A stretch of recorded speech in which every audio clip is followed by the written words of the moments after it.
now. It's your boy PSA 6 with a Sunday live stream with everyone's favorite harmonicaist, Adam, friended forever. How are you doing today, Adam? I am great. Thank you for asking. I am fantastic. I still think Trump has a very good chance of winning this election. You already got the Tim Pool beanie on? Is that what's happening? Where's my Tim Pool beanie? Trump is going to pull this. Hold on. Really? Guys, I mean, it's complicated, but... All right, enough. Let's get into the video. Come on, enough screwing around. Immediately wants to just jump right in. Do you want to talk about your favorite hot lawyer first? No. I think we should get into the video. We do need to give Nathan Margolis a shout out, though. Yes. Nathan Margolis is doing our clip channel. Link in the description. Here you go. Here's your hypnotic, all-seeing eye, the enlightened centrist eye. Subscribe. Chat, I want you to remind us. We got to talk about Adam's lawyer crush later in the stream. It's very important. Okay, very important. I have a crush on only 2 aspects of her. But we'll talk about those as we go. Wow. What, like less than a minute in, Adam's like wheeling the sexism out. Terrible. What do you mean? One of them is her mind. One of them is her amazing mind. There you go. Anyway, let's get into the video. Defund the police is a dog shit slogan. Just a minute, you're wrong. It's okay. You can throw a fit over something else. Bob is so base. Yeah, no. Black Lives Matter is too exclusive of all non-black people, Sweaty. Why won't you say something reasonable like all lives matter? I mean, if you want to win. So I hate to start off with an ad hom, like right out of the gate. Okay. What is this aesthetic? Adam, what is this aesthetic? You don't like called? the bedroom aesthetic? What the fuck? I was going to compliment Hasan on his bedroom aesthetic. All these guys want to stand behind a desk with a suit on. Oh, look, I'm professional. I'm not talking about the bedroom, okay? I'm talking about the outfit, okay? The whole look, okay? You got the pink pastel X-Men 80s shirt. Are you talking about the bedhead? I don't know. Unshaven glass houses over here. The like the beanie on so he doesn't have to comb his hair. Like he just looks like this is like the dirty hobo look going on here, like the hobo at Starbucks look. Okay, right? Do you disagree? Maybe his commentary makes up for that. Maybe it's the commentary is going to be so amazing. Am I being too critical here about this? Okay. I mean, maybe just a little bit. Just a little bit. I think it's weird because like people are like, oh, Hasan, he's like this hot looking guy. And in this video, and I don't watch not here, not here. This video, I'm like, what? Like I would be embarrassed to show up on camera looking like this. Yeah, I got a little bedhead going myself, so okay. Yeah, like I said, glass houses. No, glass houses. Adam is a sexy looking man. Look at that. Look, everyone, look at that guy. Look at that beautiful man right there. Yeah. I make my frame smaller. Yeah, let's zoom in. Everyone just zoom in. No zooming in. No zooming in, guys.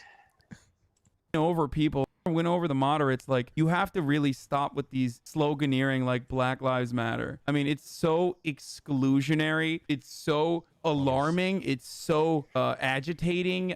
So yeah, defund the police. I think I did the fuck up thing, but I just want to mention here, there's so many cuts in here. Has Hasan hired an editor and is doing the Sam Harris thing? He's cutting out all his ums and ahs and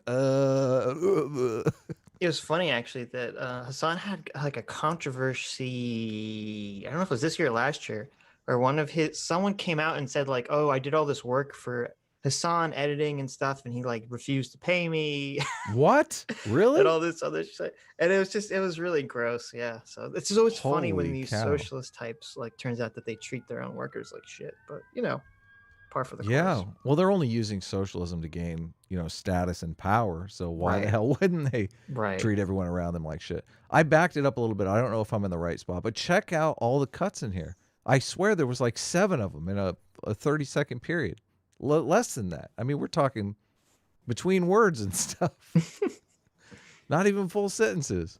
We got to think about the moderates, Sweaty. Sorry, you can't say Black Lives Matter. You should probably say something, I don't know, reasonable, like all lives matter. Like all lives do matter. Yeah. Cut. Defund the police is not popular. Okay, so that's what we're going to talk about. Now, the reason why I'm saying this is because this is not new. Establishment Democrats were all... Okay, so I guess we should provide context because we were going to watch another video before. I'm kind of conflating them too. So maybe he doesn't set this up at all. I don't remember.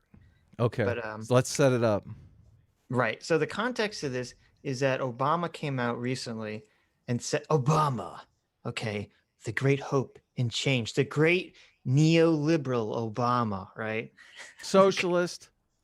the great awful neoliberal Obama, who all the leftists totally hate, which I find endlessly amusing. Every time you say neoliberal, you have to define it though, because we're using it differently than most. I'm using it ironically. Yeah. Obama's not a neoliberal. Okay. No, obviously he's being sarcastic, but when people call Obama a neoliberal, it's funny because neoliberal is like a libertarian, like a laissez-faire capitalist. Yes. So. Yeah, exactly. And this whole neoliberal, I should make a video on this. I was thinking about this the other day because the whole neoliberal thing is a total, I don't know if there's a specific term for it. It's a total like word game bullshit that communists and socialists on the internet are using to trick people into calling liberals neoliberals because they don't know what the term means. But no, so Obama said recently, he said that the defund the police slogan is stupid and terrible. Okay. Mm-hmm. He says, you lost a big audience the minute you say it, which makes it a lot less likely you're actually going to get the change you want done. What would oh my God, the pragmatist. Yes, I know. What would someone who's actually been president know over some fucking streamer like Hasan? Two-term president. The key is deciding, do you want to actually get something done or do you want to feel good among the people you already agree with? Okay. Mm-hmm. So some cold, hard truth, some cold, hard pragmatism from Obama. And what happens? But all the commies and all the leftists lose their fucking minds. They'll go crazy. Yeah. Yeah, because they like their slogans. I love the arguments that they make. There was another video that we're going to look at. It's that Rational National. Is that what he's called? Yes, that was who it is. The Rational National. It does rhyme, but I don't know. Is his audience, how many leftists these days are nationalists? Yeah. No. He's part of the nation of rationalism, man. Well, anyway, David Dole. He's not. Well, I would challenge him, and I'm not even very smart, but I would challenge him to any kind of intellectual debate he wanted to engage in. Like I think I probably have 10 IQ points on him, and that's not saying much, to be honest with you. So, but yeah, he did a take that was actually just as interesting as this. So evidently, everyone is upset about Obama saying, "Hey, your sloganeering really sucks. You're not speaking to conservatives. You're not speaking to moderates. You're not speaking to centrists. You're not speaking to anyone who you would have to win over to your side of the argument to actually take office." They're not speaking to liberals. Liberals don't want to defund the police. Yeah, no shit. You're not speaking to. Yes, exactly. You're driving liberals away. I mean, you're only speaking to woke activists and socialists, and that's about it. And criminals. The police. And criminals. And criminals, and of course. criminals. Okay, I forget. And criminals, of course. And it's funny because as you'll see in this video, even the people who support the slogan defund the police, none of them agree on what the fuck it means whatsoever. They all say something different. It's maybe this is why the communists like it. You know, whenever you ask a communist person, what is communism to you? They all give you a completely different definition. They all have their own fucking definition. And maybe that's why they like defund the police, because it's the same thing. Yeah.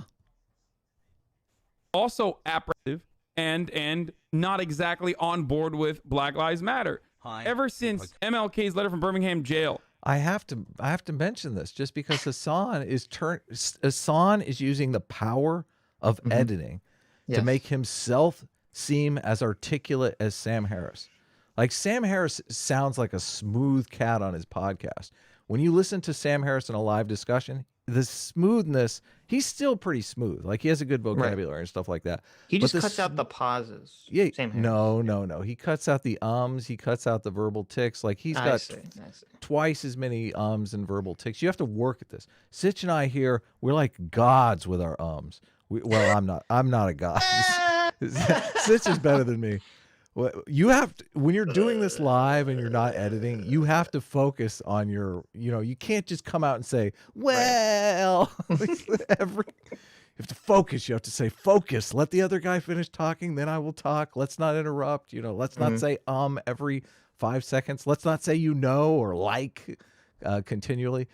We don't know how many likes this guy edited out. He's like, shit, Hasan, you said like 14 times in one sentence. You sound like an idiot. Right? It's at some level, it's deception. It's manufacturing consent. Well, it is interesting that, this video is 30 minutes, almost 28 minutes. So you wonder how long it would have been if you had all the likes and ums and pauses in. It's like 3 hours of this. I think if you took the 7 likes out of every sentence that Hasan says, like, he loses all credibility. As soon as you hear somebody say this, like that, this, like, defunding the police is like the best thing we should, it's all credibility is lost. Well, I'm glad you're pointing this out, because I'll be honest, I never watched this video. I listened to it because I listen to all things while I'm working, and I didn't know that it was edited, because you can't tell if you're listening. You only can tell if you're watching and you see the visual cuts. Because I would have looked this up. I would have tried to find the original stream to compare it to see my God. We could really out this guy. Yeah, we could really out this guy. Yeah, it's tough to talk in front of people or talk live. It's work. It's a completely different skill set. So right. On the white moderate being a stumbling block against the emancipation of bad editor. See, he missed that. He missed that one. He's like, there's so many, I can't get them all. I can't get all of these. African Americans perfectly describe the situation. White moderates have not stopped. Like, they haven't stopped fucking throwing hurdles in front of progress. They just keep constantly changing it. They're like, I believe your struggle. I understand where you're coming from, but like, this messaging is really bad. Okay, the messaging is really bad, let's say. Why don't you just fucking communicate? Jesus Christ. Okay, now that you've pointed this out, like, I literally can't focus on anything I'm telling you, this guy's a moron. He's a total moron. That was I don't know, like 8 seconds of speech. There was 14 cuts in there. You have to be paying this. Yeah, you have to be paying this editor $80 an hour to do this. Are you kidding me? What was happening? It was crazy. What it is. Why don't you just communicate what defund the police means? You know what it means.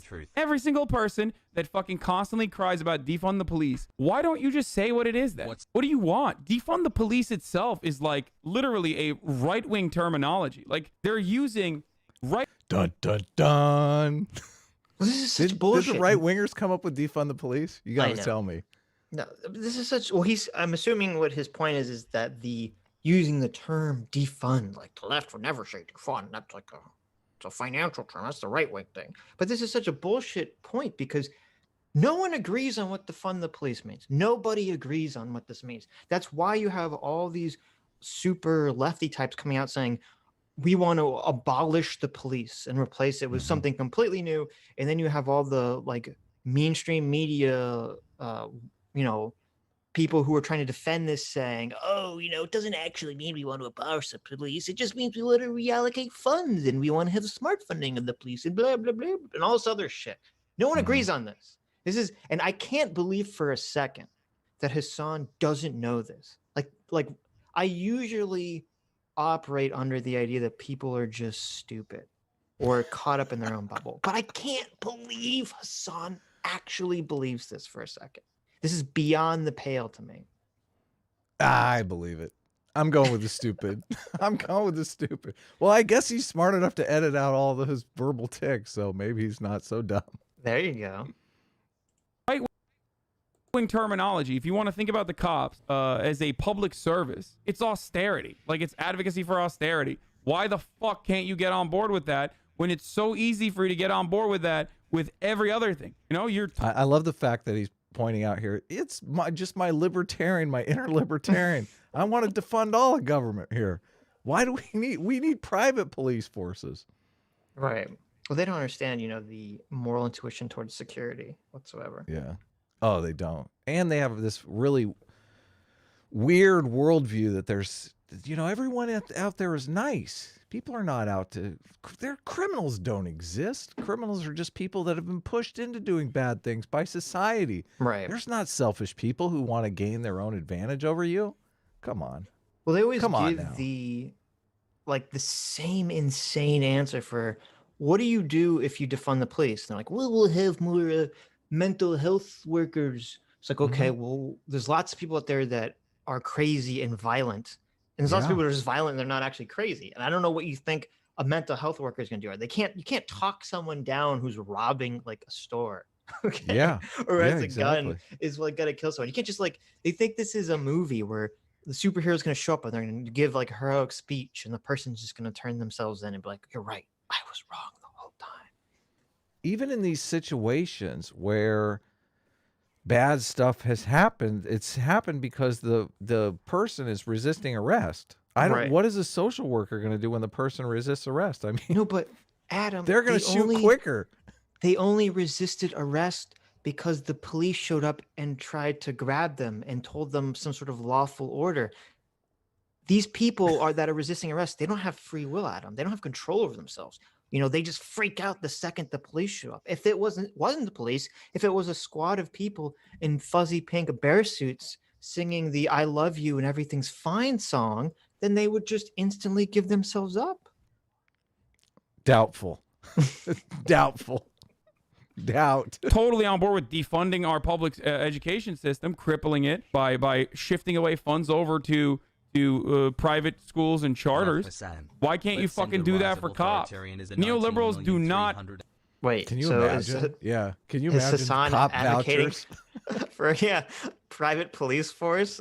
This is very surprising. I know. Did he see the movie RoboCop? Okay. Oh yeah, totally. That's ultimately what it is, because, and it's so funny that you have a socialist making this argument, because guess what? The rich can defund do you think the rich want to pay for the poor people's police? They don't want to pay for that. They're like, I got my own private security. I'm paying twice. I'm paying for your police and I'm paying for my police. You want to defund the police? Knock yourself out. Like all the cities that are completely in debt because of bad management. Oh, they love this shit. They're like, oh, we don't have to spend money on police. Great. We'll spend it on ourselves. We like martini lunches. Have a posterity. As a matter of fact, they love that shit. But when it comes to the cops, they're like, whoa, whoa, whoa. The messaging here is not good, Sweaty. Okay, the messaging is not good. Why don't you just fucking say, fuck the messaging and describe what it means then? Why don't you just describe what the messaging is? You know what it is. Obama says you lose people with snappy slogans like defund the police. And he was on Peter Hamby's show on Snapchat. And he said a bunch of stuff. He's been around. He's been doing his press tour for his fucking 700-page book about how, you know, he is God's gift to mankind, the neoliberal God's gift to mankind. Cory Bush responded, with all due respect, Mr. President, let's talk about losing people. We lost Michael Brown Jr. We lost Breonna Taylor. We're losing our loved ones to police violence. It's not a moment of silence for the sanctimony. Like, no, but okay. So Cory Bush, who is, let's say, she is the Congresswoman-elect of, which one's MO? I'm stupid. Is that Missouri or Minnesota? MO, I think, is Missouri. Yeah, okay. MI is Minnesota. Right. So that makes sense. Or no, MI is Michigan. Anyway. Okay. Whatever. I'm learning these because Trump is so close to winning these states. So that's why I'm paying attention. So this is a congresswoman for Missouri. Okay. Mm-hmm. And why is she naming Michael Brown? Okay. Yeah, I know. That's what I was going to say. Okay. Yeah. Someone who we all know was totally guilty of what he was accused of doing. He robbed a guy. Yep. He pushed a guy. You know, he robbed a guy in front of the clerk, you know, and just pushed the clerk down. Okay. He stole from the store. And then he tried to get the officer's gun. And all the physical evidence showed this to be true. Yep. Why this wouldn't happen with a social worker though, Sitch, because social workers don't have guns. The social worker would be dead, of course. There you go. There you go. No, but so why the fuck is a sitting representative bringing, like, she could have, there's so many cases she could have brought up. And instead why the fuck did she bring up Michael Brown? Like the worst case you could probably bring up. She doesn't know. She's in the progressive bubble. She doesn't know.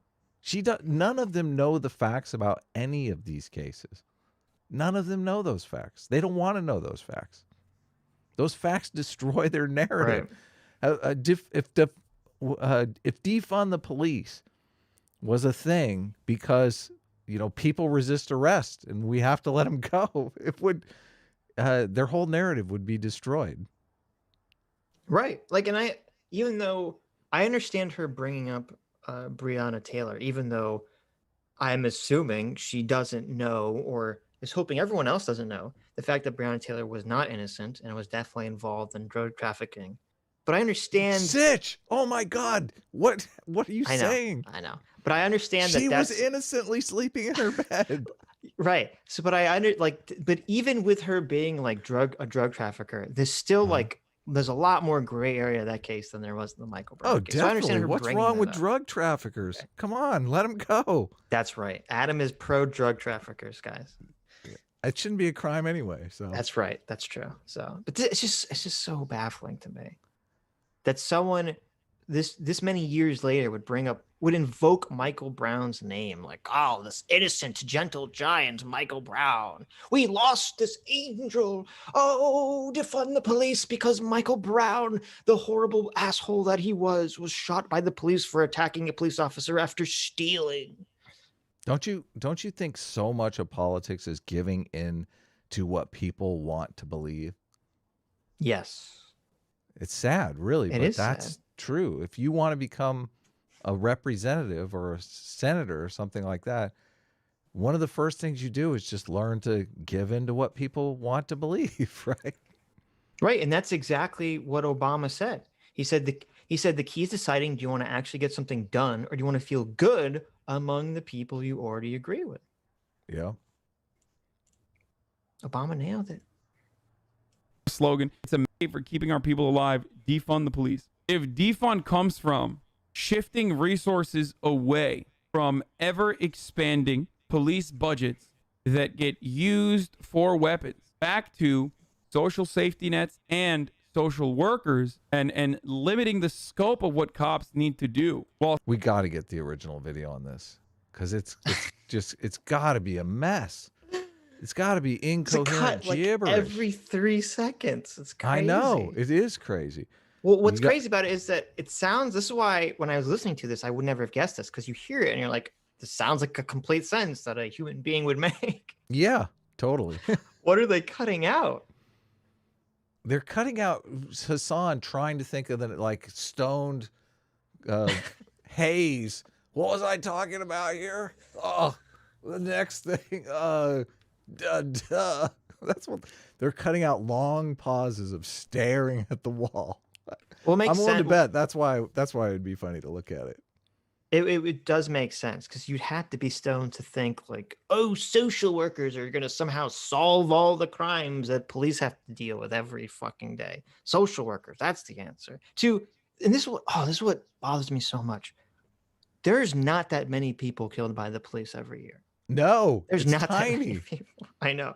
It's such a small number of people. And again, there are people that are wrongfully killed and wrongfully beaten up by the police all the time. It happens. Yeah, okay, it happens. And I'm totally in favor of police training and police reform to fix these issues, which I think there needs to be a lot. I don't think it's a racial issue. Too many, Sitch. One person. Right. I know, and I don't think it's a racial issue. And as long as the focus is on race, you'll never solve the actual problem. Because if you think it's a race issue, you're going to say, well, obviously we need more black cops, or obviously we need to have some sort of, racial diversity training, which isn't the issue. So it'll never solve the actual fucking problem in the first place. But it just, all this energy about wasted. wasted for a tiny percentage of people, Okay, it's more likely that you'll be struck by lightning while being eaten by a shark than you will be shot by the police. I would bet dogs are getting more people than these police are. Well, no, yeah, dogs. Yeah, no, I'm pretty sure that's Dog true. bites are probably I'm higher. pretty sure dogs kill more people every year than police. Easily. Not even close. Yeah, like it's so sad. It would be a great video to side by side pull out this edited clip next to the original clip, because the original clip would be like 8 minutes long, and this clip would be that would be very funny, because you would see all the verbal just like garbage, all the staring off into space. It would say a lot about Hasan. It would say a lot. Sorry, go ahead. So Paradox for $1 says, found it. Your wish is my command. I think I figured out why the aesthetic. It makes it easier to match his appearance to the archive stream. And so he found the segment on Twitch. But I don't know. First of all, I don't think we can watch Twitch via the watch together. But we'll definitely do a side-by-side. I am curious. Simultaneously advocating for accountability within policing. If that's the message behind defund the police, then every moment that you spend, if you're aware of that, if you're aware of what defund the police actually means, then every moment that you spend... How can you hear defund the police and think, oh yeah, that's accountability in policing? No! Like, I know. That's like, where's the accountability? I don't get it. Like you're basically saying, go home, we don't need you anymore. Okay, then there's no accountability. Let's use our favorite buzzword here, okay? Gaslighting. Oh yeah. Okay. Yes. This is actually a form of gaslighting. This is very interesting. You'll see when people generally project a lot of things, okay, especially these ideologues, when they always project, say, oh, this person's gaslighting. Since they think other people are doing it, they think it's okay for themselves to engage in this behavior. And this is clear gaslighting. Hasan knows that all his fucking woke socialist friends don't believe this. Okay.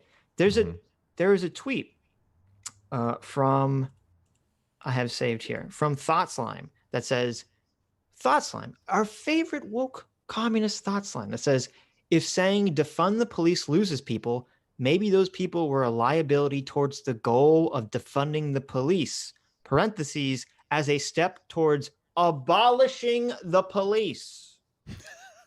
He doesn't defund the police is not enough for him. He's like, nah, they got to go. And then under it says, it's actually okay to state your politics in a clear way that others may disagree with. Progress isn't made by focusing group slogans. Yeah, not in a democracy. Right. Sorry, Bob. Or Sean the other day, our favorite Sean and Jen. Okay. Oh no.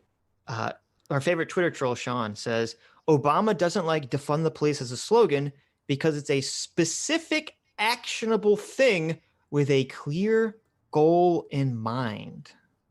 Okay. Yeah. A goal people don't like. Right. People want to protect their stuff. People like the fact that they can go to work and not worry about their house being robbed. So do you think that Hasan doesn't know this? Do you think he doesn't understand Hasan lives at this? home, so he's not worried about his house getting robbed. He's there all the time. Do you think Hasan doesn't know that his fellow communists, when they say defund the police, they're saying to literally abolish the police? That's what they want. And so when he sits here and says, Obama, why are you complaining about the messaging?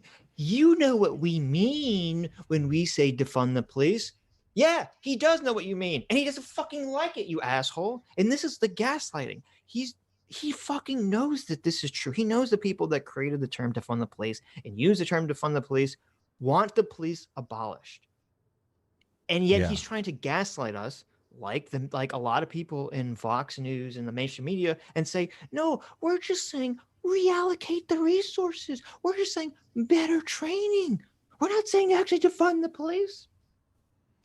It's bad for the left, too, because the conservatives totally point to those people. And they did it during the election. Yes. And they want to say, you know, this is what Democrats want. They want to defund the police. They want to abolish the police. It's a terrible position, but...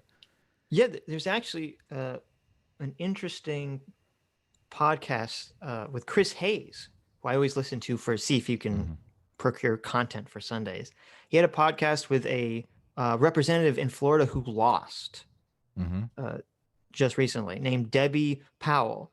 And she said that in her district, which has a lot of the Latino community, Latinx community in it, she was saying that there had these big concerns about Joe Biden is like secretly a communist, or they're going to defund the police. She was telling Chris Hayes all this shit about how this stuff like destroys her chances of winning in these moderate swing districts.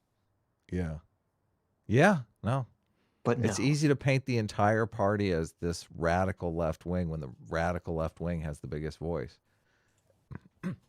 And they do. It's kind of a product of social media, though, because those loud, obnoxious voices that get people angry are the ones that grow. Hasan is huge because of this incendiary stuff. Yep. Just shitting on the messaging rather than being like, no. Defund the police means this actually is a moment that you're wasting. I said this before. See, it really bugs me that he doesn't get into the aspect of messaging and politics. Like, messaging and politics is everything. This guy is supposed to be a political commentator here. Come on, Hasan. Don't you know about human psychology and how messaging works? And well, he's dressed like a hobo, so I guess he does. He knows what crowd he's appealing to. Well, okay. Maybe he does. But did you hear what he just said just then? It was very interesting. He said, stop shitting on the message and just explain what it means. So he's criticizing Obama for not joining in on the gaslighting. Yeah. Well, it's terrible messaging anyway. I mean, defund the police is how you get their attention. I mean, that's where you kind of end the conversation. Oh, defund the police. Okay. Fuck you. Get away from me, you idiot. Oh, you're going to explain it? How about you explain it over there in the corner?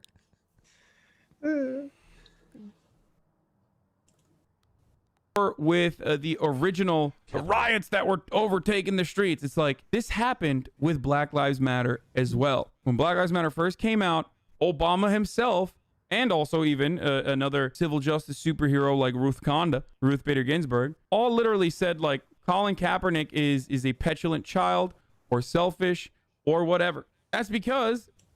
True. Okay, good. I didn't follow really any of that stuff. He's the guy that kneeled all the time, right? Yes. Well, what was the take? He's like kneeled for Michael Brown a bunch of times. He was kneeling because, Black Lives Matter, because, there's just so few, black people killed by the police that he just had to, kneel and give up his whole career. And look, I totally support his ability to kneel.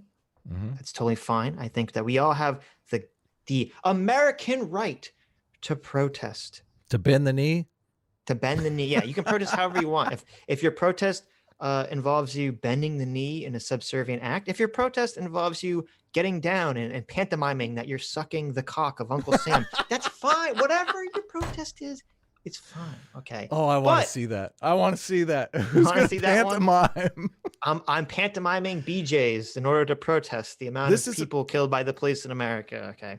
This is about as good messaging as defund the police here. You're going to pantomime sucking the cock of Uncle Sam. Right. But that being said, it was a stupid fucking protest. It was so stupid. It was so fucking stupid. And obviously, Obama, who was the president of the country, is going to be like, as president of the country, I think it's kind of stupid to disrespect our national fucking anthem.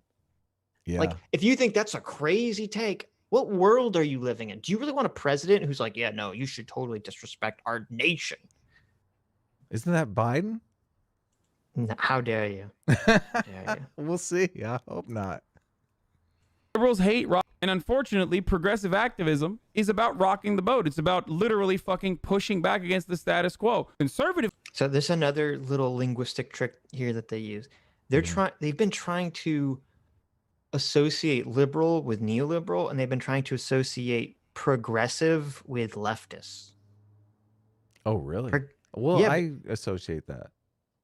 Right. Exactly. Progressive means woke. It's worked. Yes, but if you remember, the term progressive has existed way before woke shit was going around. Progressive. Okay. It was kind of like, maybe some of you don't know this. The term liberal was a dirty word for many years in American politics. Hell yeah.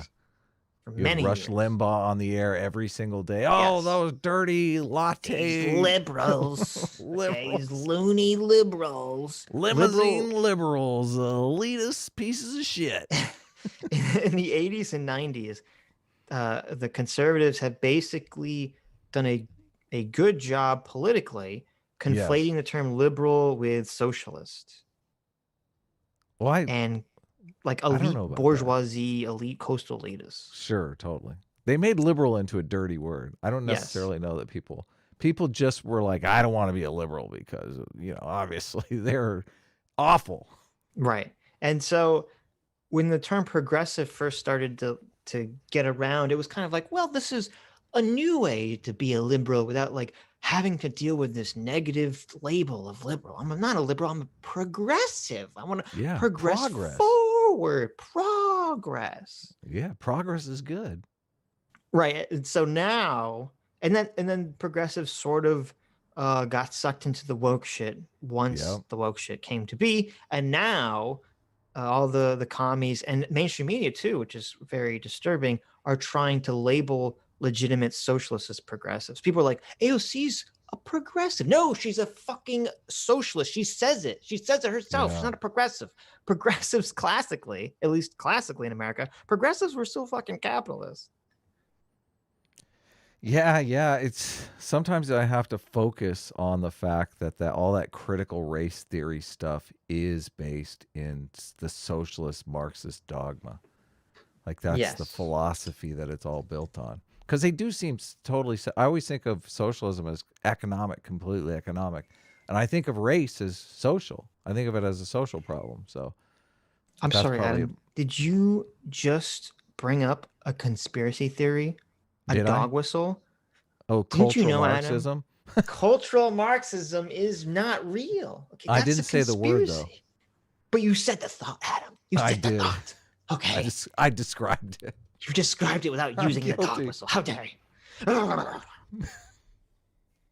Conservative activism, largely astroturf, is about maintaining the status quo. When did RBG say? You missed that. Conservative activism, which is just all fake astroturf nonsense. Conservatives don't actually believe anything. They would never get in their trucks and run around with American flags. That's all astroturf.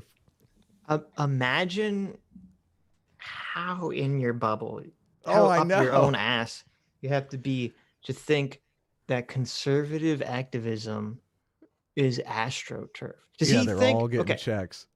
We had because people were saying this about the Tea Party, like in 2012 or whenever the fuck the Tea Party came about. I remember this. Oh, they're all getting funded by the Koch brothers and all this stuff, which they probably were, but that doesn't mean that the movement itself was fake.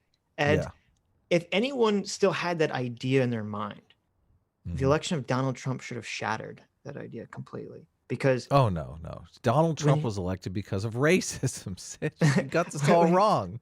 When Trump entered the primary, the entire Republican establishment was like, "Fuck this guy. He's a joke. He's an idiot. Blah blah blah blah blah." And the reason he won was because all the grassroots conservative Tea Party activists were real. They all took over the party, and they outnumbered the neocons and the establishment Republicans, and they voted for Donald Trump to be president. And so to still act like, oh, well, it's all just astroturf, it's all fake. What the fuck world are you living in, Hasan? There was a huge hit to money in politics this election too. I saw a thing on the news where I think it was 5 out of 6 Senate races or Congress races, the Democrats dumped huge sums of money into, and the Republicans won. There's only one seat that they managed to turn. All wasted money. Well, almost all. They did win one seat. Nathan R. for 110 says, in 2019, 48 people in the U.S. died from dog-related attacks. How many unarmed black deaths by the police that year? No. Less than 48. It was like, I'm trying to remember what number it was. Oh, but it my was way less than 48. Also, Biden lucky to have survived his dog's. Oh yeah, I guess so. Yeah. There you go. Defund the kennels. True. Literature Devil for $2. Hey, Literature Devil, how you doing? Says my political affiliation is Edgar Friendly. Cool. Is this a reference? I'm stupid. Demolition Man. Oh, that was someone mentioned that Demolition before. Man. Someone mentioned that before, and they actually shared a clip of Edgar Friendly with me on Twitter, and I was like, "Wow, it's me!" Everything he was saying, I completely. Where he's like, "I want to eat burgers." And... Yeah, totally. Yeah, I was like, "That's a good totally speech. Me." Yep. Pragmatic Culture for $5 says, "Is Sitch still pretending that Trump isn't going to be president in 2021?" Yes, he is. He is pretending that. I mean, technically, he's going to be president in January. I don't know. Does that count? Is that what you're referring to? Did you? Oh yeah. Did you see that? Hey, go easy on people, Sitch. People have feelings, okay? Did you see that they're going to be able to do a forensic audit on some of the voting machines in Georgia? That's a good thing, right? I mean, good. That's good. You're not referring to like the fake shit that was just that I saw people tweeting about today, right? I did a whole stream on that. It was hilarious, actually. No, I'm not. You did a stream on the video, right? Yeah, the video. Yeah, the Georgia video. Right, that was bullshit. But there was another. Maybe you don't know. They look like suitcases to me. Okay. What are you talking about? So there was another thing that they ran those ballots several times through those machines. Okay. There was. It's amazing that the machines somehow have the ability to track the vote and to a specific person serial number, right? But for some reason, you can keep feeding the votes into the machine, and they'll keep reading. And then at the end of the vote count, it won't show you that there's like way more votes than there were people that voted. Yeah, which is a number that's totally checkable. It's weird that that happened. But when they do that, when the vote totals go over like that, they just delete a bunch of Trump votes. Of course. Oh, you're right. Right. So it's also weird. It evens it out. It's also weird that this woman. It's really weird too that Dominion, this evil company, right? That they want to swing the vote for Biden. It's weird that they decided, hey, why don't we, in the middle of our operation to corrupt the election, outsource and hire a bunch of random independent IT people to wander around the facility where we're trying to do evil secret things so that they'll be witness to it and tell on us. That's just like a really weird thing for Dominion to do. I don't know. I'm not a super evil genius, so maybe there's some logic to it. Maybe there's some reason as to why the woman who was supposed to be doing IT, when she saw them doing the wrong thing, didn't walk over and like tell them that they weren't properly disregarding the ballots with the machine that she was supposed to be teaching them how to use. I don't know. There's just so many weird things about it. But what do I know? I've worked for those temporary hire places before. I know how they roll. Like they say, listen, we need someone to come in and, watch a bunch of fraud going on. You got to look the other way, but you want to work for today? They do. They do that all the time. So they got a couple bad ones, but it's like a Venture Brothers skit. They tee them up. It's like a Ventures Brothers skit where the evil like supervillain has to get a bunch of like random outsourced henchmen that just stand around in this evil lair while he's torturing the hero. We need a fraud lookout today. Yes. You want to go in for 8 hours? No, but okay. But to go back to the original thing, there was some tweet where someone was claiming that they somehow had a machine or the program that they used in Georgia, and they fed the votes into it, and it showed that even if the votes were equal, they would always come out with Biden winning. Uh-oh, Sargon's in the chat now. And there was like literally zero confirmation for any of this stuff. Is there a Dominion guy on Biden's transition? Is there? I don't think there is. There is. There is, Sitch. How in the dark are you, Sitch? I'm in the dark about this. You know half the story. You're in your progressive bubble. You're in your progressive bubble over there. You're not paying attention. I'm serious. If that forensic audit from Dominion comes back and there's hanky-panky, they're going to throw out Georgia.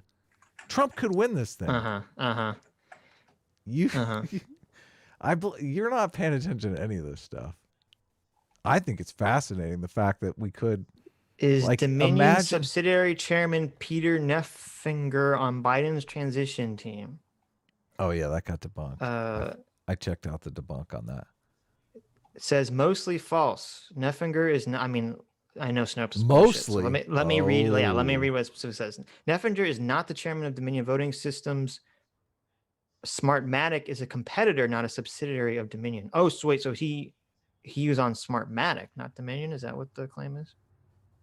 We'll never get to the bottom of this. I thought you knew, Adam. You're like, you're living in a bubble, don't you know? Well, what is the information? Okay. I've read a bunch of stuff. There's another guy too that is on the transition team. There's actually 2 of them, so it could be the other guy. This says Neffinger, a U.S. Coast Guard admiral and former administrator of the TSA, is a member of one of the agency review teams aiding Biden's transition.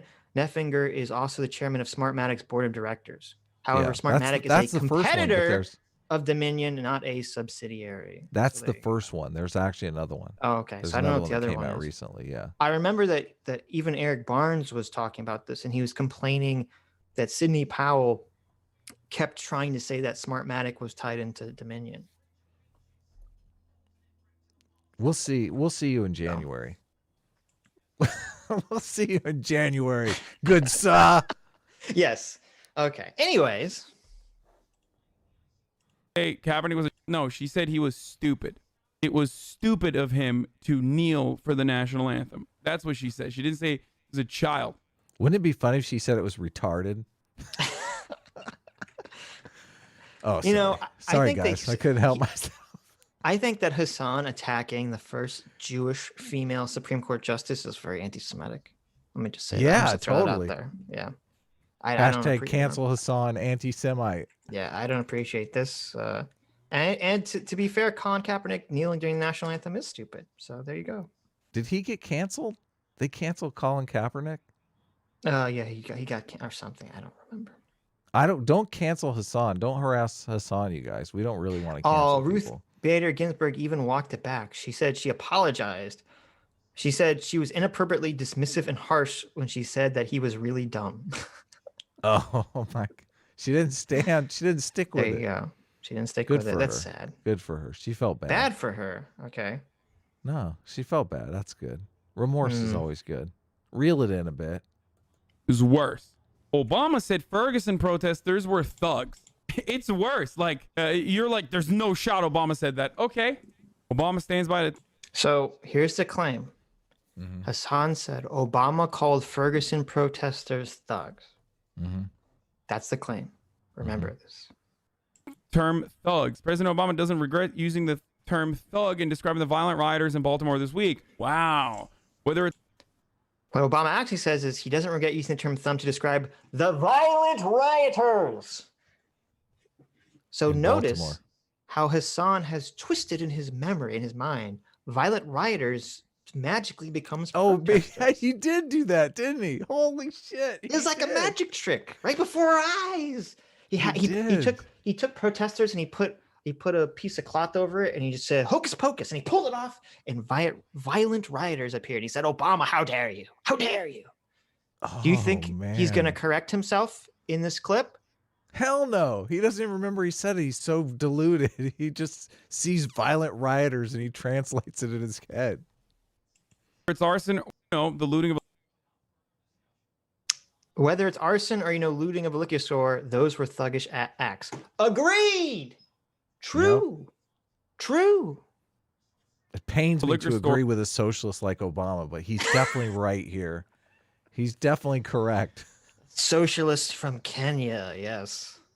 Those were thuggish acts, Ernest says, Obama's spokesman. In discussing the riots Tuesday, Obama...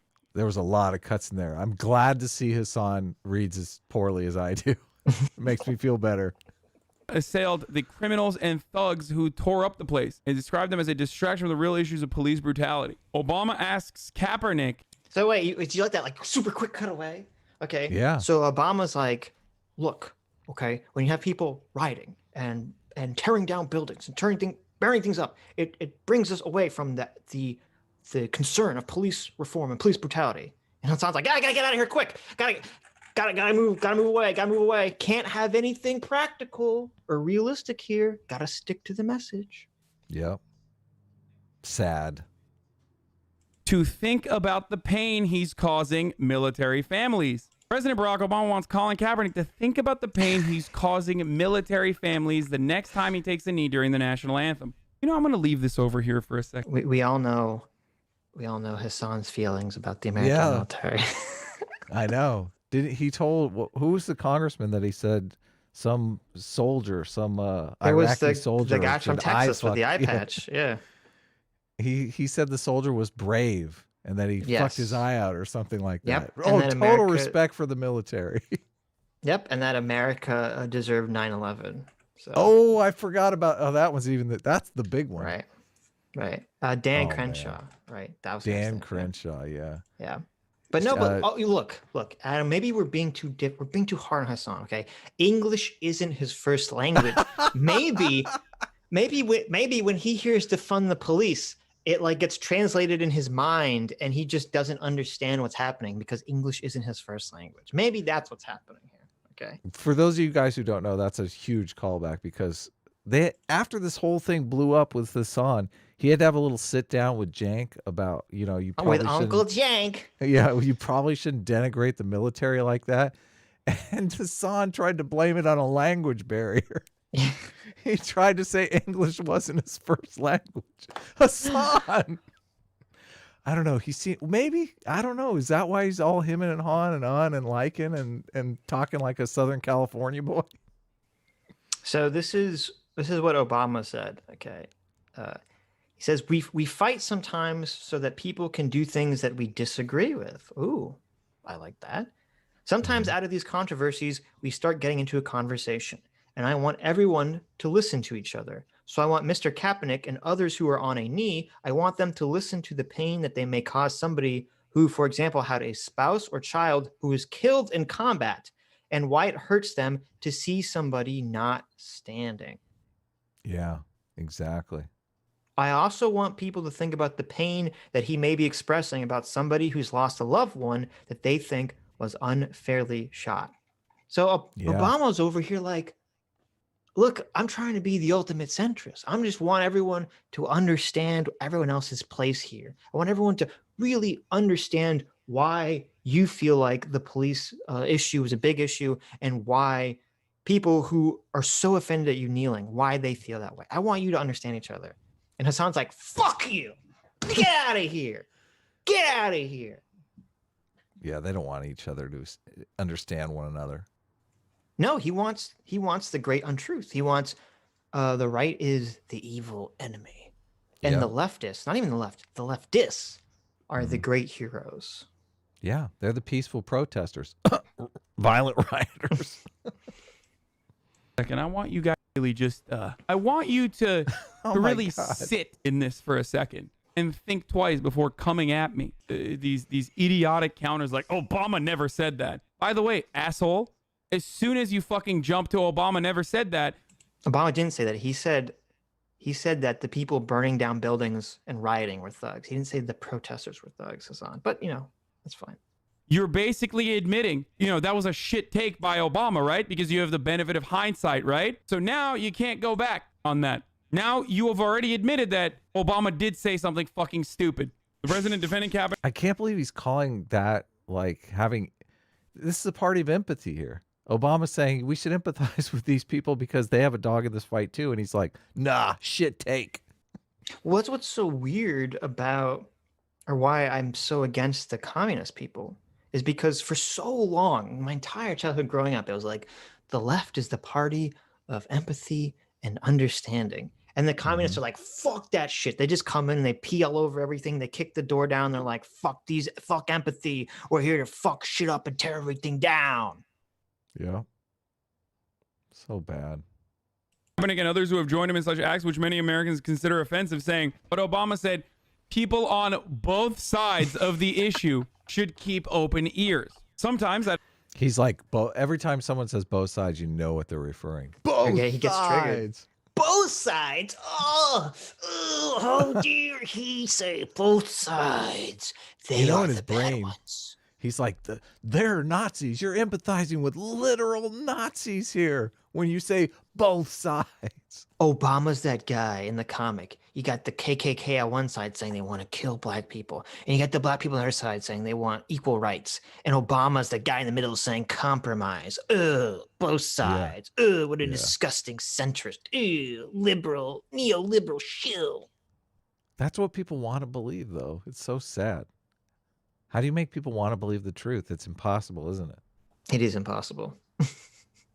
Except, of course, for our dear viewers. You're all the magic truth seekers. You're all the 0.01%, the ultra elites, the enlightened centrists. Seeing reality is fun.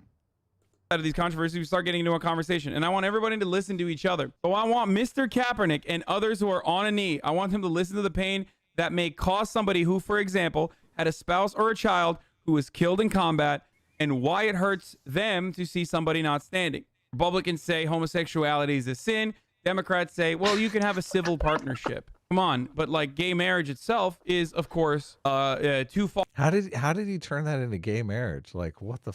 That's kind of weird jump there. He's just trying to look for some, like I say, he's trying to look for some both sides bullshit issue thing. That's what he's trying to do. Where one side is legitimately just way off base. Right. I mean, even that case isn't so far off base. They're like, civil unions is fine. I mean, it's not fine, but at least they're willing to compromise on that. They're not saying, no, conversion therapy or nothing. Well, here's what you have to remember about these people. This is the underlying truth that makes all their actions become clear.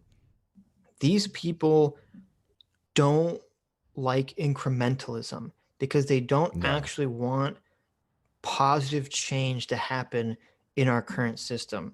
What they want is for our current system to be completely demolished and torn down and replaced with their magic utopia.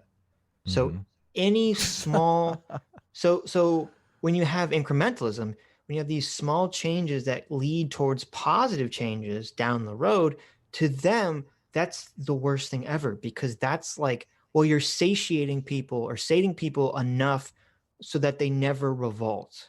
Yeah, they don't want to revolt. You'd think that would be a good thing. Well, not exactly. It is a good thing for like people that are sane like us, but it's a bad thing for the revolutionary psychopaths. Yeah. Far from our understanding of traditional values in America. Obama is right. You and everyone else on the left is wrong. People are dumbasses. They take what you say at face value. So when they hear defund the police, they are dumb enough to believe that that's exactly what you're going to do. Stupid fucking messaging. Again, if you find defund the police to be stupid fucking messaging, then all you need to do with the endless amount of cash and media influence you have is... So is it how can you argue with it? I like, that's just on the face, so obvious. Right. That's like, so this obvious. is as obvious as the Kyle Rittenhouse thing. Well, because it's gaslighting. It's 100% gaslighting. Why are you saying what is the gaslighting? So the gaslighting is that Hasan knows and believes that the police should be abolished. Okay, remember, there was a debate that Hasan had with Destiny, like, I don't know, it was like a year ago, 2 years ago, where he was saying that you should never call the police for any reason. Okay. And Destiny said, well, wait a minute. What if I'm like a woman and I'm being sexually assaulted by a person? Yeah, totally. And don't call the police. And the person is not like, they could be someone from a foreign country. So if I call the police, they can get deported. And Hasan was like, no, you still shouldn't call the police. That's terrible. Okay. That's terrible. So Hasan is 100% a person who believes that the police should be abolished completely. And the reason this is gaslighting is because he believes the police should be abolished. He knows his fellow socialists and leftists believe that the police should be abolished completely. And yet he's trying to pretend like that's not what defund the police means. That it really means, well, this is actually this hyper nuanced thing about reallocating resources in smart ways. Yes, it's a total Mott and Bailey bullshit. Yeah. The Mott is the reallocate resources to some other resources. We need more social programs. We need better training for the police officers. We need magic policemen. Yeah, exactly. Yeah, and the Bailey is, I want the police abolished. Defunded. Yeah, exactly. Because so we can get into a revolutionary war and anarchy can break out and it'll be great. Oh, imagine how cool it'll be. Right, because Hasan believes, like all the other socialists believe, they think that police exist only to protect the evil capital. Okay, that's police's job, to protect capital. Bum bum bum. Yeah. And they protect that other evil thing, private property. Bum bum bum. Do you think Hasan would be in favor of Trump retaining the White House by force? Because I think that would get him a lot closer to his goal. Yes. Really? Secretly. No, come on. Secretly. No one's in favor of that. I think they won't say it, but I wouldn't be surprised if all these socialists, like on some deep level, want Trump to try to enact martial law and say that he's president. They 100% want that, because that will be the total validation to their worldview. Socialism only lasts like 15 minutes before it turns into right-wing authoritarianism. They never seem to understand that. Like, if you have a bunch of people running around talking about empathy and defunding the police, those people are going to be subjugated so fast by the real terror, the right-wing authoritarians. I know. These people are morons. They're total morons. Yep. Socialism has a shelf life of 15 minutes. It might not even be 15 minutes. Like, seriously, as soon as they take power, it's like everyone starts looking at each other. Which of us has the muscle, you know? And the Saddam Hussein types always step up. Well, I'm willing to kill 80 guys to stay in power. How about you? Right? I'm serious. Exactly. Oh, man. These people are idiots. Is to say the police is activist backed. It's grassroots. All you need to do is either A, adopt it and describe precisely what defund the police means, just like you could have done with Black Lives Matter or with Colin Kaepernick. This is such a shit take. Like, I can't even stand it. This guy is a political commentary guy. Has he read anything on messaging? Does he understand how messaging works? Like, he's trying to take down a two-term president who, I mean, Obama, the orator, the king of messaging. So Hasan is not actually concerned with creating a message that will enact positive change in America. What he's concerned is with increasing his status on the internet and on Twitch. Exactly. What that means is I have to say all the commie talking points that my audience wants to hear. And what they want to hear is that Obama is the great neoliberal shill, evil person who betrayed them. Okay. Because so many of these commies, they all feel like Obama betrayed them. They're like, I voted for Obama in 2008. I was on board with hope and change. And then it didn't happen. The magic utopia never happened. I was betrayed. We must tear down the system. Oh. Okay. They must have been cheering. They must have been cheering when Trump got rid of Obamacare. Yeah, exactly. Was doing and what he was trying to do, or what Black Lives Matter as a movement was trying to do, and it took like 4 fucking years to get there, so that so many people could finally come to terms with what that means. Or you could come up with another message. You could say, instead of defund the police, you could say refund social work or something like that. I don't fucking know. Whatever you want. Refund social work.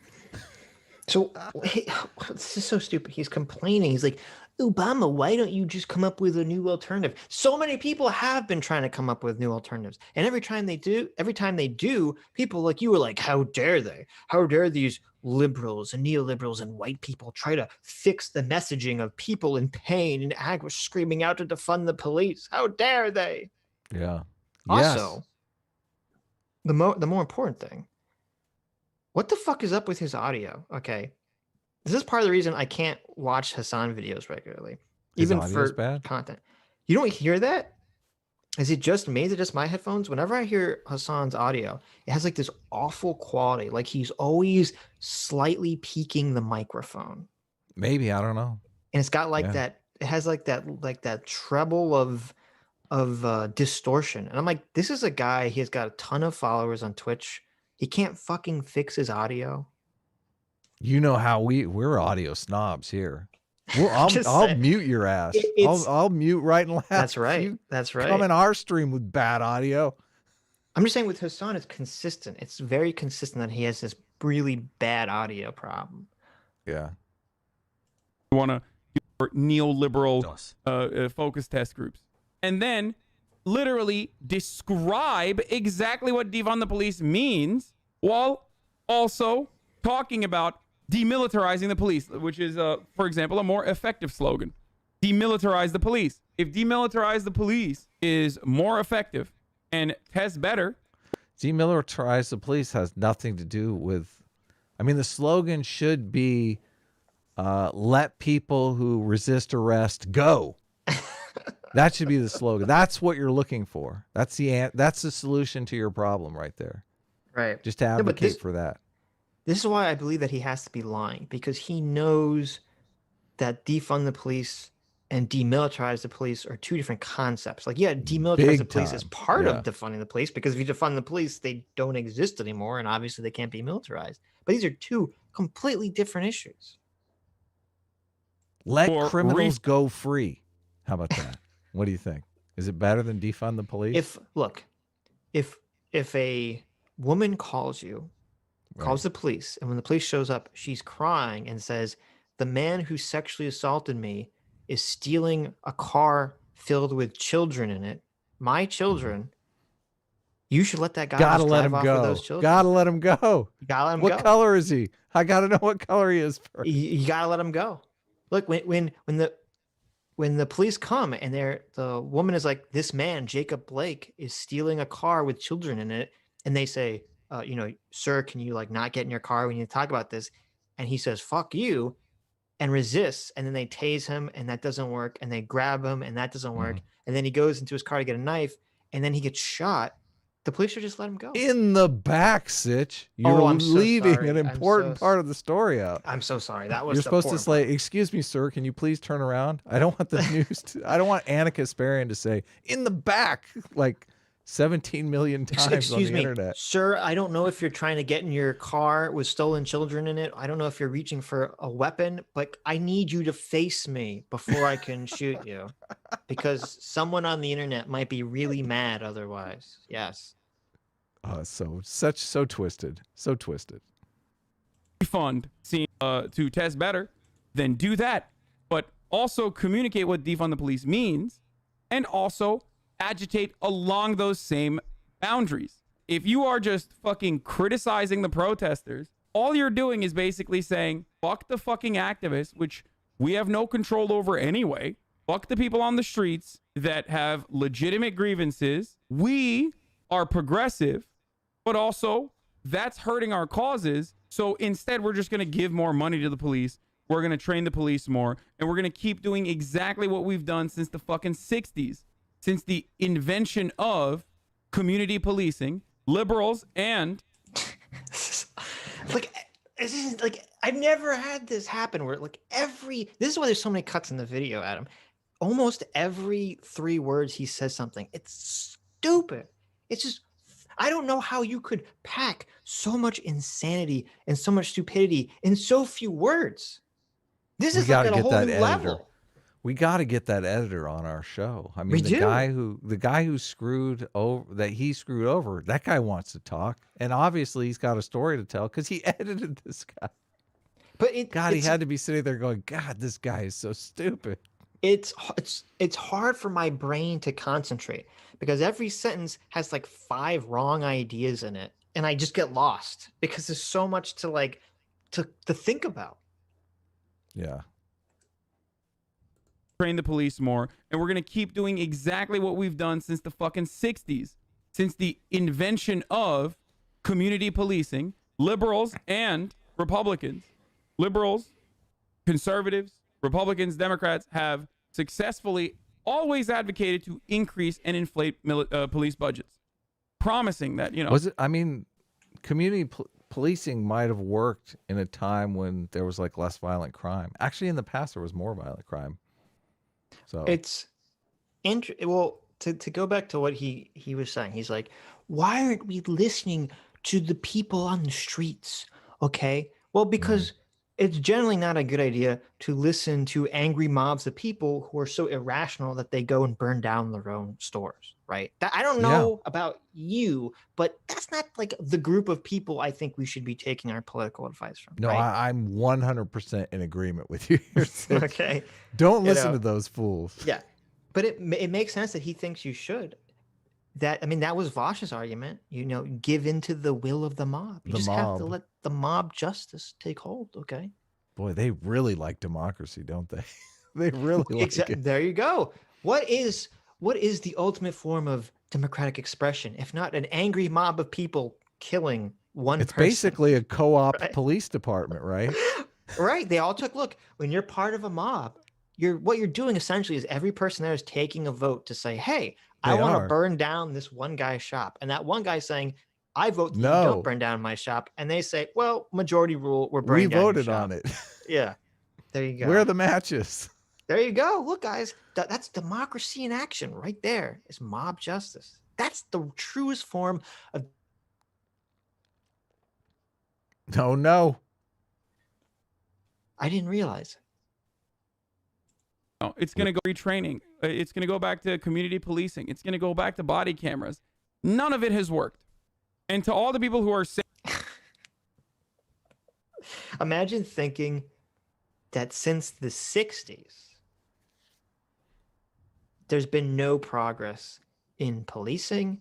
There's been no progress in race relations in America since the fucking 60s. Yeah.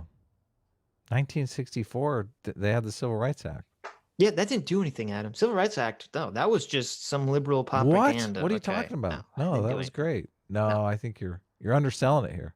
Derek Bell of Critical Race Theory told me that the Civil Rights Act was actually a conspiratorial ploy by white people to just get black people to shut up and not, and to just be second-class citizens in more subtle ways, okay? Well, I got to admit, it is kind of racist that they make the black football players get on their knees. I got to tell you. I mean, that's true. That's true. Bad. Civil rights would have stopped this kind of stuff. That's true. Here. Let them stand up with the other players.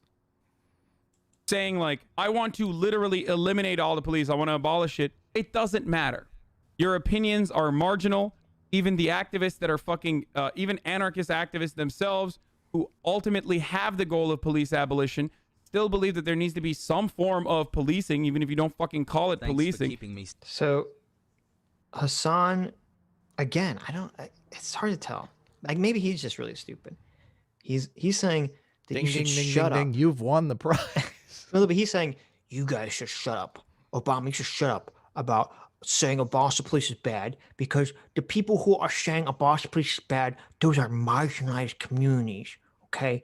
And their voices don't matter in the grander scheme of things. Well, first of all, you're like, okay, well, I would assume Obama, fucking former President Obama, who's very connected to things, has a better range of knowledge about what issues push people in certain directions than Hasan. I'm in my house streaming and telling the world what is correct. Hasan Piker over here, who doesn't, whose English isn't his first language, Hasan. Okay. So, because if you actually talked or listened to a lot of the Democratic representatives who lost the races, they'll say the same thing. They said, the number one issue that I heard about in my community was that people were concerned about defunding the police. I know. And this is why it's like he's either gaslighting or he's so fucking stupid, because you have these stupid idiot activists say, defund the police. And they say it on Twitter. And then all the fucking idiot journalists magnify that, saying, oh, all these fucking idiots are saying defund the police. And the politicians have to respond to that, because if they don't, what happens is all the politicians on the right, they all say, oh, look at all these crazy leftists. They're saying defund the police. So the Democrats have to respond to that. They can't just fucking ignore it, Hasan. They can't just close their eyes and go, well, that doesn't happen. Because then people say, oh, wait a minute. Look at the clip here. Yeah, exactly. Why are all these crazy leftists saying defund the police and the Democrats aren't saying anything? I guess they all support it. Like, what the? How the fuck are you this stupid? This is so obvious. I'm a fucking moron, and this is the most obvious shit on the planet. How does he not know this? That's why I'm thinking about winning. He has to know this. This has to be gaslighting. He has to know this. He didn't vote for. He wrote in Bernie. He didn't vote for Biden. He didn't suck it up and vote for Biden. No way. No way. No how. I don't know. Maybe. Then again, I would never dress like this on camera anyway. So maybe this is stupidity. This is bad decision making incarnate. And beyond, know that they're not going to get that right now, so it doesn't fucking matter. You can say it all you want, but it's a marginal take, and you know it's a marginal. I like how they do their super chats on Twitch. It's like the robot just reads it in the background, and he yells over it. So you don't hear it. It's crazy. Yeah. No, look, this is the true power of the people, okay? You donate to your socialist overlord. I'm not going to read it. A bot's going to read it, and no one's going to hear it. It's just like communism. I know it is. Just like communism, where the individual voice into the void. Yeah, the individual voice is silenced for the greater good, so the quote-unquote charismatic leader can just shout platitudes at people that are completely detached from reality. Marginal take. You're not going to be able to make it mainstream right now. You're not going to be able to make it mainstream tomorrow.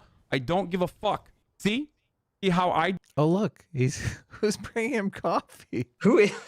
He's literally got... Then there was like 3 cuts as she walked in, you could see. It looked like that looks... I don't know who that is. Maybe someone who watched them is up with this. Is this like a relative? Because it looks like that's his he has like a right Latin there. maid or something that just came in and is like, "Here's your coffee, sir." And it looks so bad.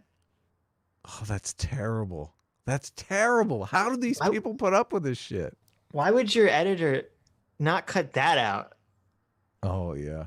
Well, I'm glad they didn't. This is great for us. I mean, our great, glorious communist leader has a servant come in to bring him a drink because he can't walk away for like 5 seconds while delivering his diatribe and get a cup of coffee himself. Oh, my God. It probably is a latte. Wait, I want to. But it's a marginal take, and you know it's a marginal take, funny. And you're not going to be able to make it mainstream right now. You're not going to be able to make it mainstream tomorrow.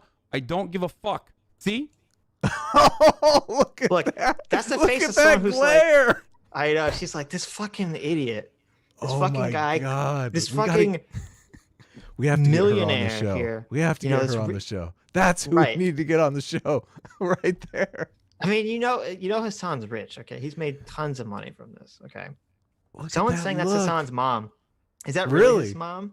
Oh, please, we got to know. Tell us the truth.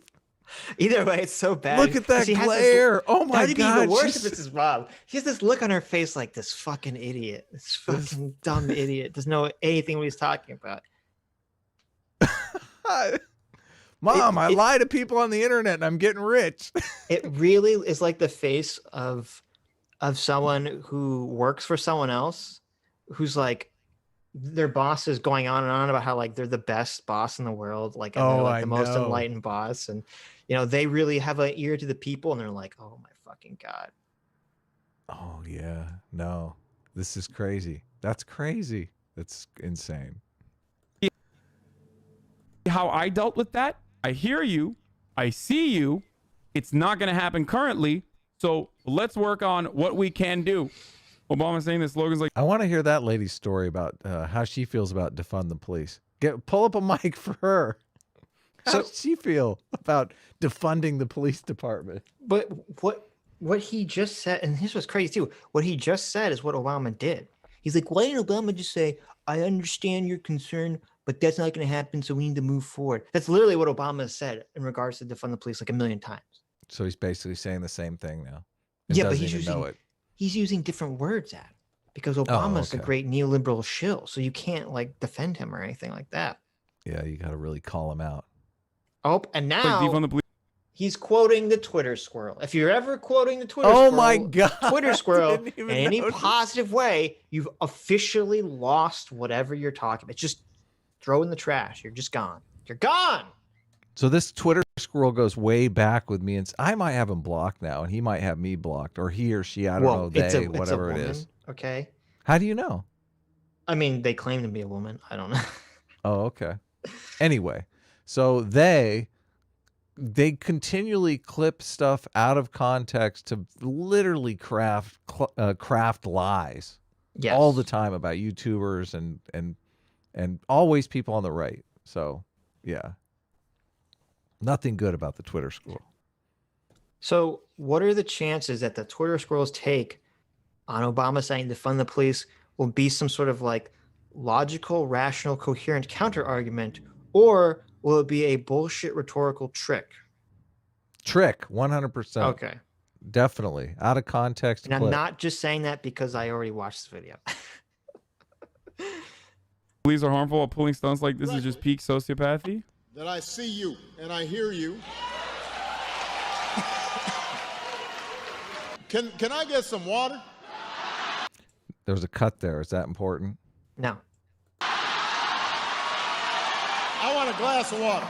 That's Flint, by the way. Thank you. I really did need a glass of water. This is not a stunt. What?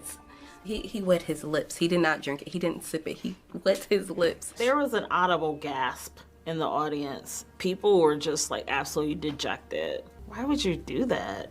Backstage, the president. So here we have, here's the rhetorical trick. This has nothing to do with defunding the police. To do with what Obama said about defunding the police.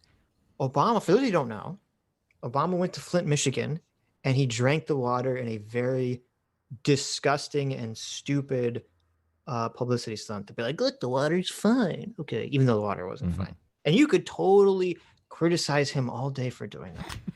But what is this, Adam? It's your favorite thing in the world, okay? What aboutism? What aboutism?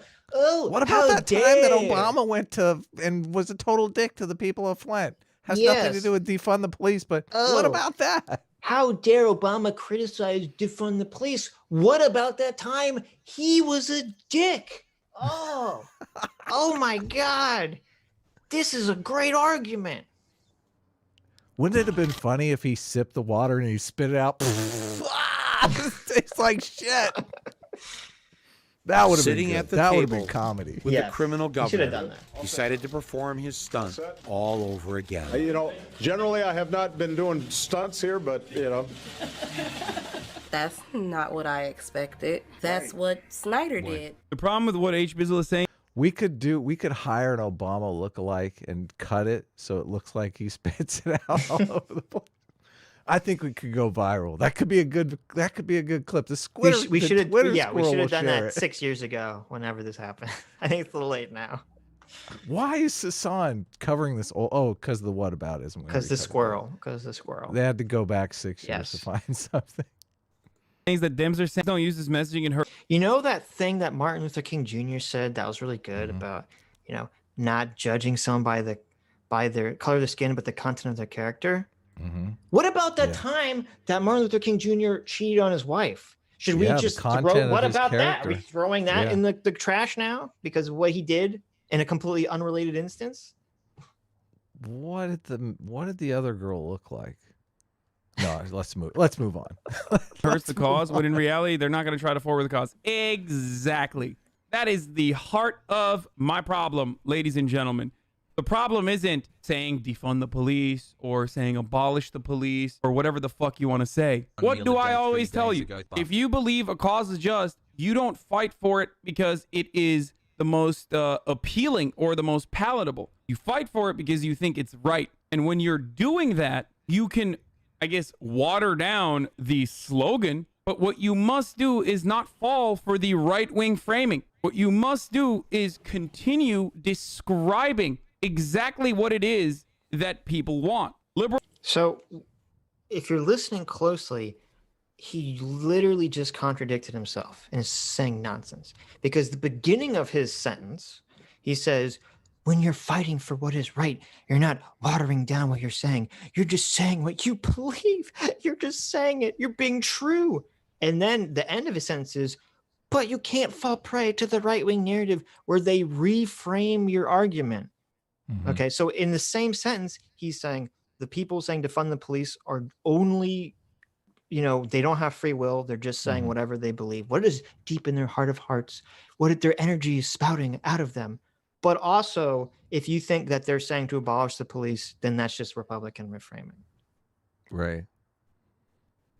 Liberals don't want to say, we want to, you know, people on the ground want to demilitarize the police. Liberals don't want to say that because that is conflicting with what they advocate for. What they advocate for is progress. They want to reform the police, right? They say they want to reform the police. They claim that they are on the side of justice. They claim that they're on the side of marginalized communities. So they claim that they want to do something about the police, but in reality, they don't. And that's precisely why they get caught up with right-wing reactionary. So when the grassroots activists come out and they say, we want to defund the police, they don't actually mean they want to defund the police. What they actually mean is highly nuanced system of reallocating resources in practical, smart ways.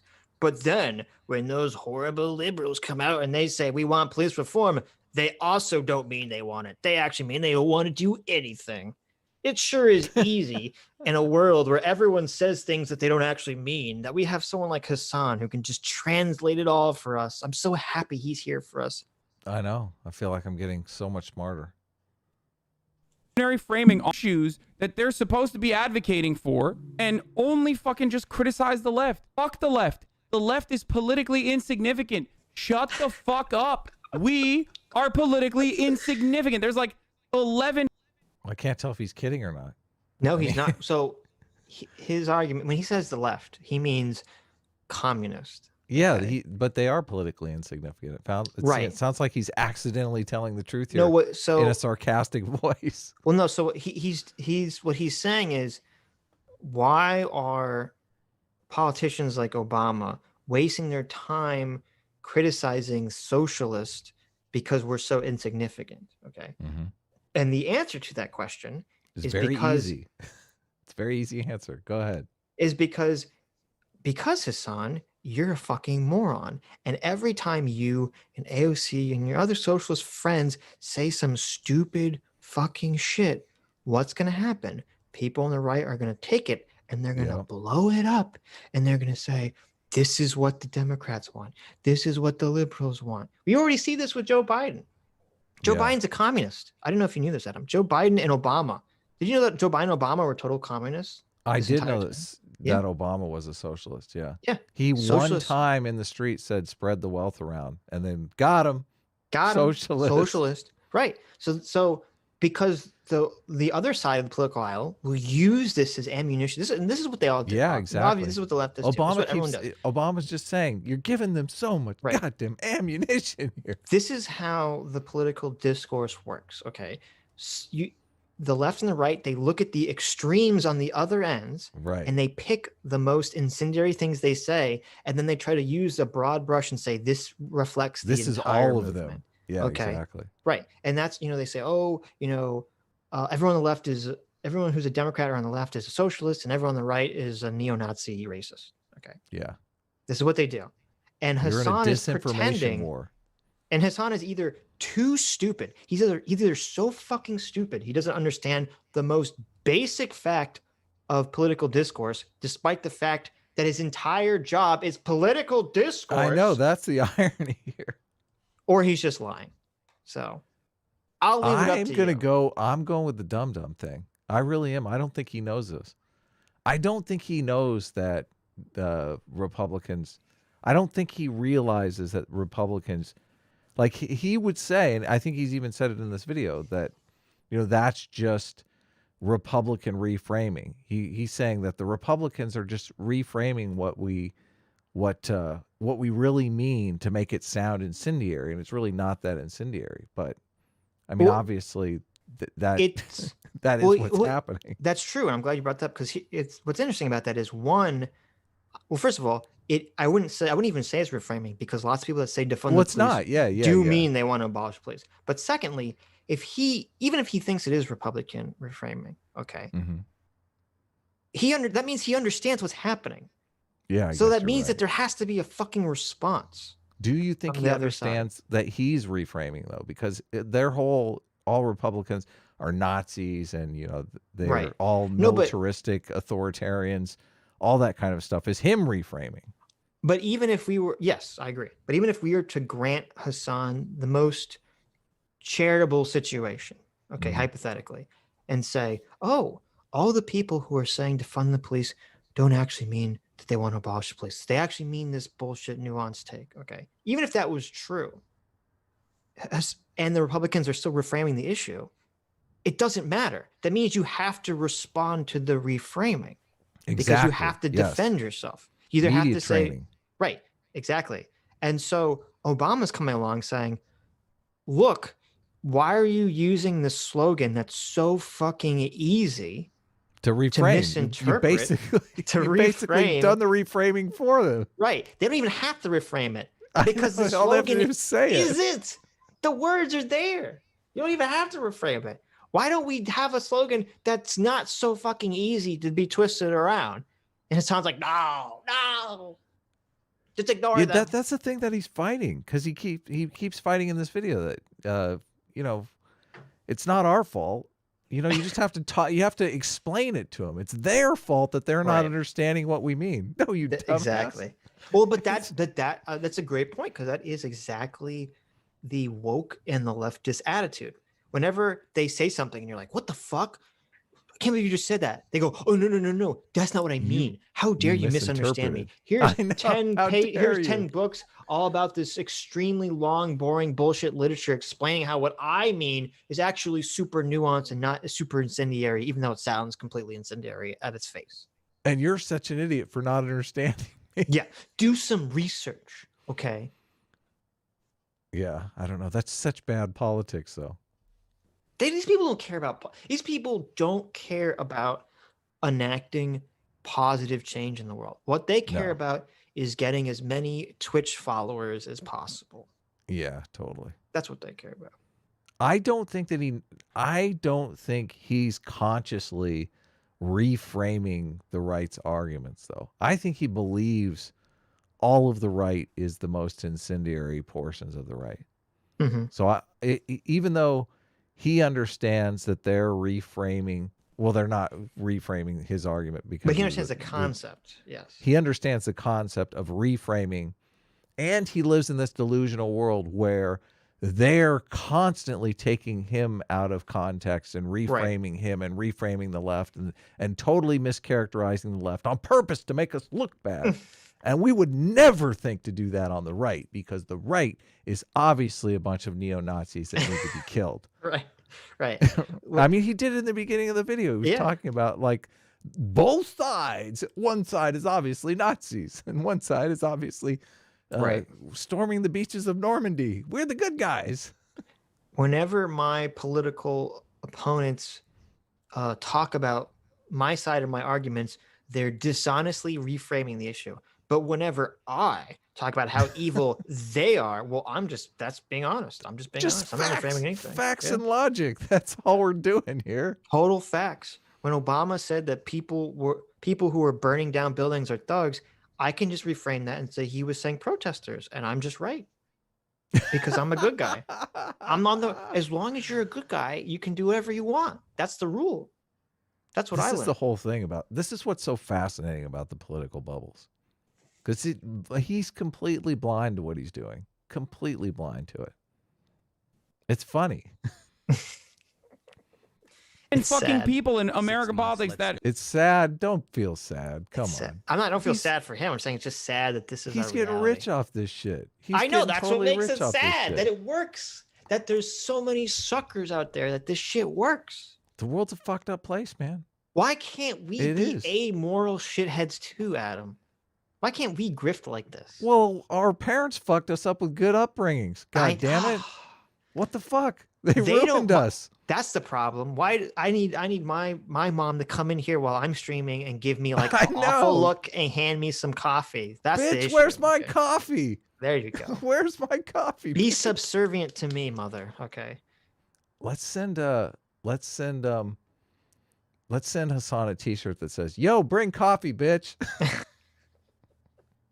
What do you think? Maybe we can get him to wear it on stream. There you go. No, it'll just say coffee, bitch. How about that? No, that makes it seem like he's the coffee bitch. Oh, no, he could give it to the maid. Yeah, coffee bitch. Yeah. That totally makes sense. Go. Hey, we bought a shirt for your coffee bitch. Here it is. Here it is, Hasan. This poor lady. This poor woman. Oh, God. I would love to hear her take on defund the police. She looks like she's got like 3 kids that are probably constantly being... you know, I don't know if you've heard other people talk about this, but some of the stuff that I was listening to on just people talking about the inanity of defund the police, they were talking about how Latino communities hate this stuff because, you know, their kids are constantly being roughhoused on by gangs and stuff like that. And if they lose community policing, then all of a sudden they're going to need to join the gangs to protect themselves. It's a terrible, vicious cycle. These people have no idea what they're messing with here. Could be designated as leftist. Stop fucking trying to bully 11 fucking people and the activists on the ground who have lost loved ones and focus on doing something, anything. Wow. The activists who've lost loved ones. I know. Every single person in the protest. They've all just had loved ones been shot by the police. Yeah. Yeah. There's just so many. There's rampant. Thousands and thousands of people every day just killed by the police. What about those 48 people with the dogs? I don't know. Make pets illegal. Defund pethood. And not fucking like giving more money to the cops. Not look there. He's got one of those killer dogs. The bottom left of the screen right there. He does. Look at that dog. Yeah. That dog's probably killed like 8 people, and he's got him on his wall. I know. Terrible person. All the representatives who said, "Hey, it's very hard to run and win again in my district because people were afraid of the defund the police slogan." And Hasan's like, "Shut up. That's inconsequential. This has nothing to do with real politics. Okay, that's only 11 people saying defund the police. Okay, that's it. That's all it is." Mm-hmm. Not just we're just going to train them this time. If anything you were saying is accurate, we would have seen a surge in African American turnout during the election when we saw complete opposite. And in fact, saw an increase in Trump support that's likely not completely disconnected from defund messaging due to black men in high crime areas being turned off by it. True. True. Was that him responding to the chat? Well, that's him. Oh, no. He hasn't responded yet. The chat is so true.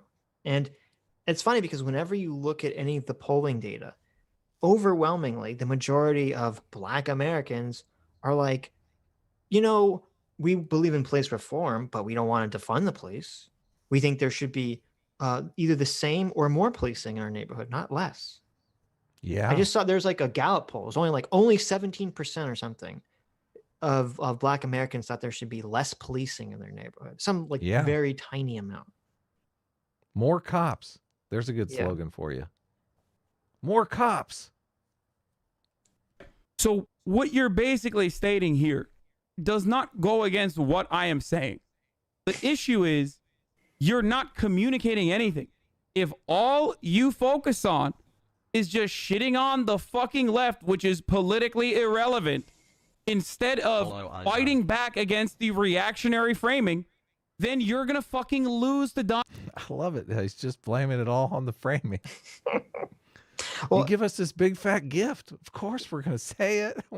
I mean, he really thinks that all Obama does, he just sits around insulting the left all day. That's all they do. All they do is insult. This is how you guys know that we're living in this 2 movies, 3 movies, alternate reality here. Because I go on Twitter and I see James Lindsay's every time anything happens, he's like, look at someone in the Biden campaign, being a socialist. Look at someone in the Biden campaign's something about wokeness.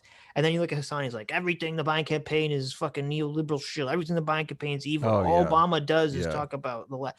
It's like, there's no reality. I don't know where the reality is in this world. Yeah, they're both doing these crazy incendiary things. Donald Trump, of all people. Jesus Christ. It's not like the Democrats ran on defund the fucking police, brother. There's 5 people that won that are now saying defund the police. What are you, And also, this is a nice little piece of revisionist history because after the election, all the AOC people were like, oh, all the people who ran on defund the police and the Green New Deal, they were all reelected. It was only the people who ran away from that that weren't reelected, and now suddenly it sounds like, well, no, that wasn't an issue whatsoever because it doesn't suit my narrative at this exact moment in time, so I can just pretend it didn't happen. I listened to a left reaction stream with Jimmy Dore and some other progressives on election night, and they were mad that Joe Biden wasn't going to defund the police. I was like, what? They really want those police defunded. Right, but that's what's so funny, because if you go on a right-wing reaction, they can say Joe Biden's going to come in and he's going to defund the police. Yeah, I know, exactly. And you're just like, this is the nightmare scenario. This is the world we live in. Are you telling me that National Democratic Party was running on defund the police? Is that what happened? Oh man, it was just too unfeasible. That's why. No, they were running away from it, Hasan, because stupid idiots like you kept promoting this shit. Mm-hmm. That's why for some weird reason all of the moderates, they lost. You are giving too much credit to Americans to understand policy. No, I am not. That's why I always say 84% of cops in 2016 said that they were going to vote for Donald Trump. Reframe the conversation around that if you want. If you want to. Man, if they didn't do defund the police, they probably wouldn't have had to steal the election, right? They probably could have won it fair and square. Don't you think? They wouldn't have had to stuff all those ballot boxes and totally do election fraud everywhere. I wouldn't be surprised if there wasn't all the rioting that the Biden's win would have been much larger. Because I really think that definitely shifted things away from coronavirus. Oh, I totally agree. Yeah. By a big amount. People saw these riots and they freak out. And it's completely understandable. I was freaking out. I go, what? This is crazy. This is happening in modern America. And half the people have defund the police signs. You're like, oh my God, please. Right. Like, why is this allowed to happen? I want the police to go in there full military gear. When people are burning down a building. Oh my God. When people are breaking into and looting and rioting and burning down buildings, I want the police. Crack heads. I want helicopters to fly in and police to drop down on ropes. Really? And I want them to be wearing full SWAT gear, and I want them to just start fucking tear gassing all these fucking people and arresting all of them. Yeah. That's what I want to see happen. And that's what everyone wants to see happen. And then when they didn't see it happen, they said, what the fuck is happening? What is going on here? I thought I lived in a safe country. Exactly. The caravan from South America, they saw that and they turned around. They're like, we're going back to South America.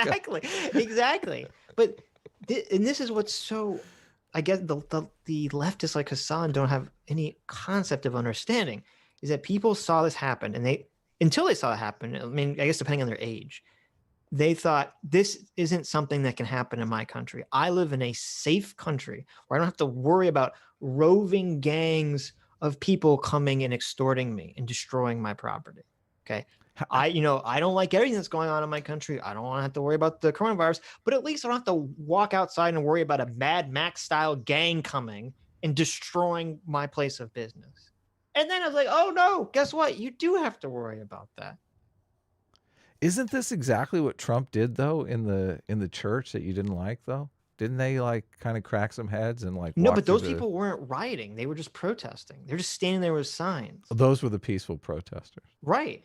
That's the issue exactly, Adam. Why didn't those people go into the places where people were rioting? Yeah, there you go. Yeah, that's the time to crack some heads. Well, they've been doing that in Los Angeles.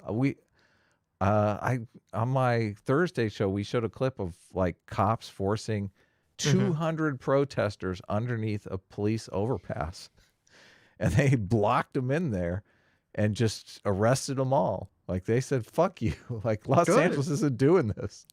Good.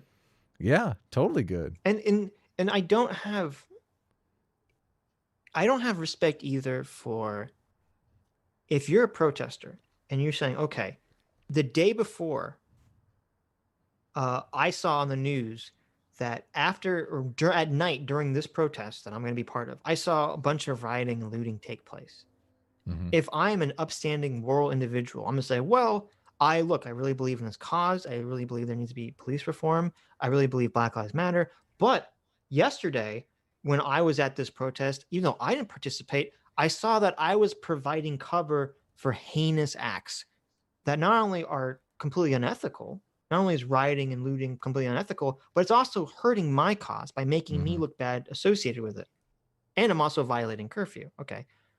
I should, if I'm an honest person or a moral person, I weigh all this in my mind and say, I don't think I should go out there and protest tonight, or I should leave at curfew and go home. Get my message across, leave at curfew. But then they don't. They just fucking stay out there and they provide cover. It's the dumbest thing ever. The left, though, is totally prone to optimism bias. So they're going to tell themselves, it's not going to happen again. Everything will be fine tonight. I don't think it's that. I think they just don't care. They say, it's not my property. And that too, obviously. And I'm not the one doing it. So it's, you know what it is? It's the left. Some people are not going to like this. It's the left-wing version of the people who get so triggered about wearing masks is what it is. It's saying, it's not my problem. I live in America, damn it. I have freedom to protest. I can do whatever the fuck I want. Individualism. Fuck you. Fuck you if my actions are causing great harm to other people. Fuck you. That's what it is. Yeah. Good for them. Draw up in fucking lines. Draw it on that. Just anything. Just do anything but what you are doing so far. We basically have a group of steroided, hopped up fucking psychopathic Republicans that are completely unaccountable. No, he's not. He's not reframing them at all. No, that's just straight news. Straight news, guys. That's straight fact, Adam. Hey, what's going on here?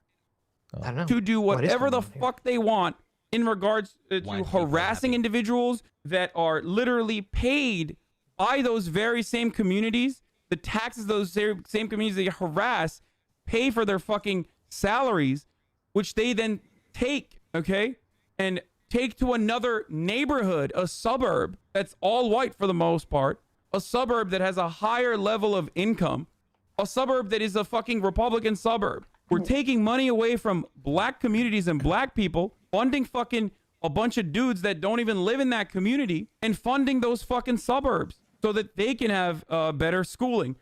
Isn't there this whole, so I hear this a lot, this whole idea that like police should have to live in the community that they're policing. And I understand the rationale behind it, because it's like, okay, well, if it's your community, you're going to feel more like you're going to know people, maybe. I mean, depending on how big your community is. You're going to know people, you're going to feel more involved with protecting it, et cetera, et cetera. Where if it's not your community, it's easier for you to sort of give in to the dehumanizing aspect of being a police, in that you have to keep dealing with crazy people every day, and you start to view them as less and less people for your own sanity sake. Okay. I understand that. But a lot of, like, first of all, this is all not intentional. This is just what happens. Okay. But secondly, there's a huge security issue here. Okay. Yeah. Because totally. if you're a police officer, I know where you live. Exactly. If you're a police officer in a community that has high crime, everyone's going to know where the fuck you live. And if you bust someone, you're not supposed to bust, especially if it's involving gang violence, they're going to just fucking come for you. Yeah, totally. It's stupid. It's totally stupid. Nobody thought that one through at Hasan's house. So that those white suburbs can have better schooling, so those white suburbs have better access to opportunities, so that they can take additional funds. And also, you like that he totally makes this like a race issue. You have all these evil white cops living in these nice, cops make so much money, Hasan. Like, I don't think he's ever like interacted with a police officer in his life on a personal level. He's acting like, oh, all these rich cops, they're all rich and they're all white and they're all just sucking the resources out of these poor black communities and transferring it to their rich white suburbs. Because first of all, nope. Yeah, first of all, cops are not well off generally. Okay, at least not from policing. Okay, they have to be well off from other sources if they're going to be well off. And secondly, it's so funny because I remember there was a great video. I think it was from Miami Beach or something, where it showed a completely the most diverse police force you've ever seen in your life. There was every race and gender and ethnicity of police officer there, and they were all busting the heads of the Antifa protesters. Yeah, totally. They're finally like, the races have united. Let's all beat the fuck out of these bastards. I was like, racism is over. Where was that? It was Miami, right? That thing was like a music Miami video. Beach. It was Miami Beach. Yes. They were like hopping out. The woman, like a little tiny Latina woman, jumped out and like grabbed one of them and got him in a headlock and shit. Yep. And most of the protesters were white, by the way. Listen, you college kids, I'll grab your ass and throw you in the car. I know. I just saw that video and I'm like, this is it. This is the America I dreamed of. We've finally reached the colorblind society, everyone. Huzzah! Totally. That thing needs music. Hey, you should read that super chat, not just because it's $50 and we want to encourage people to give us $50 super chats, but I think it's relevant. J-Mac for $50 says, kind of a false dichotomy. I understand what you're saying, but covering for active destruction of businesses is not the same as not wanting to wear a mask, especially when you're surrounded by stories of elites breaking their own mandates. So, well, let's do the last point first. The last point is total whataboutism. It has nothing to do with anything. Okay. No, it's not whataboutism. It sure is. You should never say it's okay for me to do something immoral or wrong because other people are being hypocritical about it. That's well, for $50, I'm willing to look the other way on. There's nothing to do with morality. That's whataboutism charge. For $50, I feel we can let this one for $50, Adam will agree to it. Okay, but my moral judge. Okay, well, oh shit. Okay, the fucking ball buster here. I know. So, yeah, it's not obviously they're different degrees. The idea that I'm saying is that if you're part of a mob, and someone says to you, "Hey, you're part of a protest, and your protest through your actions, even though you're not directly doing this, your actions are leading to covering up for rioters. Like if the protesters weren't there, or if all the protesters left at curfew, then the police could very easily arrest all the rioters and looters. Or more likely, the rioters and looters wouldn't actually riot and loot because they'd be too afraid of getting arrested. They wouldn't have the protest defend, like covering them, acting as like this big meat shield. Okay. And if you ask the protester why they do that, at the end of it, I would hypothesize that at the end of the long conversation, you're basically going to get down to the individualism, saying, look, it's my right as an American to protest. So fuck you and fuck any other consequences that happen. And I'm saying that with people who say, I'm not going to wear a mask because of my freedoms. That's the same mentality. It's saying, as an individual, I don't really care about the harms I could be causing to other people. But he's saying that there's harms being caused to the business owners as well, which is what's really, I mean, I'm super, super conflicted about this, especially being in Los Angeles. I don't know, probably everyone has seen that video that has gone viral of Pineapple Saloon, where the woman comes out and talks about the movie set, you know, basically having the same setup outside. Have you seen that video, Sitch? Yeah, I have. Yeah. We used to have drinks at that place one night a week, that Pineapple Saloon. So feels very fucking tangible to me. Well, but that's true. And that is a difference, is that the destruction of property is a more visually tangible effect. You can see it. Where with coronavirus, it's not tangible. You're not going to see like who could be getting sick necessarily from your actions. The hypocrisy is also ever present because the movie company got the go ahead and they're closing down the small businesses, which obviously reeks of elitism. But at the same time, I just saw this morning, Los Angeles is all of Southern California is down to 12% of our ICU capacity. Those ICUs are filled with COVID patients that are dying. Once we reach 0% capacity and the numbers of COVID cases still continue to climb, those people are going to die. Those people are in a situation where they need...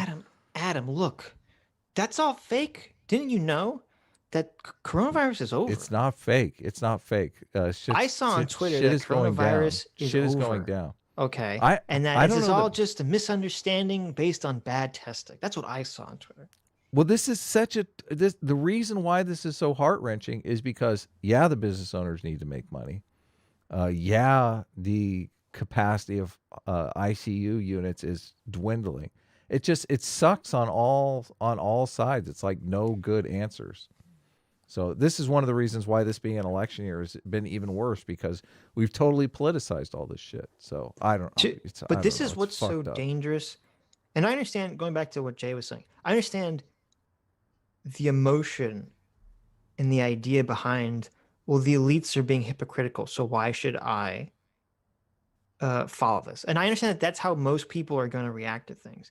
And that's the problem, and this is a big problem with the left too, is not having a shared common humanity to unite around. Because we look at the way people reacted in World War II, okay, in America. It was, since everyone could unite against this enemy, and they all felt like they were on the same team, and they all felt like they were on the side of justice, people could be like, oh, I will sacrifice my time and effort to serve my country, whether it's through military service, whether it's through collecting scrap metal and donating it to the army. There were so many things people had to do to help the military, because there wasn't the industrial powerhouse that we are or not the industrial powerhouse, but we weren't the powerhouse today where you could just have like this massive military that has so much money behind it. The average person had to pitch in to give metal and to can food and to do things for the troops over there. And America united around this idea. And we can't do that anymore because we're so divided now.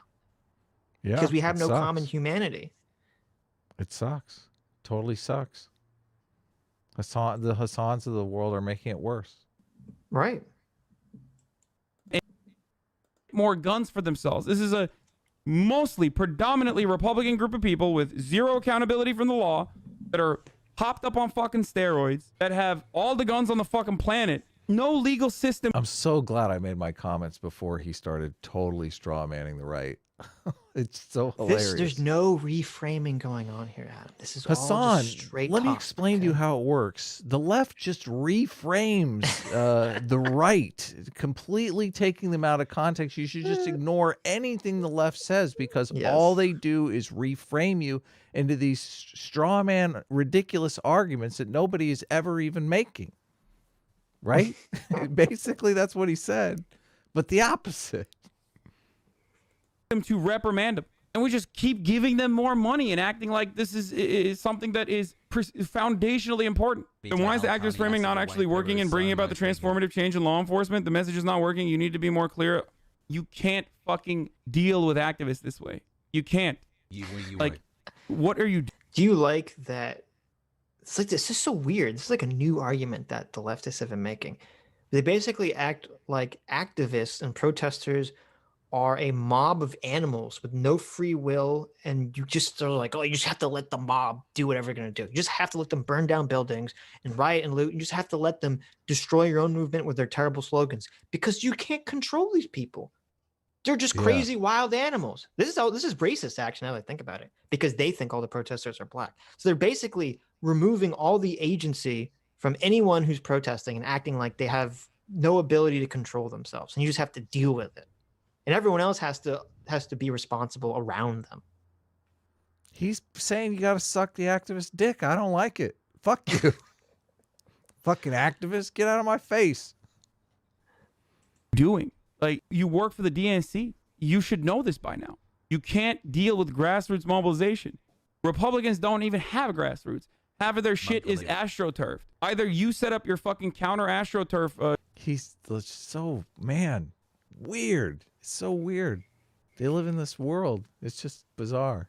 Strategies and make it seem like that's what the fucking people on the ground want, or shut the fuck up and say, hey, we hear you, we see you, this is what we're gonna go with. Abolishment of police departments is not happening. He acts like that. He acts like that's gonna do anything, saying, we hear you, we see you, but we're gonna do X. As long as you're not doing the most extreme version of what they're demanding for it, they're still gonna demand it, Hasan. Okay, and people like you are going to come out here and you're going to call them liberals who are just pretending to advocate for change. There was, you know that, have we ever done a video by Second Thought on the stream? I believe so. I think we did. Like, and he's this really crazy, fucking crazy socialist guy. Yeah, we've done one. We were gonna do another one, but we didn't do it yet. Yeah, he's always on like I have a list. Like people recommend me stuff, and I I add it to a list. Sitch, the squirrel's gonna take that out of context. Right. I'm sorry. Well, it's okay. I'm Jewish. I can have lists. Okay. Oh my god. So I have a list. We have a list. We had all the communists too. I have a list with names on it. We got a regular McCarthy here, guys. I have a list with 100 names of YouTubers who are part of the Marxist Society. Yes. No, that's a good point. But so one of the videos, by second thought, is all about police reform. In the entire video, all he does is say, "Oh, these horrible liberals, they all pretend, these Democratic politicians, they say, we hear you, we see you, but then they do nothing. They just put little black shawls, or like the little African shawls, around their necks, and they kneel at a black church, but they don't actually do anything. Even though I don't understand how local government works, and the fact that I'm asking the federal government to somehow reform individual local police precincts doesn't really make sense, but it doesn't matter. Okay." It does matter, because that's probably why they're not doing anything. Yeah. Well, and also because what are the Democrats supposed to do? Even if they could do something on a federal level, which, to be fair, they probably could do something, because I'm assuming these local police stations receive some sort of federal funding. And the only thing that the Democrats control right now in the federal government is the House. What are they supposed to do exactly? Yeah, they can't get Trump would veto anything anyway. The Senate's not. They don't care about that. Think Mitch McConnell's going to agree with any of their fucking police reform? Of course not. Mitch McConnell, yeah, right. Yeah. So Hasan is like, oh, well, if Obama and the Democrats just said to the activists, just said, "We hear you, we see you, we're working with you." Oh yes, then all the activists would just throw flowers in the air, and they'd stop being crazy shitheads, and the life would just be utopia. They're going to bitch no matter what. Like Obama could do all kinds. They could do something and they'd bitch about it. Defund is not about abolishing it anyway. There will always be a need for some form of policing. You don't have to call them fucking police.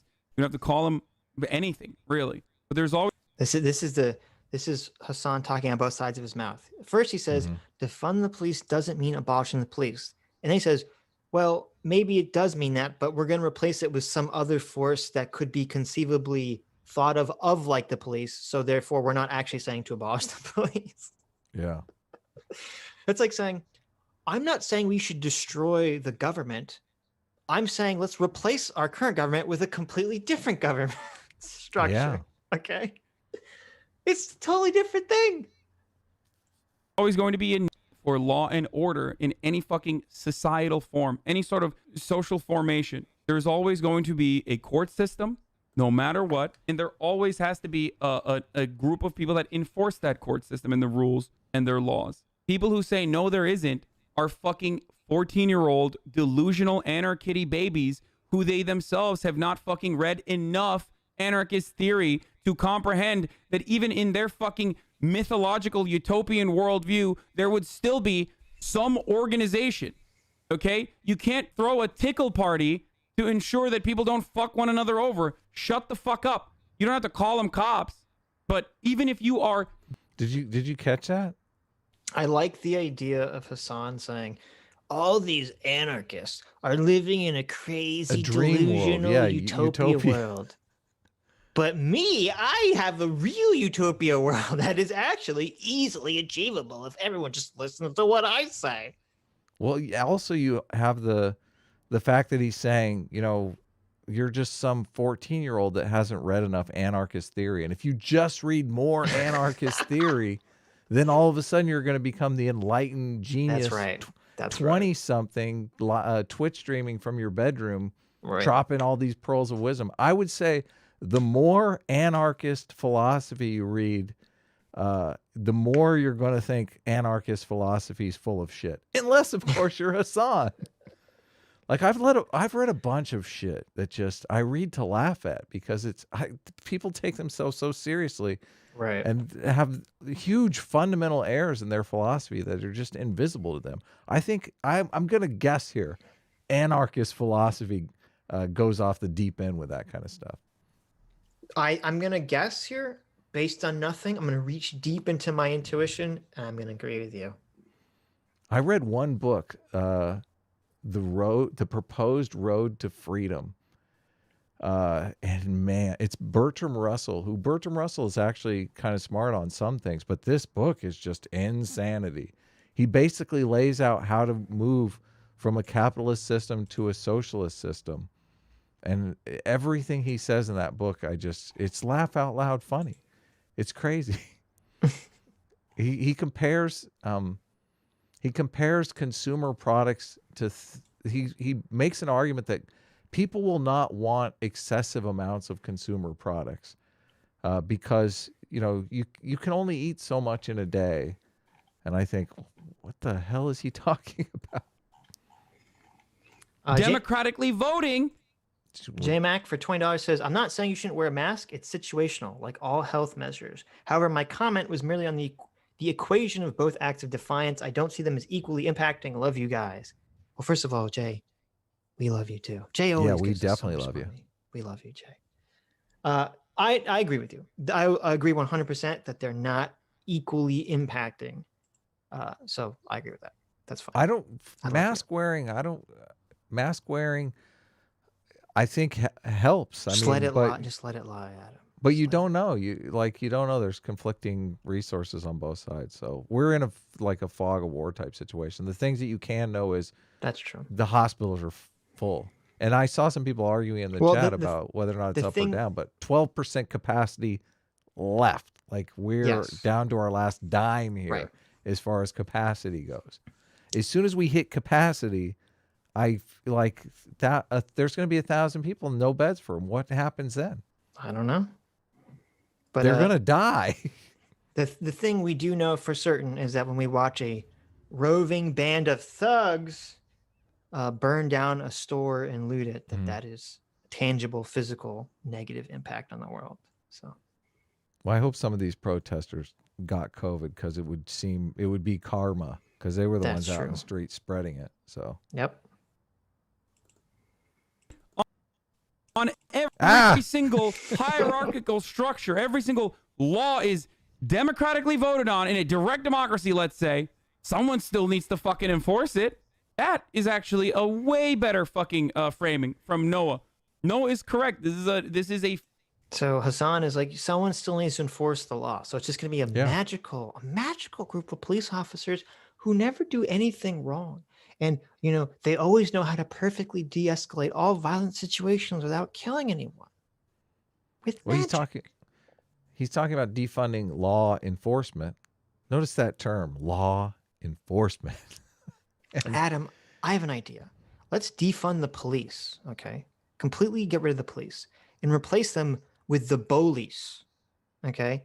The police? Yes, we're just going to take the P and we're going to flip it upside down to be the police. And they're going to do all the exact same thing that the police did, but they'll just be better at it because it's a B for better. The police, okay? This is my idea.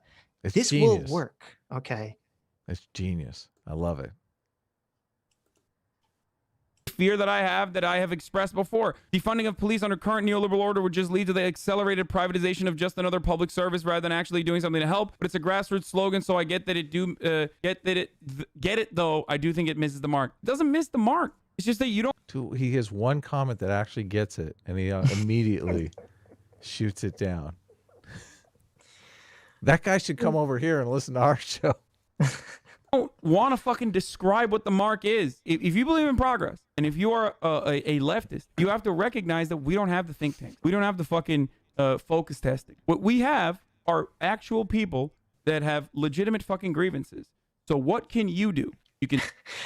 I love the idea. First of all, I love the idea that you think Trump is focus testing any of the fucking shit he said. No, I think we finally have the answer. It's a wing and a prayer. Yeah. So, but also he said all we have is people with legitimate grievances. Okay. So all the people who have grievances that aren't leftists, those are all fake.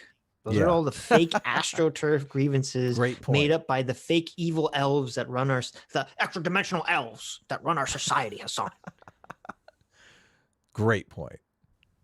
can stand in front of the tide and say, no, no, no, it's not time for that right now. No, no, no. What you're saying right now is actually hurting our cause. Or you can say, listen, I understand what you're trying to say. And while I personally think that maybe it's not the best messaging for all these fucking moderates, I'm going to do my best to describe to them exactly what it is that you are saying, because we all ultimately have the same fucking goals. When Donald Trump brings about a law and order message as a dog whistle for black people not wanting law. Who voted, since Hasan's all about direct democracy, who voted Hasan to be the mob whisperer? Okay. How does he know what the mob means when they say defund the police? Because they're all in his chat. Oh, of course. Okay. Law and order because they don't want cops or whatever the fuck he's trying to say. That's psychotic, because of course black people also want law and order. But the problem is, in underfunded communities, the presence of police creates lawlessness and disorder. Everybody wants law and order, unless you are a psychotic racist who literally thinks black people just want chaos and disorder and lawlessness. Of course they want law and order, motherfucker. The whole point of defund the police is law and order. Bringing about accountability for the police force is law and order. This is bizarro world here. Is this like the Ministry of Doublethink here? Double speak? Yeah, chaos. Like, you get rid of the police and the gangs take over. What's he talking about? Well, Does he live in any of these neighborhoods? It's like, okay, yes, Hasan, most people that are insane want law and order. Most people aren't the Joker, right? Mm-hmm. But the issue, Hasan, if you want to leave the kiddie table, okay, I know Thanksgiving just happened, and you were sitting at the kiddie table, and your mom was bringing you your tendies because you didn't want to eat turkey with the adults. You wanted tendies, okay.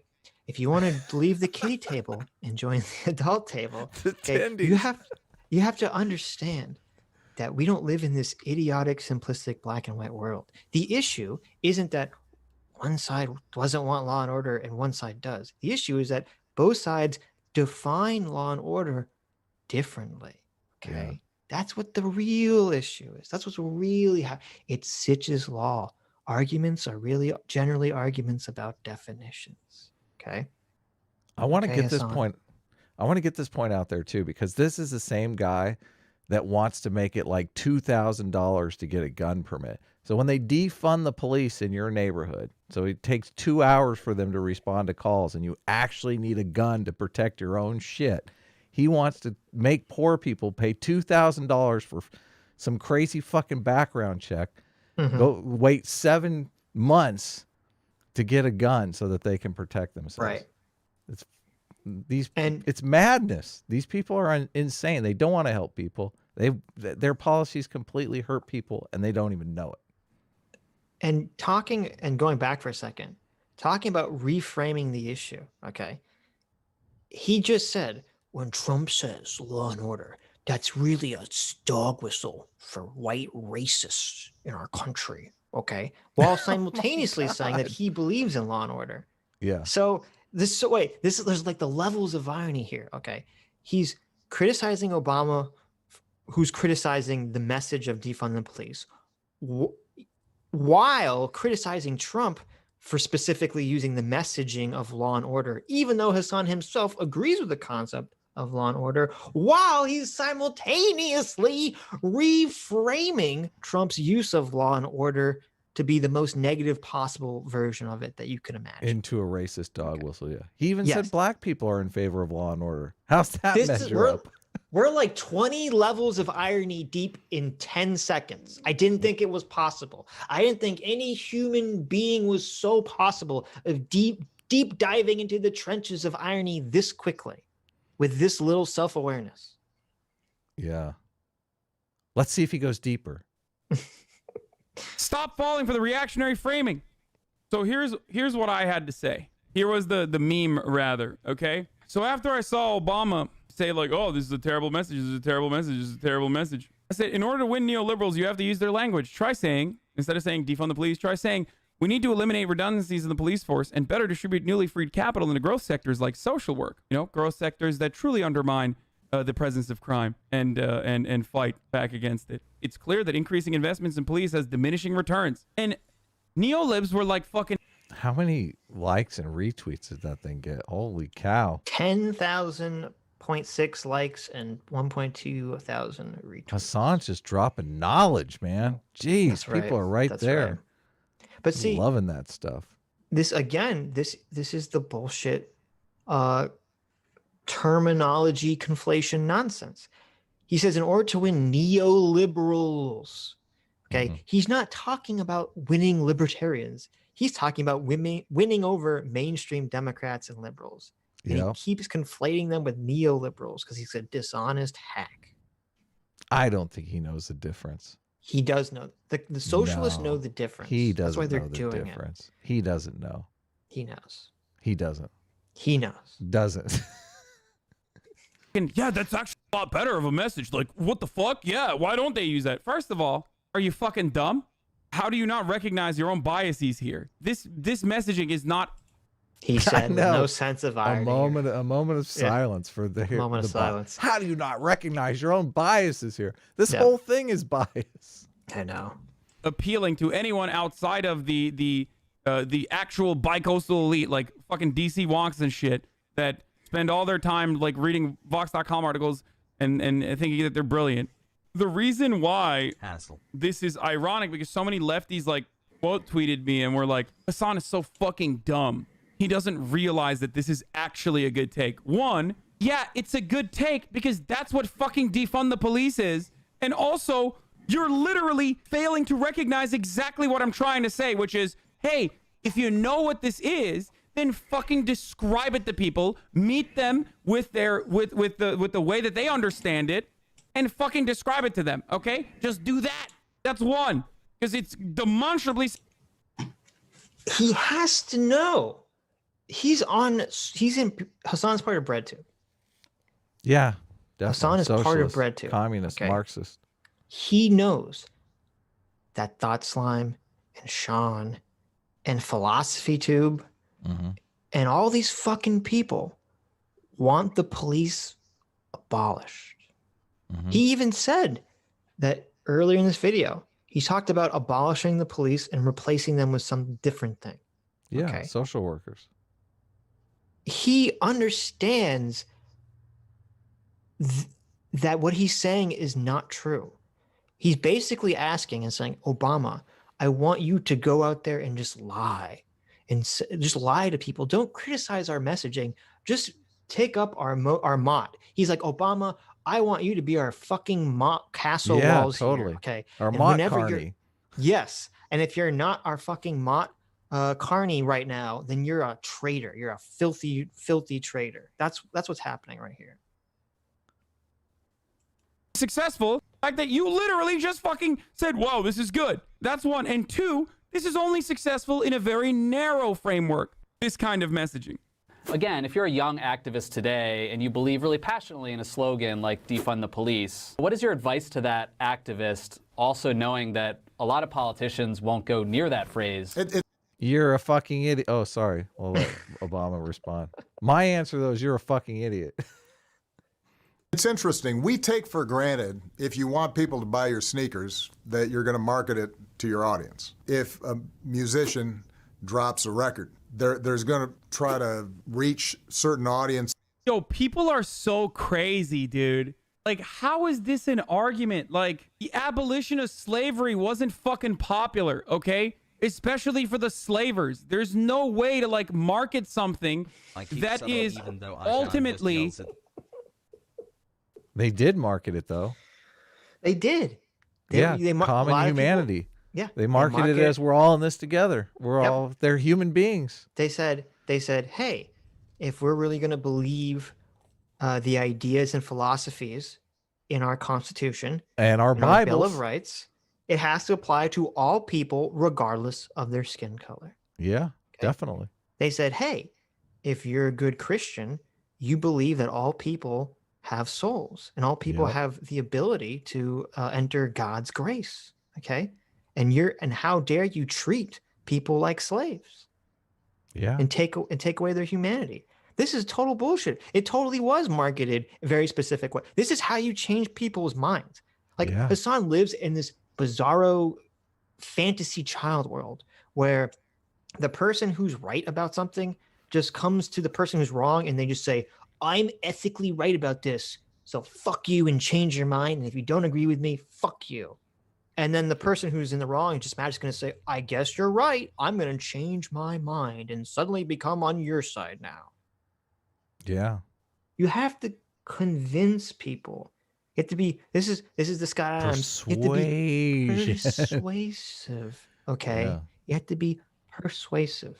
Yeah. And first of all, this is all bullshit anyway, because this would be only if I was agreeing that his framing of defund the police doesn't actually mean to abolish the police, which it does. Okay. Yeah. But even if we were to grant him that, okay. It's like, a stupid idea. Even if you grant it in the most charitable way possible. Like most of policing is cleaning up after a crime is committed. Right. What, a social worker is going to show up and take a police report on a burglary? What? Come on. You know that this is so stupid. It's totally stupid. When even Vosh, who made a video on the same subject, kept conceding that the slogan "defund the police" is completely stupid. Yeah, okay? There you go. When even Vosh, the guy who focuses probably more on trying to appear, not crazy and trying to be persuasive and manipulative with his rhetoric, when he's telling you, Hasan, that he's on your side, but your slogan's fucking stupid. Your slogan's fucking stupid. Yeah. Like, it's just, that's why I'm saying I can't believe Hasan is this stupid. I can't believe a human being is this stupid. I think Hasan and Destiny were friends for like a minute, and then Destiny realized, oh my God. Like, as soon as you hang out with someone privately and you realize, oh, wow. Oh, wow. No, actually, no, we talked about this. It's actually, the reason Hasan and Destiny broke up is actually because of friend of the show, Nuance Bro. He is the impetus that broke up Hasan and Destiny. Yes. The story is, if you haven't heard. Yeah, let's hear it. I love the drama. What did you do? Is that there was some case, I don't remember exactly what it was. There was some case where someone got shot and some people were saying, oh, this is obviously racially motivated or something. And Hasan made a video talking about how it was racially motivated, blah, blah, blah, blah, blah. And Nuance Bro, and then a couple of days go by and you find out the facts of the case, and it's like, oh, it wasn't racially motivated. They actually had like the wrong person involved in the case. It was actually like a black person shooting another black person or something. It had nothing to do with racism whatsoever. And so Nuance Bro made a video where he just mocked Hasan for having this terrible take. So then Hasan then reacts to Nuance Bro reacting to him, and he's making fun of Nuance Bro. And then he tries to pull Destiny in onto this and say, look at this Nuance Bro guy. He's making fun of me for getting this story wrong, blah, blah, blah. And then Destiny does the reverse and says, well, I agree that you shouldn't cover breaking news stories like this because you don't have all the facts. And that was the beginning of the end of Hasan and Destiny's relationship. Wow. So, Hasan actually responded to one of my videos one time. Well, we never responded to him. You should have done it. We should have an endless stream of response videos back to each other. It's water under the bridge. Anyway, so. Going to the boat and destroy previous hierarchies, okay? Why is it that we're making it seem like it's a burgle? The entire point. Wait a minute. A burgle? Wait a minute. Slavery wasn't fucking popular, okay? Especially for the slavers. There's no way to like market something that is ultimately going to rock the boat and destroy previous hierarchies, okay? Why is it that we're making it seem like it's a burgle? The entire point of corporate branding is to present an idea. So, first of all, he's just conflated slavery with policing. Okay. He said slavery and policing are both about toppling oppressive hierarchies. Right. Yeah. So this is why I'm saying that he's gaslighting and being dishonest. Because you can't say oh, well, when they say defund the police, they actually mean this incredibly nuanced take. You can't say that in one breath and then turn around and say defunding the police is about toppling the oppressive hierarchy, which is the same as slavery. Yeah, yeah. Yeah, that doesn't sync up. No. That is unattainable in the real world, okay? That's not a real thing. That's why, like, woke bae as a marketing term is a fake person. That's not a real person. Not a single person on this planet is, like, truly fucking woke. Everyone has privileged blind spots. But he's also saying that marketing is somewhat deceptive, and he doesn't want to engage in the dishonesty that takes place in marketing. Well, first, I mean, marketing because of his ethical stance. Right. First of all, marketing is completely deceptive. But secondly, that's what he's doing right now. I know, exactly. Exactly. He's like, Obama, why aren't you marketing my ideas? Yeah, exactly. He's like, sure would be nice to get a shout out for defund the police. Yeah. Why are you shitting all over defund the police? Why is he helping us? This is amazing. He's criticizing Obama for saying Obama is criticizing the movement because the movement that wants the change isn't marketing their idea better. While he's criticizing Obama for saying, well, why didn't Obama be the marketer marketing the movement's idea? Yeah, exactly. Smart move. Get Obama to do your shit for you. Why don't these guys, this was the problem. They should why don't they just pay Frank Luntz to do all this work for them? Okay. Just get him to do the marketing. They can't, they're not going to give money to Frank Luntz. Scrounge all the money that you're donating to Black Lives Matter that's going into the void of nothingness. Use all that money to pay Frank Luntz together to make him the marketing guru here. And he'll figure some incredibly catchy slogan that you can rally behind instead of defund the police. You got to read his book because I know you'd be reeing like the whole way through it. It's so dishonest. Why would I be reading? It's so dishonest. It's so dishonest. Really? What do you mean? Well, it comes off as dishonest. I mean, marketing in a sense, I mean, kind of is dishonest. Sure. I told you about the thing with Las Vegas, how he turned gambling, which sounds seedy, into gaming, which sounds but when you say, nice and friendly. But when you look at the effects of gambling, there's a reason why it's seedy. Right. But when you say it's dishonest, you mean that he's just is he explaining the trick in like a neutral way, or is he sort of being dishonest about what he's doing? No, he explains it fine and totally a neutral way, but at some level it is somewhat dishonest because you're playing off of subconscious tricks. I mean, how can it be something conscious when, if you say gambling, you get this much of a response, and if you say gaming, which you're talking about the exact same thing, you get a much higher response. Right. I mean, that's not a conscious response. People aren't going, "Oh, gaming." And yeah, no, right? So, right. And the idea is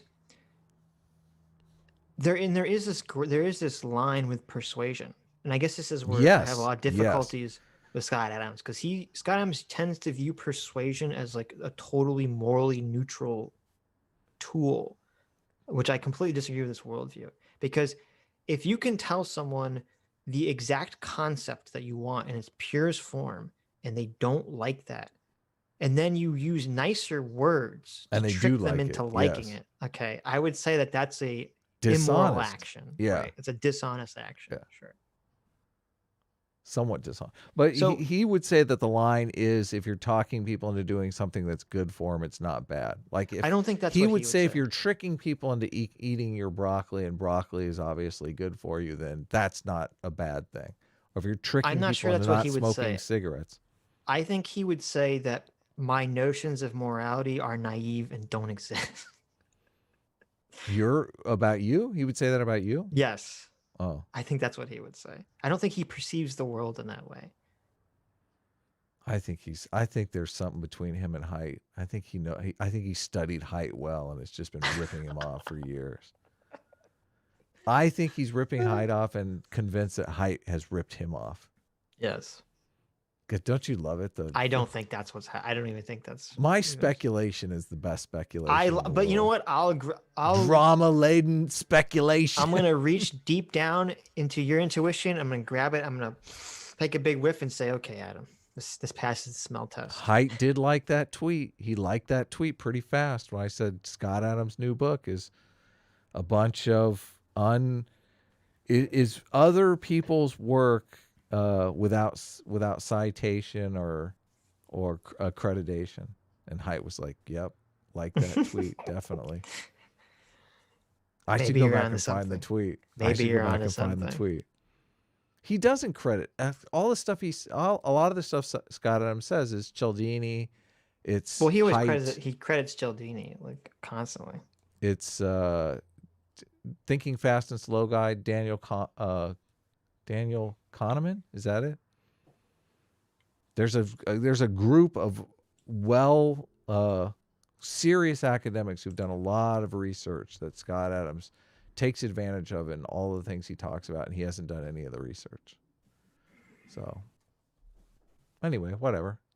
What I learned from Scott Adams is don't credit these people. Pass them off as my own ideas so I can see them. Like, why am I crediting these? Why does everyone on the stream know that I'm a Haidt fan? Why can't they just think I'm the genius? Let me tell you guys about the social intuitionist model of reality.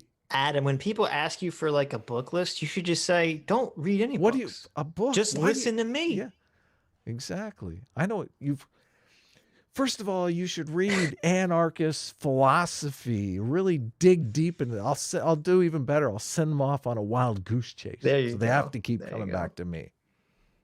How about that? There you go. Complex individuals. They have unique opinions and they can be fucking bigoted from time to time, right? Like, you can't corporatize a human being or existence, just like you can't fucking commoditize a goddamn social movement. Okay? You can't. What does that even mean? You can't corporatize a human being? This goes back to the agency issue. He's saying what corporations do is that they take some phrase or feeling and then they workshop it to make it marketable. And he's saying people can't go through the same process. So again, he's acting like people in these movements have no free will, no agency. They're just like animals lashing out that have no control over themselves.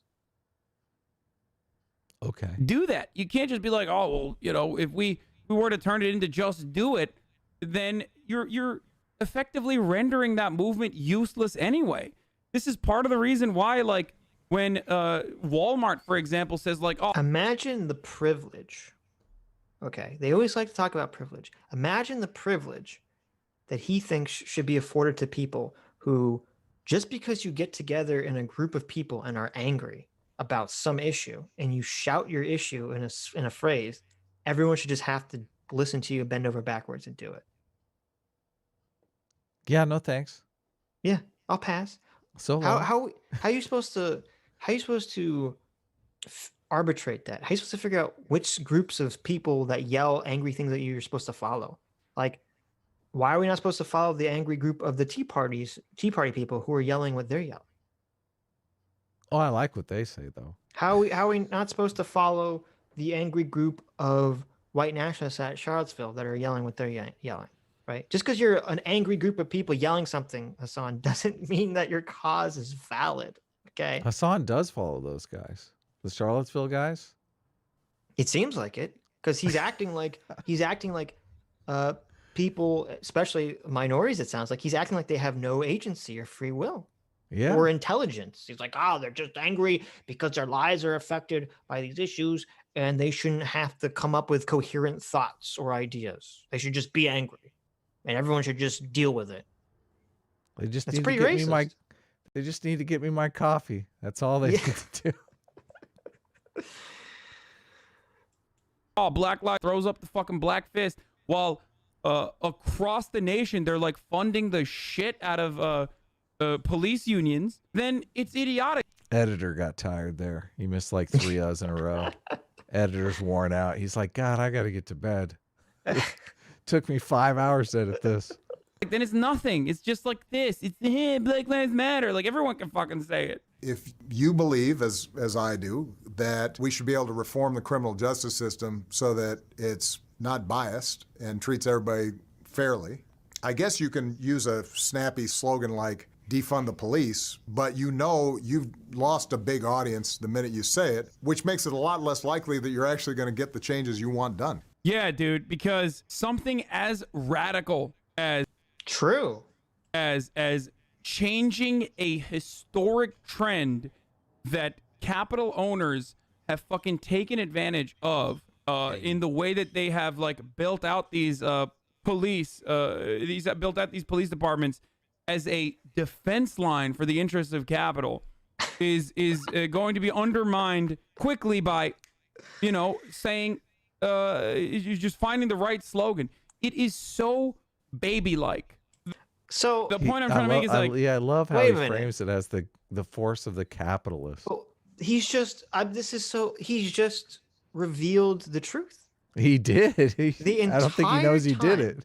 Yeah, the entire time in this video, he keeps saying, defund the police doesn't mean to abolish the police. It's nuanced. Obama should be trying to say this in a persuasive way. He should be the marker. He's been saying this for the last 23 minutes. Maybe the last 40 minutes if you didn't cut out all the breaths and ums and likes, okay? He's been saying this for the last 23 minutes in this video.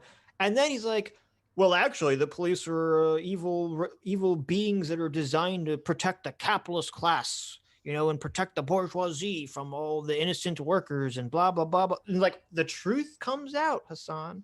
The truth is revealed. You've been fucking lying to us this entire time. But he wants to defund the police that are not the bourgeoisie protectors. We already discussed they have private police forces.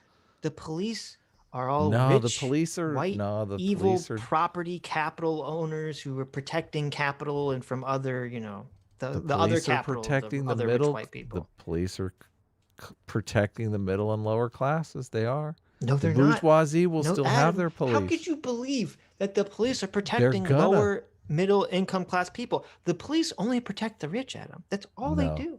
That's all they do. No, wrong. That's all they do, Adam. You sound like a progressive. That's all the police do. The police never help poor people. They never go into poor neighborhoods and police them in order to get rid of crime so that people who want to participate in society positively can do that. That's not what the police do, Adam. They just harass innocent people. They just keep everyone down. That's what they're designed to do, Adam. They make it safe for capitalism. They make it safe for capitalism. Now, look, when I say defund the police, I don't mean we should abolish them. I actually mean it's highly nuanced. My position is very nuanced. This is so Obama's position is very not nuanced. I'm just glad that eventually he got triggered enough to drop the lie and just be honest. I think he just got tired. It wasn't triggered. He's just worn out. He's had a tough day of streaming. This clip is only 28 minutes, but really it was like 4 hours. This is like, okay? It's magical thinking to assume that if you are to arrive at the best possible slogan, that people are all of a sudden going to change their minds and be like, wow. Hasan. Wow. That's, oh my God. It's so weird. It's like he's lied so much he can't keep track of his lies now. And he's totally lost in a different argument here. Okay. Obama isn't saying that you can package any fucking terrible idea with a good slogan and people will hop on board on it. He's saying if you actually believe in police reform, okay, real police reform, not this fanciful idea of abolishing the police, that you should not use the slogan defund the police. That's what he's saying, Hasan. He's not making this insane argument that you think he's making. He's saying your idea to fix the problem is stupid. Yes. And bad messaging. Yes. Wow. I never thought this way before. Like, holy shit. No. Just like with Black Lives Matter, people didn't hear Black Lives Matter and go, wow, that makes a lot of sense. Holy fuck. Okay, they didn't think like, oh, well, I came to terms with you know, black liberation because I heard Black Lives Matter. Like, no, that's not how this fucking works. It's because people literally fucking constantly made the arguments over and over again against a sea of misinformation, against a sea of reactionary framing that desperately tried to make BLM into a terrorist group that wanted to fucking kill cops. Let's say, let's reform the police department so that everybody's being treated fairly. What is the take here? Like, this whole Fairness Cheating Foundation. Obama knows. He knows his shit. Obama unironically think that, like, I don't know, black protesters all around the country had never even thought about this? Like, oh, let's reform the police so that people are being treated fairly. Like is that truly the take here? Activists on the fucking ground were like, oh, fuck, why didn't we think about that, dude? What the fuck, dude? God, they're all like, oh, no, dude. Fuck. We totally dropped the ball, brother. This is a little funny. I got to admit. It's Hasan is falling into this classical trap of assuming that the rest of human existence thinks the way that he thinks. Okay. Yeah. The answer is that's the trap. That's the one trap you always have to avoid. Right. Because the answer is pretty simple here. The people on the ground who are angry and are saying stupid shit and are doing stupid shit like rioting and looting and covering for rioting leaders, they're not thinking what you're thinking, Hasan. They're not thinking at all. They're not motivated by thoughts. They're not motivated by pragmatism, like a politician or someone who's going to actually enact change is going to have to be motivated by. They're motivated by one thing, being fucking angry. That's their motivation. They're emotional. Fucking police, stop me from burning that building down. Yeah. They're raging out. My life is not good. And things in my life are unfair. And you know whose fault that is? It's not my fault. The man. It's the man's fault. It's the work. It's the system's fault. And you know what that means? That doesn't mean that I should calmly and rationally understand that while there are many problems with the system is actually good and is better than it is for almost anywhere else in the world, and we should work towards fixing the problems. No, fuck that. We should tear it all down. Exactly. Hardly peaceful protests, mostly rioting. It's just, we don't want peace. No, we want to raise hell. No peace. No peace. Yeah. What was the other? What was the one that they said back in the 60s, which was "Burn, baby, burn"? That was what I forget burn, his name. Baby, burn. Yeah, last stream. There was that representative from Georgia who was black, who was saying that his fellow representative lost his race in a quote unquote swing district because all of his district heard this nonsense about socialism and defund the police, and they were afraid. You know the defund the police slogan of the 1960s? Because it's even worse. Yeah, burn, baby, burn. And he was saying in the 60s, there were the same group of people that were back then, and they were destroying the movement by using the slogan "Burn, baby, burn." Which is worse, burn, baby, burn, or defund the police? Well, burn, baby, burn's obviously worse. I know. Well, they dialed it back a bit. It took them like 50 years. But whatever. The situation was also worse too. Because I mean, you know, people. Oh yeah, you're right. Oh, you're right. Rights, yeah, you know? Civil rights was in '64. So, right. Yeah. Okay. So some baby steps here. We went from burn, baby, burn to like defund the police. We're making progress. Maybe you're right, Adam. Slow incremental change. We're making progress here. Even the craziest people in our society are actually toning it back. If you just back up and look at a wider view of things, maybe in another 50 years, what's the slogan going to be? It'll be, excuse me, sir, please respect me or something. That's so controversial. How dare you? Please respect me. Please respect me. What are you saying? Are you implying that I don't respect you? God, that's so divisive. That's terrible. Oh my God. Oh my God. Then we've won. That's true. Then we've won. Then the dirty neoliberals have won. Okay.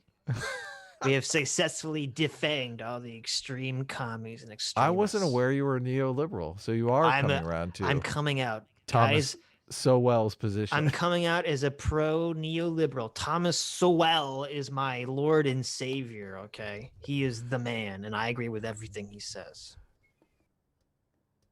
Obama to fucking chime in while he's selling his book. The key is deciding, do you want to actually get something done, or do you want to feel good among the people you already agree with? And if you want to get something done in a democracy, in a country as big and diverse as ours, then you've got to be able to meet people where they are. And yeah. How dare Obama? How dare our first black president come into a conversation with a modicum of rational thought and insert it into this? How dare he? How dare you, sir? Yeah, evil. You know, like halfway to Jim Crow. You know what I mean? Like come on, separate but equal. One side is saying separate but equal. The other side is saying no.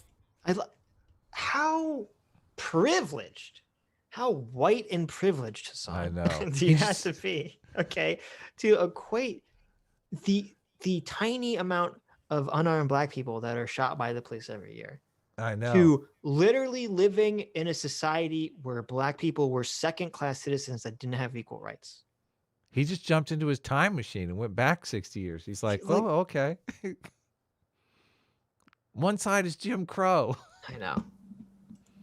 I'll be right back. This is making me too crazy. I'll be right back. I can't stand it. Fuck that. Well, that sounds kind of bad. The good messaging is separate but equal, isn't it? What? It seems like these reactionaries have a good argument. Separate but equal. I mean, it's equal after all. It's just separate. Who now is making the separate but equal charge? Because from where I sit, it seems more like the left is the one that's making the separate but equal charge. They're the ones that want to do segregation now. They're the ones that want to have like the black student union and the white student union. It seems like they've gone back to separate but equal. Hasan, are you listening to your own side at all? I don't hear conservatives making the separate but equal argument anymore. Maybe you should update your records. I think your read of the situation may be severely out of date. Separate. Why can't we do better messaging? Like, it's just, wow. Come on, dude. Just compromise. You know, one side wants all the slaves to be counted. The other side wants none of the slaves to be counted. Let's arrive at a compromise. 3/5. Oh, wait. Literally. And then he takes a compromise from 200 years ago. A 200-year compromise that we fought a civil war over, fought civil rights over. Hasan needs a fucking time machine. He really does. These arguments don't fit in the modern era. Why don't you actually argue with modern conservatives, Hasan? Oh, I know why. Because he would lose. He would totally lose. Conservatives would mop the floor with him. In all of those circumstances, we are just undermining the black people that probably don't want to be slaves, or black people that probably don't want to be fucking treated as second-class citizens. But hey, messaging, right? That's how you win those battles. Good shit.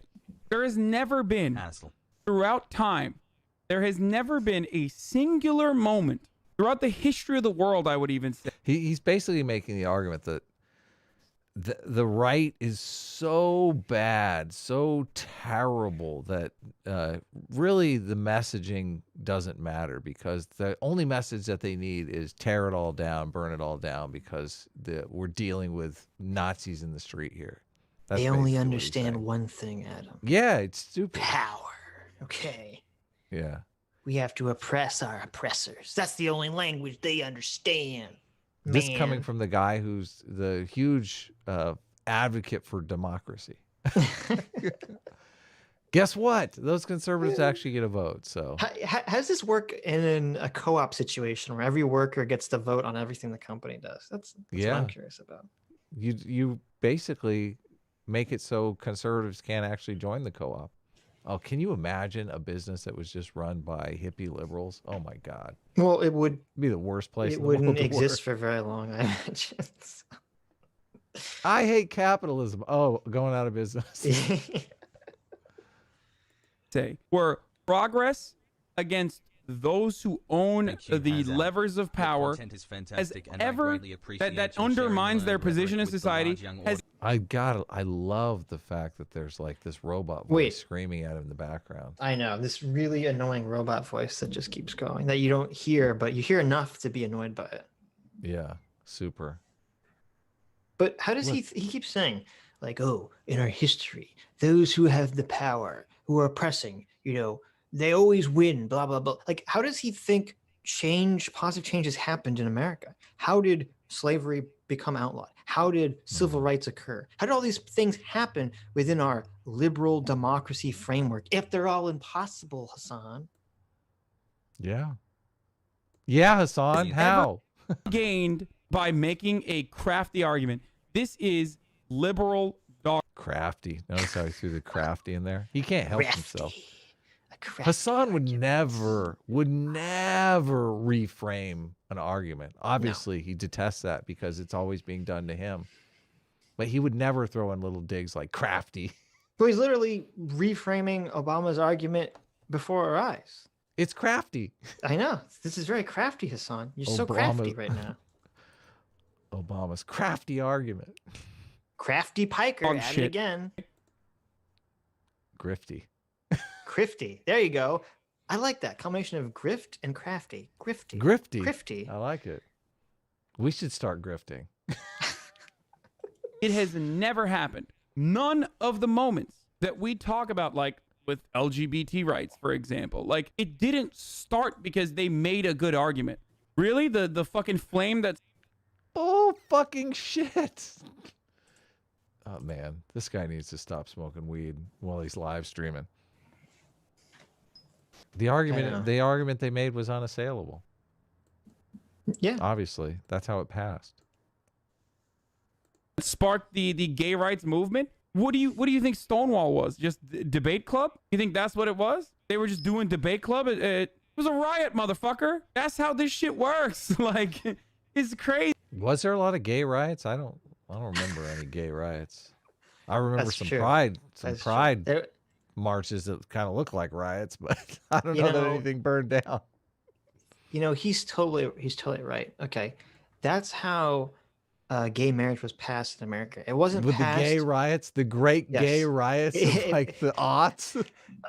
It wasn't passed because different states started legalizing gay marriage. It wasn't passed because people were making persuasive messaging that gay people deserve to be treated the same as straight people. Okay. And then eventually the court ruled on it. None of that actually happened, Adam. What actually happened was the gay riots of the aughts. Okay. Remember how everyone was so worried about the 2000 bug? Yeah, totally. Yeah. That was Y2K. because Y2K. That's why we don't remember, because all the gay riots happened on Y2K. Oh, they did. Destroyed half the country by covering it with glitter and unicorn stickers and pink and purple paint, and then they burned the other half of it down. But that was all wiped from our memories in the computers because the Y2K bug just made it all disappear. Biden said it was Dharma and Greg. That's not a riot. That's a television show. Crazy. No, they were just debating the cops. Yeah, can you at least agree that if the Jews in 1940s Germany were a little bit more tactful and polite, they would have had peaceful reform within the Nazi party? Yeah, no, for sure. Listen, look at that framing. I would never. They're dishonestly reframing us, guys. Guys on the right, all they do is dishonestly reframe us. You know, random Hasan chatter is right. Okay, That's exactly right. Jews living in Nazi Germany is the same thing as minorities in America living under our police state. It's the same thing. The police are just driving up the people who are minorities, and they're saying, hey, are you white? And the person says no. They just throw them in the back of the van, and they tattoo a number on them, and they send them to a work camp to work until they die. That's exactly what's happening in this country. That's such a good point. Oh, yeah. I wish I was smart enough to make that point. I wish my skull capacity was large enough to contain the amount of brain mass in order to make that point. But sadly, no. Incarceration is too damn high, but it's not Auschwitz. When you incarcerate a person for committing a crime, that's the exact same thing as putting a Jew in a concentration camp. We do have habeas corpus. Okay, it's the exact same thing. It's the exact same thing, Adam. It's the same. It's the same thing. Listen to your gut. Listen to your gut, okay? Reach deep inside that gut until you pull something out that sounds like an argument and just swallow it all over your face. Bad. Sure. Sure. Isn't he railing against the wording of the slogan, though, not the movement itself? Yeah, if you're a fucking simp, if you are a simp and you are still... Well, look how he's got the little dog reads it to him. I didn't notice that. Wait a minute. This is important. This is super I know. important. We got to back it up. The simp stuff. You're a fucking simp, dude. For sure. Isn't he railing against the wording of the slogan, though, not the movement itself? Yeah. So that's the question. The question is saying, isn't Obama only talking about the slogan, not the movement itself? Okay. Which is not true to Hasan, because Hasan, even though Hasan has been saying this is why this chatter is confused. Hasan was saying this for the first entire 2/3 of this section. And then at the end, he's certainly done a complete reversal and now saying, actually, how I define defund the police and how Obama defines defund the police are completely different. Okay. He did this whiplash so fast that even his chatters are confused by what the fuck he's talking about. There's two ways to conceptualize this before you go forward, though. I'm curious because are you saying that Hasan, like in his heart of hearts, knows like he really wants to defund the police and this is all just smokescreen? Or are you saying that he's really for these reforms, and if defunding the police just happened by accident, he would just go with it? Because those are two different propositions. No. The first. Hasan, So yes. That's devious, man. You're straight up saying this guy's like... He admitted it earlier. He thinks that the police are this oppressive hierarchy that exists just to protect the evil capital class, okay? And that they need to be abolished. Yeah. Okay. So when he pretends in the beginning, in the first 2/3 of this video, like, ew, everyone knows what defund the police means. No, they fucking don't. They don't mean it the same way that you fucking mean it, you psychopath. What the fuck are you talking about? That's why this video is like fucking insane. It is insane. He totally contradicts himself. Many times. Even his own chatters are confused by this contradiction. Yeah. And he's about to contradict himself further with his answer to this question. I can't wait. If you're a simp, if you are a simp and you are still naive and you hear liberals like Obama and mainstream liberals constantly say, come on, it's just the messaging. Like, I hear you, I see you, you know, you'll learn eventually. No, this is a way to deflect. Okay, so the answer to this question was, no, you only think that if you're simp. Because if you believe what Obama believes, which is that the police are salvageable through reform, then that makes you a simp. And now what's even crazier is that Hasan reuses the I hear you, I see you line, which he earlier in the video was chastising Obama for not saying. And now he's criticizing him for imagining that he's saying that. Okay. I never seen anything like this. How does Hasan have any audience? I just like the fact that he frames it in the context of like the girl that you think you're going to be dating, where she's just really leading you on for internet bucks. He's like, yeah, you're a simp. Obama's just like that girl that's like, yeah, you know, we might defund the police. We might date if we ever knew each other in person one day. You know, we might defund the police. Right. If things were good. That's exactly it. Because Hasan believes that the police should be abolished. He believes that capitalism needs to be abolished. And all these liberals are just simping for capitalism. That's what he believes. Capitalist simp. But the difference, though, is you actually get to use the capitalism like all the time. Right. If you're simping, you don't get to use anything. But what I don't understand is, if this was his thought, why didn't he just open with this? Why did he open all this fucking bullshit lying for like 2/3 of this? And now suddenly he's like, but this is what I actually believe. Messaging, Sitch. Let me teach you about messaging. But is his audience so brain dead that when this massive contradiction happens, they just go along with it? No one's like, wait a minute, didn't you just say the opposite of this like 10 minutes ago? They eat these contradictions for lunch. Come on, Sitch. You know what's up. He tries to get at least 3 or 4 contradictions a minute out.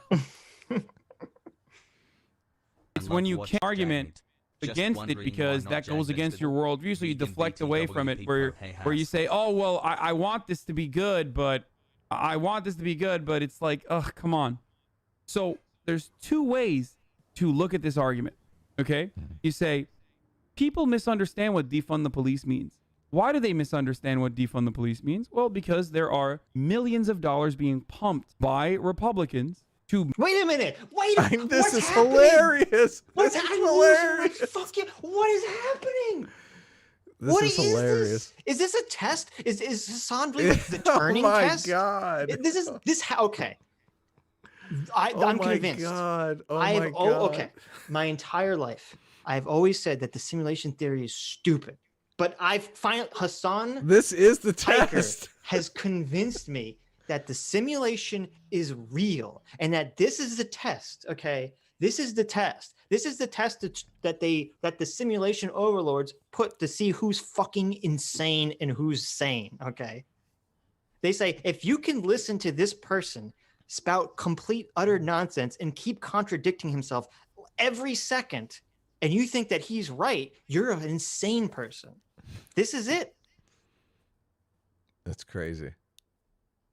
He's totally gone back now on the messaging of defund the police. Yeah. Make defund the police out to be this scary, nefarious thing. That's false. Here's what it actually means. That's what I do. That's what I tell you. Defund the police on its face is scary as fuck. Like, seriously. Yes. Right? Yes. Nothing needed to add extra. Yeah. Wow. All the time when I talk about defund the police, right? Obama knows this. He's able to do it. Why is he still fucking attacking the slogan when he himself knows? He just said 5 seconds ago. Well, maybe here's the problem, Adam. I'm assuming this happened within the span of 5 seconds, but there's all these edits. So maybe this is like an hour, 2 hours ago, and breaths and content has happened in between this. Okay. Maybe Hasan's editor is really playing a prank on him here. Okay. Maybe that's what's happening. Oh, that could be. Like he just edited gibberish together. Yes. Hasan never watches this stuff and he doesn't pay him anyway. Yeah, exactly. Because he just said 5 seconds ago that Obama's a simp and that what Obama believes about police reform is wrong. And now he's like, no, Obama actually really knows what defund the police means. Yeah. Oh, you think Obama really believes the concept of, yes, we need to abolish the police because the police are this evil class of warriors protecting capital and that's all they do. And they don't actually help lower income people and provide safety and stability in our society? You think he's claiming that Obama thinks that? Yeah, it's a bad claim. To say the least. What it really means, what the goals are ultimately. Why would you tackle your own activist base, which you have no control over whatsoever? Because activism, especially grassroots activism, does not start because people have the intention of like fixing the Democratic Party or driving voter turnout. That's really funny. Whoa. He's like, he was searching for the words because he's like activists, and his mind was like, don't actually like seek positive changes. I know. Do anything. He was like, right? Activists are totally useless. Oh shit! Back that up. Can you edit that out? How do I phrase this in a way that sounds a little bit better? He did say activists don't drive voter turnout, and that's basically saying activists don't do shit. So yes, good job. Activists are useless. We're on the same page.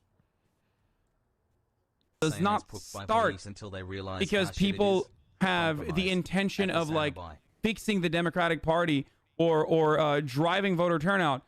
Activism on the ground, real grassroots. Oh, but what I was going to also say is he's like, he shouldn't be complaining about the messaging of activists. Okay. He says that when the activists are saying the crazy shit he wants to say. But what if the activists are racist white nationalists? Okay. Yeah. You think he's going to say, how dare Trump not come out here and denounce these activists? Oh, yeah. But why? Why, Hasan? Why should he bother denouncing their messaging? It doesn't change anything, Hasan. You just said, what's the point of politicians denouncing the messaging and ideas of activist organizations? I don't understand, Hasan. Because they're you idiotic. Just said it's pointless. Because they're bad policies. Activism starts as a consequence of Democrats on their side also failing to acknowledge their responsibility. There would be no Black Lives Matter if Democrats were to do what they claim they care about. If they were to successfully fucking reform the police as they claimed they wanted to do since the fucking 60s, then we wouldn't be in this position when there would be no Black Lives Matter. Why the fuck? Well, it would be easier for everyone if we could actually focus on the real issues about policing. Yeah. Okay. Like adrenaline training and, making sure that there's a nationalized index. So when one cop gets fired for poor performance, they don't immediately get rehired somewhere else. There's lots of things you can do.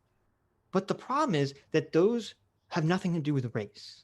Yeah. And if you provide any solution to police reform that doesn't have anything to do with race, the people like Hasan and Black Lives Matter and all these people say, this is just white nationalist liberalism covering up the real issue. Sad. Very sad. Would they be out in the street? You can't control those people and expect them to like listen to you or even have your own goals in mind. They're not. Why isn't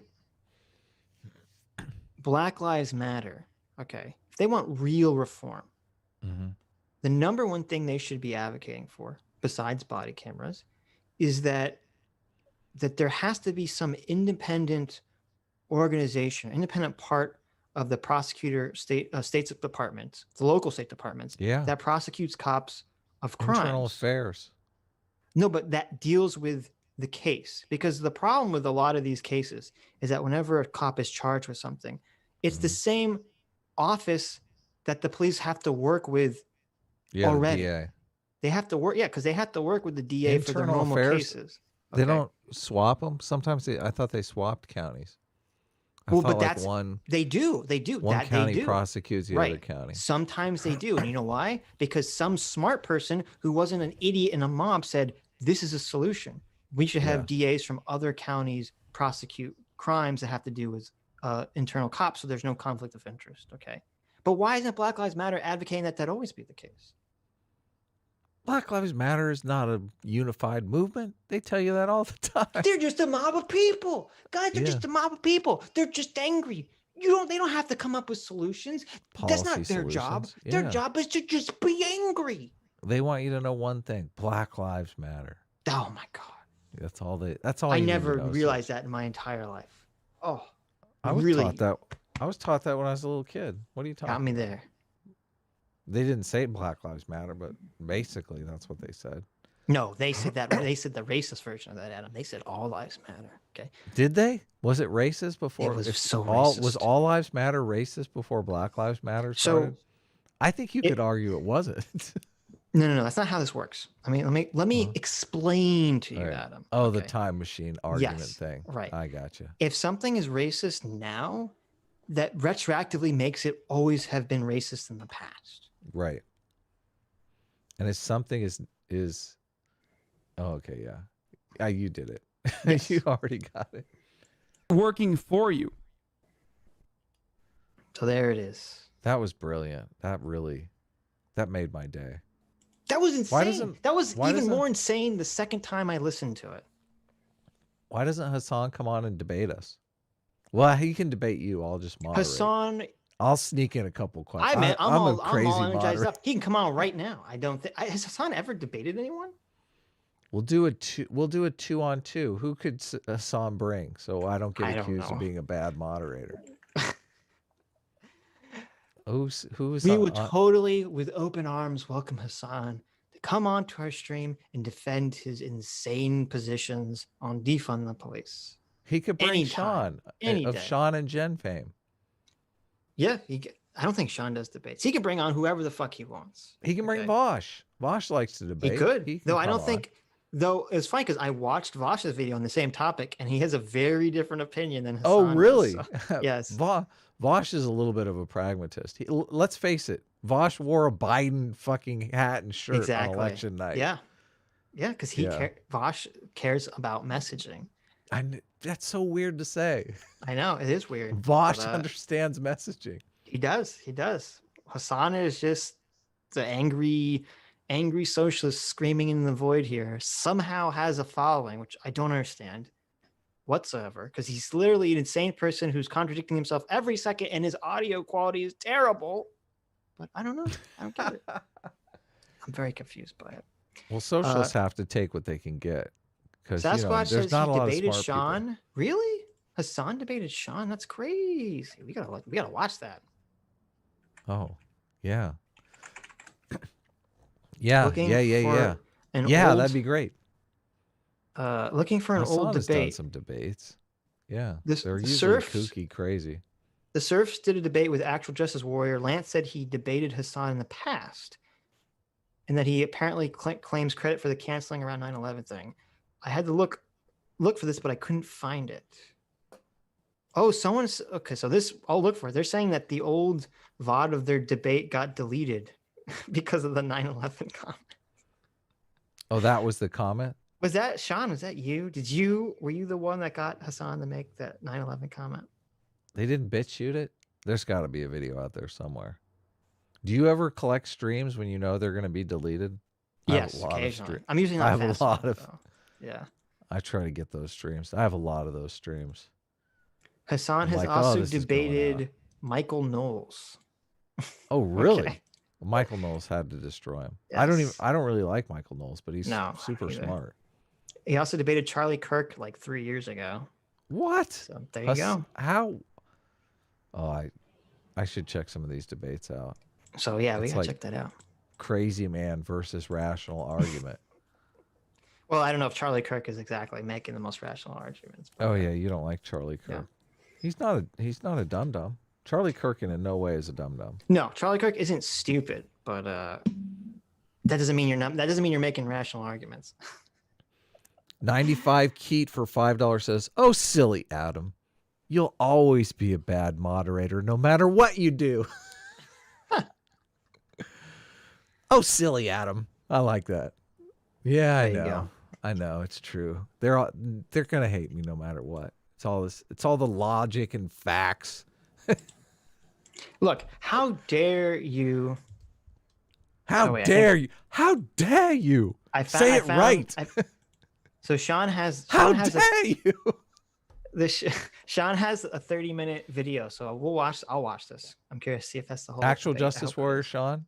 Yeah, Actual Justice Warrior Sean has his debate. Shank's nephew debates me is the name of the video from 2 years ago. Wow, cool. So, yeah, we'll check it out. No, but Adam, how dare look? This is how we know Adam's a bad moderator. Okay, how dare he, when he's moderating, want people to not shout over each other? Like, I know. What a bad moderator. Sargon in the chat says that's true, Adam. Fuck you, Sargon. What the fuck? Sargon knows what's up. You are a terrible moderator, Adam. I know. Sargon's even said that. He was like, you should have just muted him. You should have just you should have just muted him. You should have just muted him. Then you'd be a good moderator. No way. I would have gotten in fucking 10. They would have been even worse. I know. The bad moderator would have been like, oh, notice how he muted me, but he didn't mute Sargon. Sargon wasn't fucking talking, you moron. He wasn't yelling over you. There was nothing to mute. I know. I did steal Adam's childhood. Yes, it's true. Oh yeah, Sitch ran from that debate like a little bitch. He didn't even want to be on stream. Yeah, you were gone for the whole thing. Remember? Yeah, I said, You were crying. I was in your room. My computer's dying. I wasn't crying. I was just like, I'll just let Adam deal with this. I'm gonna play video games. Yeah, right. Yeah, right. That's what actually was happening. Anonymous Coward for $5 says, congrats Sitz and Adam for scoring center in the latest echo chamber study, while people you would last expect scored far right, including Shu and the progressive voice. We should give the lowdown on that because it's pretty funny. We should give the lowdown on that. Wait, progressive voice was listed as a far right. Isn't that that crazy person I'm thinking of? We should have Shu on sometime too, but we're super bad at clout chasing. So right. We're not so. I'm not surprised that Shu is listed as far right. I am surprised. I don't know how Progressive Voice got sucked in there. Anyway, yeah, but I we were labeled. Do you want to throw up the super chat? No, do the story on the thing. We were listed as far right, but we reached out to Mark Ludrich and and so what's his name? Ledwich. That's it. Okay, so the story is this. There is so in case you didn't know, there was a recent another one of these studies about YouTube echo chambers or whatever that came out, and of course the thing that everyone cares about the most when these studies come out is who it lists as being left or right on the study. Or far right Nazi echo chamber. And so they had 5 categories. They had far left, left, center, right, far right were the categories. And a lot of people were listed as far right that shouldn't have been, like Shu on Head and I think Chris Reagan and some other people were listed as far right, not just right, far right. Okay. Oh, and Adam Friended and PSA Sitch. Well, no. Wait, hold on. And this includes Brett Weinstein was listed as far right. Weinstein was listed as far right, and some other IDW people were listed as far right. Right. But your boy PSA Sitch and Adam Friended listed as center. Oh, so good. Centrist confirmed. And people were like, wait a minute, what's going on with this study? How is this possible? Well, the way it's possible is because if you look at the references, the people didn't actually create the list of who is left, right, or center. Yes. They sort of did, but they didn't. They referenced an earlier work by Mark Ledwich, and I forget, he had someone else working with him, I think. Yeah, it was the first iteration of the Transparency Tube. Right, who was working on Transparency Tube, and he's not woke or left biased or anything like that, to my knowledge. No. And he was just trying to figure out whether the algorithm biases people and how it biases certain channels. And he was categorizing channels. The original study was a response to Becca Lewis's completely biased study that was in the New York Times that like basically savaged a bunch of people on YouTube. So he was saying Becca Lewis did this poorly in totally a leftist bubble echo chamber. I'm going to try to do it more objectively. Right. And it's unfortunate because a lot of people are conflating Mark's works with Becca Lewis's alternative influence network work when they're not. His work was a response to her Becca work. Lewis. Yeah. Yes. And basically I think his things showed that I'm trying to remember. It showed that YouTube biases people more towards the mainstream media than anything else, if I recall correctly. Yes. Not towards the right wing, Nazi hole or whatever that Becca Lewis was saying. But anyway, so in Mark Ledwich's original incarnation of his list, he listed me and Adam as being on the right. Yeah. And so we had him on stream. And I'm not sure if it's publicly listed on the channel. You can find it in the playlist. And we basically we talked to him about how he was categorizing people. And if I recall correctly, basically he originally had another category called what was it? It wasn't centrist. It was like I don't know. I just know that he changed it because it was like no, but remember it was like anti going against the grain. There's a word for it. I can't remember. Anti SJW?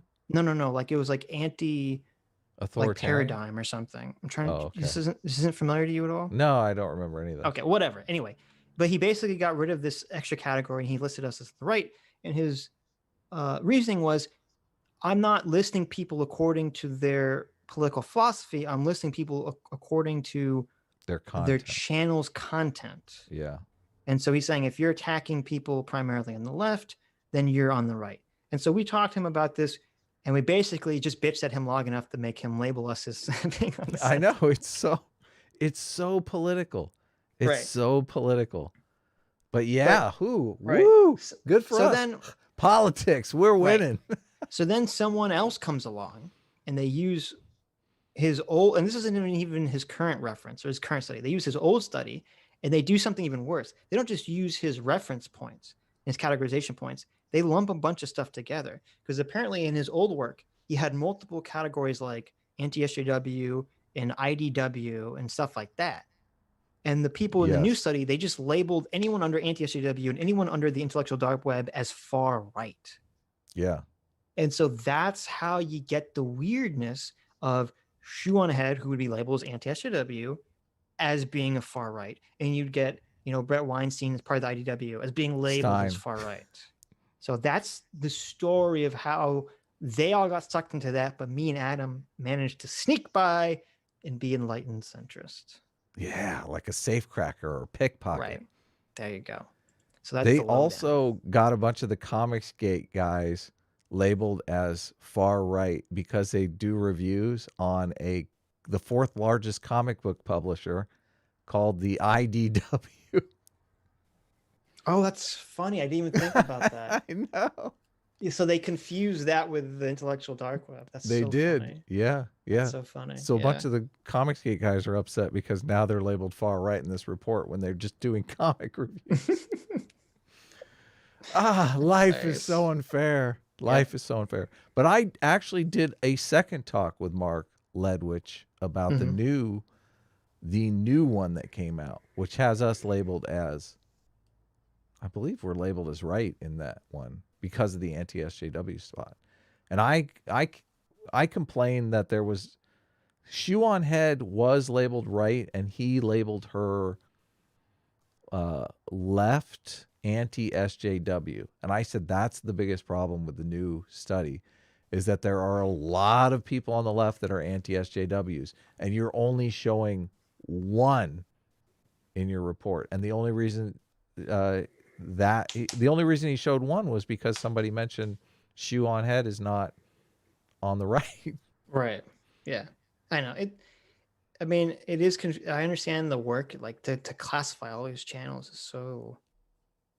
That's a lot of work to do, and unfortunately, you can't trust a lot of people to say what like their actual position is, and there is a problem, which I think even Mark said recently in a tweet that this whole left right spectrum is kind of stupid and limiting and not really a good way to think about this, which I'm fine with, and if you want to classify our channel as anti-SJW or anti-communist, I'm totally fine with that. Someone in the chat is saying they have Mahler on there as partisan right. That's crazy. Like he doesn't even talk about politics. I don't even know how he would get sucked into any of that stuff. But yeah, well, because they complain about woke movies sometimes, though they don't complain about it for political reasons. So yeah, that's the problem. Yeah. People don't get that anti-SJW is. There's so many leftists that are anti-SJW. Right. Nobody likes that authoritarian shit. Get out of my face. That's what I say. Adam, I say get out of my face. That's just messaging. Okay. It's our job as only people with free will and rational thought here to just gaslight the rest of the world and create proper messaging for the crazy SJWs. No, I won't do it. You can't make me.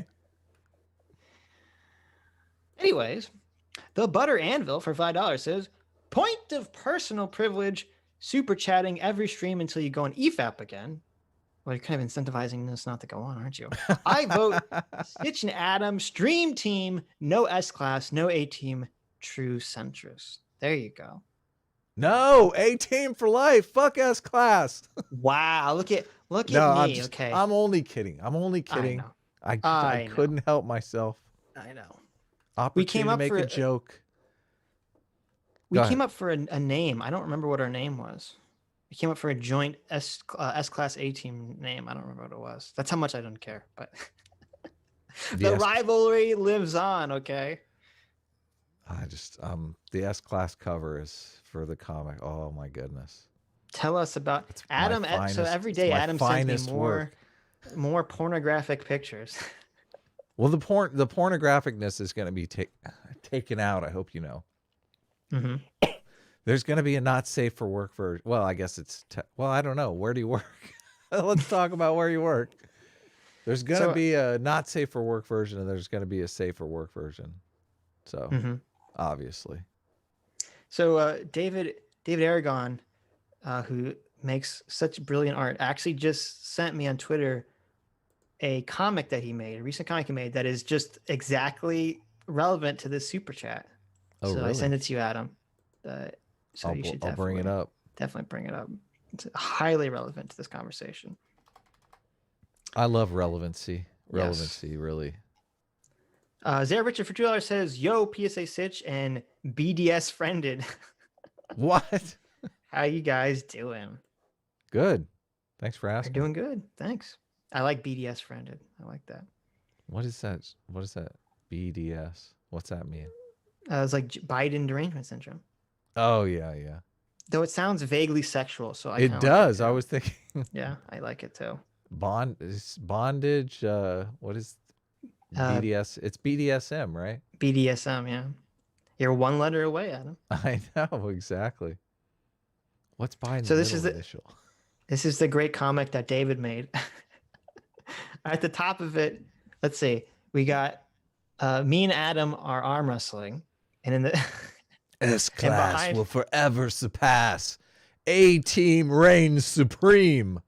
But let's point out, I like the crowd. Okay, so we got Sean, Sargon, Steven, Aiden, V, Nuance Bro, David, and Short Fat Otaku behind us watching the epic battle. Okay, so we're arm wrestling, and then as we're arm wrestling, our shirts rip, and it turns out that I have a tattoo that says A-Team on it, and Adam has a tattoo that says S-Class. Oh my god! We hug. Oh my god! This is amazing. Yes, a wonderful, wonderful comic inspired by a nice SpongeBob reference. Thank you, David. David never misses. That's awesome. That's totally awesome. I'm getting teary-eyed here. I'm gonna pull a full Jordan Peterson on you guys. I mean, S-Class is still the best, but I'm getting teary-eyed. Thank you, David. That's pretty cool. Pretty cool. Derek Drummond for $10 says, "Stay triggered, friends." Yeah, this video is pretty triggering to me. Not gonna lie. Not gonna lie.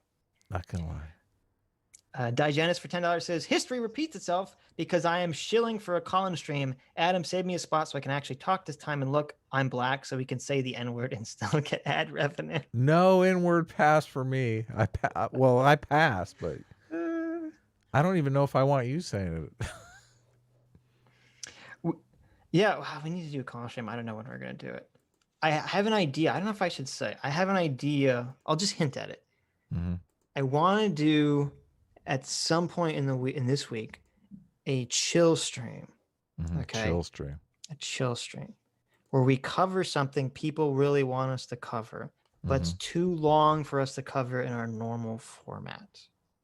Yeah, everyone wants us to cover the Destiny on Timcast. And... Oh, I wasn't gonna say, but yes, everyone wants us to cover the Destiny Tim Pool conversation. Well, I always get people sending me stuff that's like 3 hours long, and I think, is there any clips of this?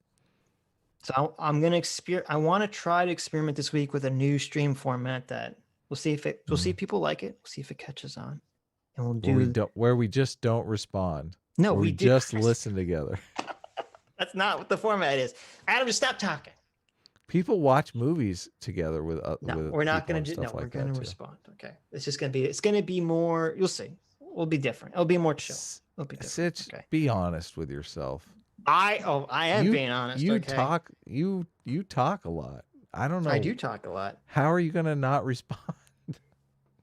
We'll see. That's why I said it's. That's why I said it's an experiment. Sounds like torture. That's why I said it's an experiment. This may not work. Okay, that's why I'm saying it's an experiment. Okay. Is there a betting pool on how the odds of it not working? There you go. I kind of want to get.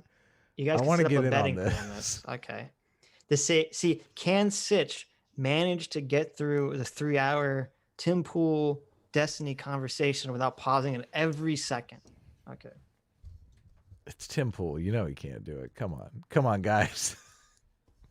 Oh wait, I didn't see who did this awesome Magikarp picture of you. Slow Dancer sent me this on Twitter. Yeah, Joy Boy, Magikarp, and it was Slow Dancer Joy Boy. I guess it is. It says in the corner, doesn't it? Yeah, it does. Yeah. Yeah. Nice. Yeah, he's done a bunch of artwork, but yeah, my Magikarp and Leviathan. My there it is. Pokemon Everyone gets mad when I pronounce it incorrectly. I think everyone likes it that you pronounce it incorrectly. Pokemon. Your Pokemans. It's the Pokemon. These progressives and their Pokemans. Remember when Hillary Clinton tried to be cool with her Pokemon? Go to the Pokemon polls, or what? Is that what she said? Yeah. I don't remember. Something like that, yeah. Weirdo.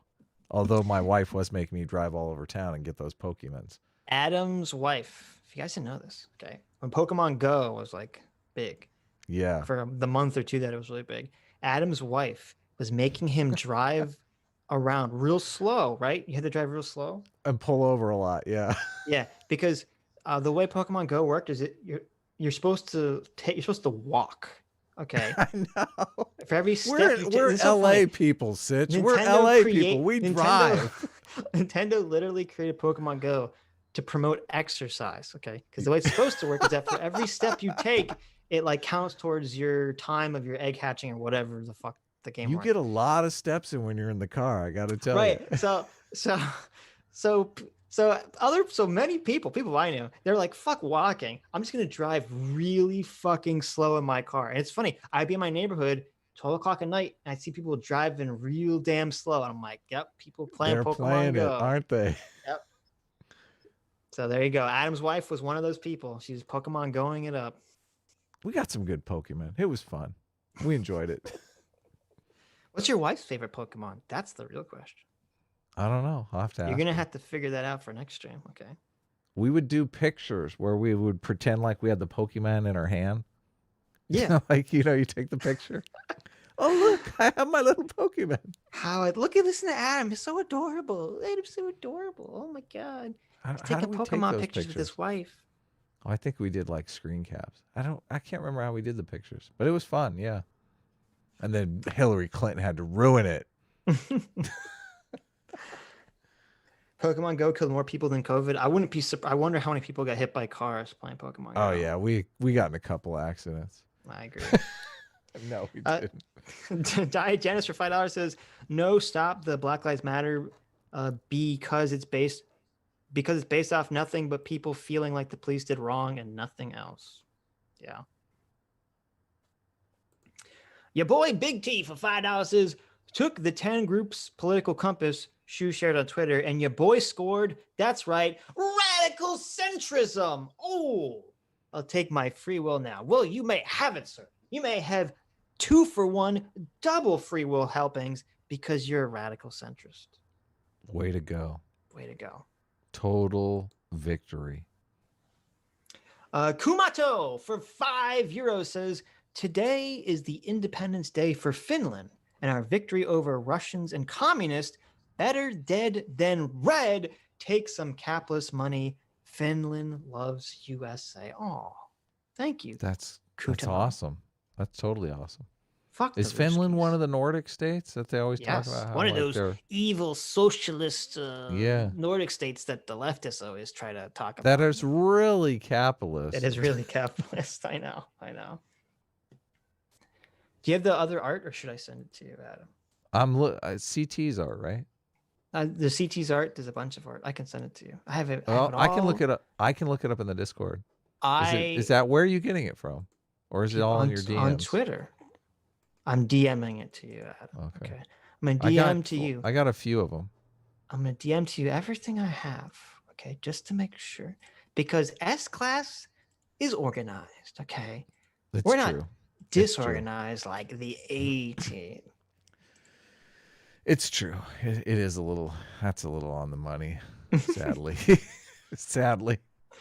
Democracy for $1.99 says, key within the definition of neoliberalism/con is very pro-war. Yes, neocon is mostly about your foreign policy, and neoliberal is mostly about your economic policy. True. But people don't understand that. People think, and I understand why, people hear neocon and they think like Bush and establishment Republican, because it was always contrasted versus Iraqi Trump's war. Right, because it was always contrasted towards Trump's right-wing populism. And so they hear that neocon, they think, oh, right-wing establishment. So then they think, well, neoliberal, that must mean the left-wing establishment. But it doesn't mean that. But the socialists are intentionally trying to trick people into thinking it does. Yeah, I don't know about that. That's branding that they're using there. It's not, no, because what they're trying to do is they're trying to trick people into thinking that all liberals are really right-wingers. Mm-hmm. Like if you're not a socialist, you're a right-winger. That's what they're trying to do with this branding of neoliberal. Bastards. This is a great picture by CT. She did this really awesome picture of Sitch in the comic popping out of a shadow portal. Look at that. Looking awesome. It is cool. I like this. Very cool. I like the stretchy lines. Yeah. The action line is very nice. Yeah. Good perspective, too. I like that. Stuck for $2 says communism is a spectrum. Ooh, that's right, yeah. guys. Just like gender and sex. Yeah. Communism is a spectrum. That's right. They got a little theme going there, don't they? I love it. Yeah. Machine Gun Hunt Gaming for $5 says, sup guys, S team, the best team. It's S class. I'll take it as long as the S comes first. They were combining S class with A team to make the super team. I noticed something. The S and the A, they're right next to each other on the keyboard. It's almost like he slipped. I know. What is one game and one movie you watched recently? D2 for me. Is that Diablo 2? I don't know what D2 is. Also, are you playing the Kami Unalive Simulator? No, the Kami Unalive Simulator? What's that? That sounds fascinating. The USSR Simulator. That's funny. I played Among Us with some people. It was cool. Yes, we actually got Adam to play Among Us yesterday. Got a couple kills in. He did. He went on a spree. Sitch gave me a flat tire. I gave him a kill. I've been playing Hades. Hades is a fantastic game. Highly recommend that everyone who likes roguelites and likes Greek mythology, go get it. Hades is fantastic. Boring. That's funny. They're like, oh, Adam, we should get you to play Phasmophobia. And I'm like, you guys don't understand. Okay. We're going to play Phasmophobia. And Adam's going to say, how do I kill the ghost?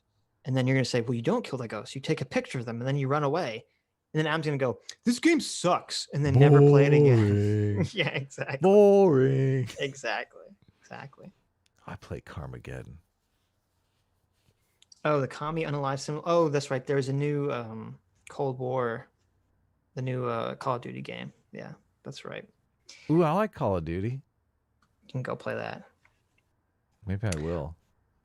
Baron of Ballingen for $4.99 says, I was considering a video on the neoliberal meme. No one understands it. And the term you're looking for is magical word. Distributus coined it. Yeah, I believe someone has referenced that before. Magical word is a great term. Yeah. You should do it. I'm going to do it. I should do it. I should do what? No, I should do. I'm saying Baron should do a video on neoliberal, the term. I should do a video on the term neoliberal. Sure. I do videos. Yeah, sure he does. Do you like Transistor? So the same people that made Hades, it's a studio called Supergiant Games.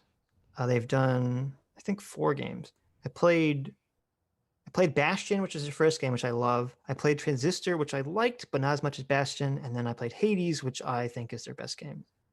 Best game yet. So, Diogenes for $5 says, guys, Fui shit didn't help inner cities before, but it'll work this time for the rest of time, by the way. That's true. That's true. This time will be different, guys. Just like communism. It didn't work in the past, but this time it will be different. Oh, I forgot. I was like, why isn't Adam putting up more pictures? Because he put up the fantastic picture that CT did in the same style of Adam. Oh, you didn't notice. Laser vision eyes, giving the finger, and he's got little robot legs. Yeah. Very long robot legs, actually. Yes. I like it. Look at them sexy legs. Yeah. What were the games that I was supposed to get? I remember there was like one with mechs. I want to get that game. I don't remember either. Someone. What mech game, chat, was Adam supposed to play? You're supposed to play Untitled Goose Game with me. And I wrote them down. Boring.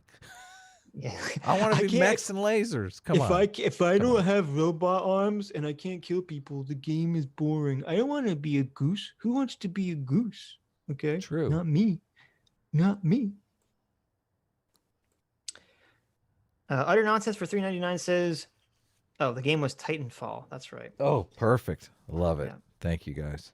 I'm going to get that game. Someone in the chat says, real S-Class has never been tried. I like that. Titanfall 2. Woohoo! Yep. Utter Nonsense for $3.99 says, this video has been cut more than an emo's wrist. Oh my. Oh, yeah. Oh, my. Touching. That's true, though. This video Very was touching. cut like inside.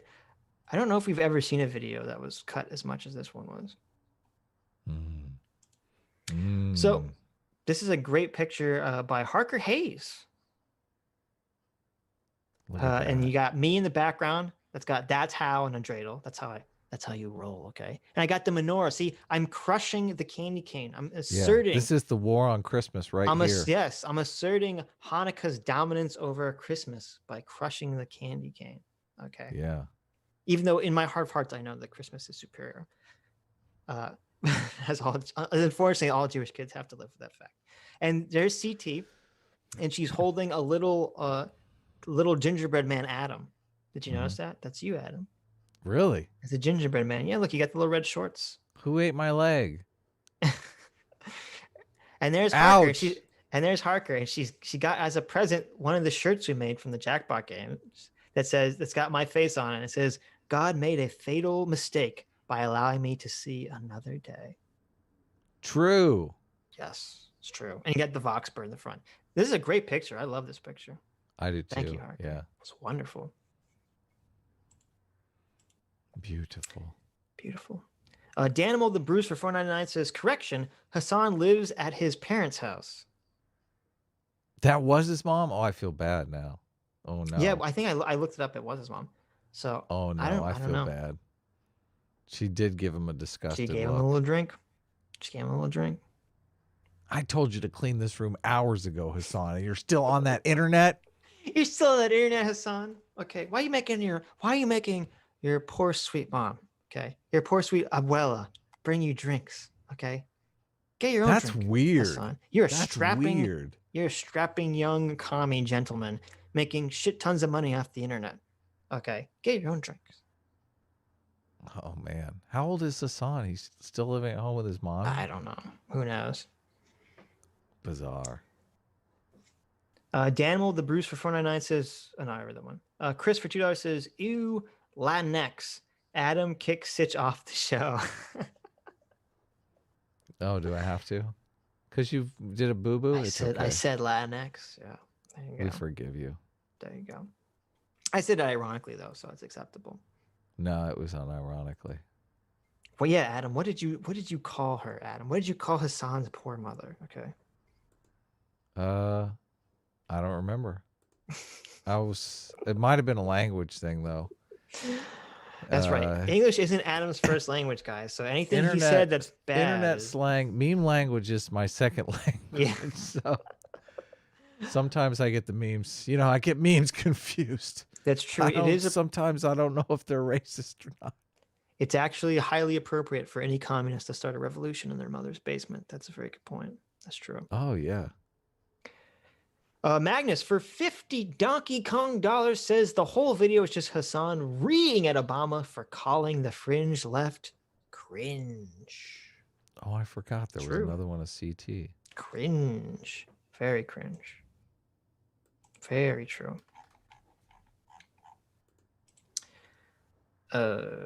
Seppuku Sushi for $5 says defund the police means a political police force that uses the social sciences endowed with a dangerously expansive mission statement.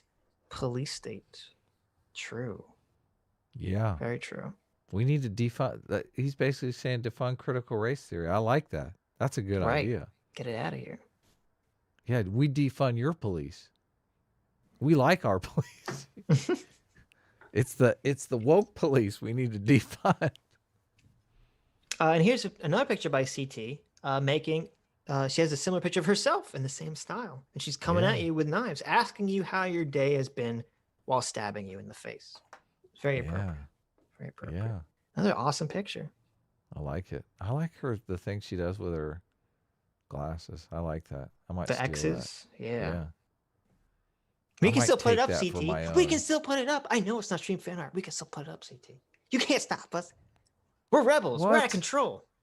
I'm not supposed to. Fuck that. I'll put up whatever I want. We'll put up whatever we want. Look, here's a picture of Sitch in his underwear.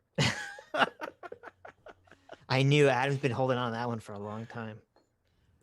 Not true. I've never seen Sitch in his underwear. I don't want to see any of that in the chat. He's saying, guys, I want you to send me pics of Sitch in his underwear for my collection. That's the translation. That's what he just said. Somebody sent this. I don't know. I'm putting it up. I like it. I don't know if it's fan art, but it's cool. Chirp IP. I can't see it yet. It'll come Malcolm McKee for 5 Canadians says progressives were pro-eugenics, friendly to Mussolini and other dictators in the early 1/3 of 1900s. After World War II, they rebranded to call themselves liberals. And I guess now they've rebranded again twice. Pro-eugenics? Oh my God. That's not good. Yeah. What is this bird picture? I don't know. It just popped up in my DM, so. Or actually, it just popped up in my mentions, so. Okay, that's creepy. Related. Get it out of here. Sometimes I've gotten in trouble for not showing stuff. There's other fan art. I know. Mob of Darkness. I'm pulling it up. Related. Okay. Other fan art coming up. Related, Adam. Man, I don't know. I look pretty hot in this picture. Is this the so Jimmy Cormick has finished this great picture. It says, from the party of liberals trapped in Portland. I haven't put it up yet. Let me put it up. Oh my God. I thought you put it up. Not yet. You can't trick me like that. We're still on the chirp. Like that. Pragmatic Culture for $2 says, let me on. Let me on. Eric Andre JPEG. There it is. Prague really wants to come on and tell me how Trump is going to be. He wants to come on and tell us how Trump's going to be president. I don't know. Next year. Should we bring him on, Adam? Should we bring him on? I'm tempted. I got to tell you. I'm tempted. Let's get through the super chats first. Okay, maybe. So this is a great picture by Jimmy Cormick. It says, from the party of liberals trapped in Portland, surrounded by Antifa and low on ammo. And there you see me with guns in hands, and I'm like putting off I'm surrounded by the Antifa mob. They're all trying to get me, and I'm holding them at bay. And there's Adam, never looking better in his entire life. Yeah. Wow. Look at my leg. Look at how close your hand is, Adam. Right. Look, there's a guy in the crowd pointing, going, she's trying to grab his dick. Mob of darkness. It's a great picture, Jimmy. Jimmy Cormick. I like it. Yeah. Adam, have you ever thought about how going trans might help the stream? Have you ever thought about that? I have. I was going to ask you about it. Yeah. Okay. I'm totally on board. Are you guys on board? With you going trans? No. With you, no. No one sees me. Okay, so doesn't count for anything. Yeah, well, it's like your big coming out party. Look, don't we all want Adam to get a nice set of double Ds? Okay, wouldn't that really help the stream? Might not be good for my marriage, but the stream is more important. Think of the stream, Adam. That's all that matters. Okay. I'm gonna stick with the marriage. Come on, guys. We gotta pressure Adam here. Okay, Adam, you have to go trans for the good of the stream. You're just encouraging people. Look at this. Getting a nice rack would help the stream. Yeah. See, true. True. You know? When you talk about this, people from get really A-team angry. to D cup. I love it. From A team to double D team. The D cup. Yes. Oh, this is wonderful. Maybe we'll put together a rig, one of those talkie rigs for Sitch, so he can be the anime girl. There you go. I can be the anime girl I always wanted to be. Aspergo 104 for 10 euros says, true or not, investigation and court cases into the whole fraud thing are important. Not covering this will just give majority of Republicans a narrative for the next 4 years like Russia collusion. I agree. 100%. 100% It's already happening. Yeah, there should be investigations and court cases. Totally agree. There was 2 other pictures I sent you.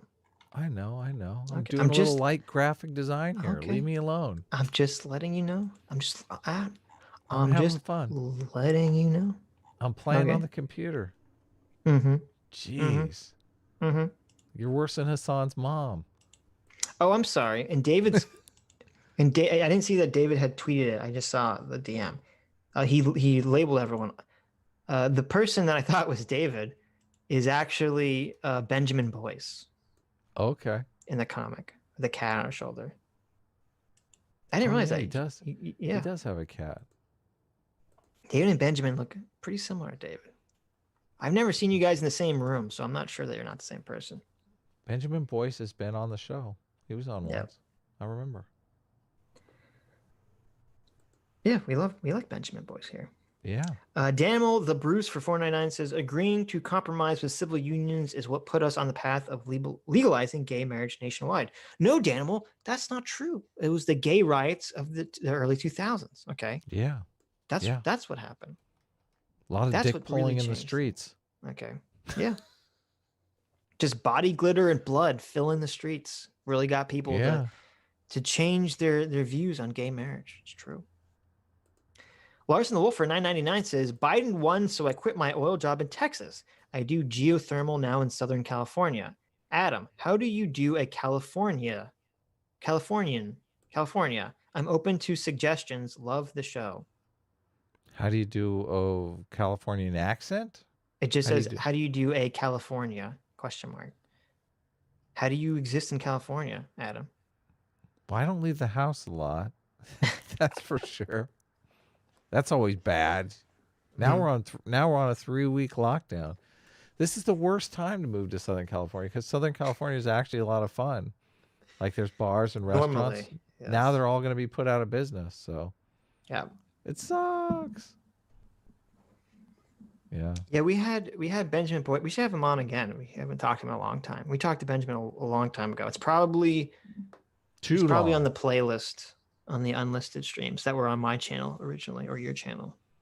I'm super good with the playlist though. The playlist is complete. And now they're all on the podcast too. So you could find it on the podcast. adamfriended.com/podcast. Yeah. Yeah, someone sent me a very nice message that I didn't respond to because I'm a terrible person. You are about how they love the show and they listen to us every week through the podcast. Yeah. No, I haven't logged in forever, but the podcast numbers were actually very good. I was super surprised. And Nathan Margolis, who runs our clip channel and does the podcast for us, subscribe to the clip channel, by the way. He was talking about potentially stepping up and helping us organize some kind, maybe starting a Patreon and organizing a Patreon stream for Collins. It seems like that's the way people are doing it. So we've begun talking about that potentially for the future, which might be a good way. This picture is. So there's a game in the Jackbox, one of the games in Jackbox that we played, which is where you have to draw logos and they fight each other. And so in our fight of the champion of maturity, we had Adam with a harmonica versus Sitch saying, well. It's the perfect fight. There you go. Who do you think won, Adam? Obviously you, because look how big you are. I did. Holy cow. I won that fight. That's true. Such an unfair advantage. See, if you were there, avatar. You play with us more, then you can vote for yourself. Voting for yourself is something only Biden would do. Only Biden would vote for himself millions of times.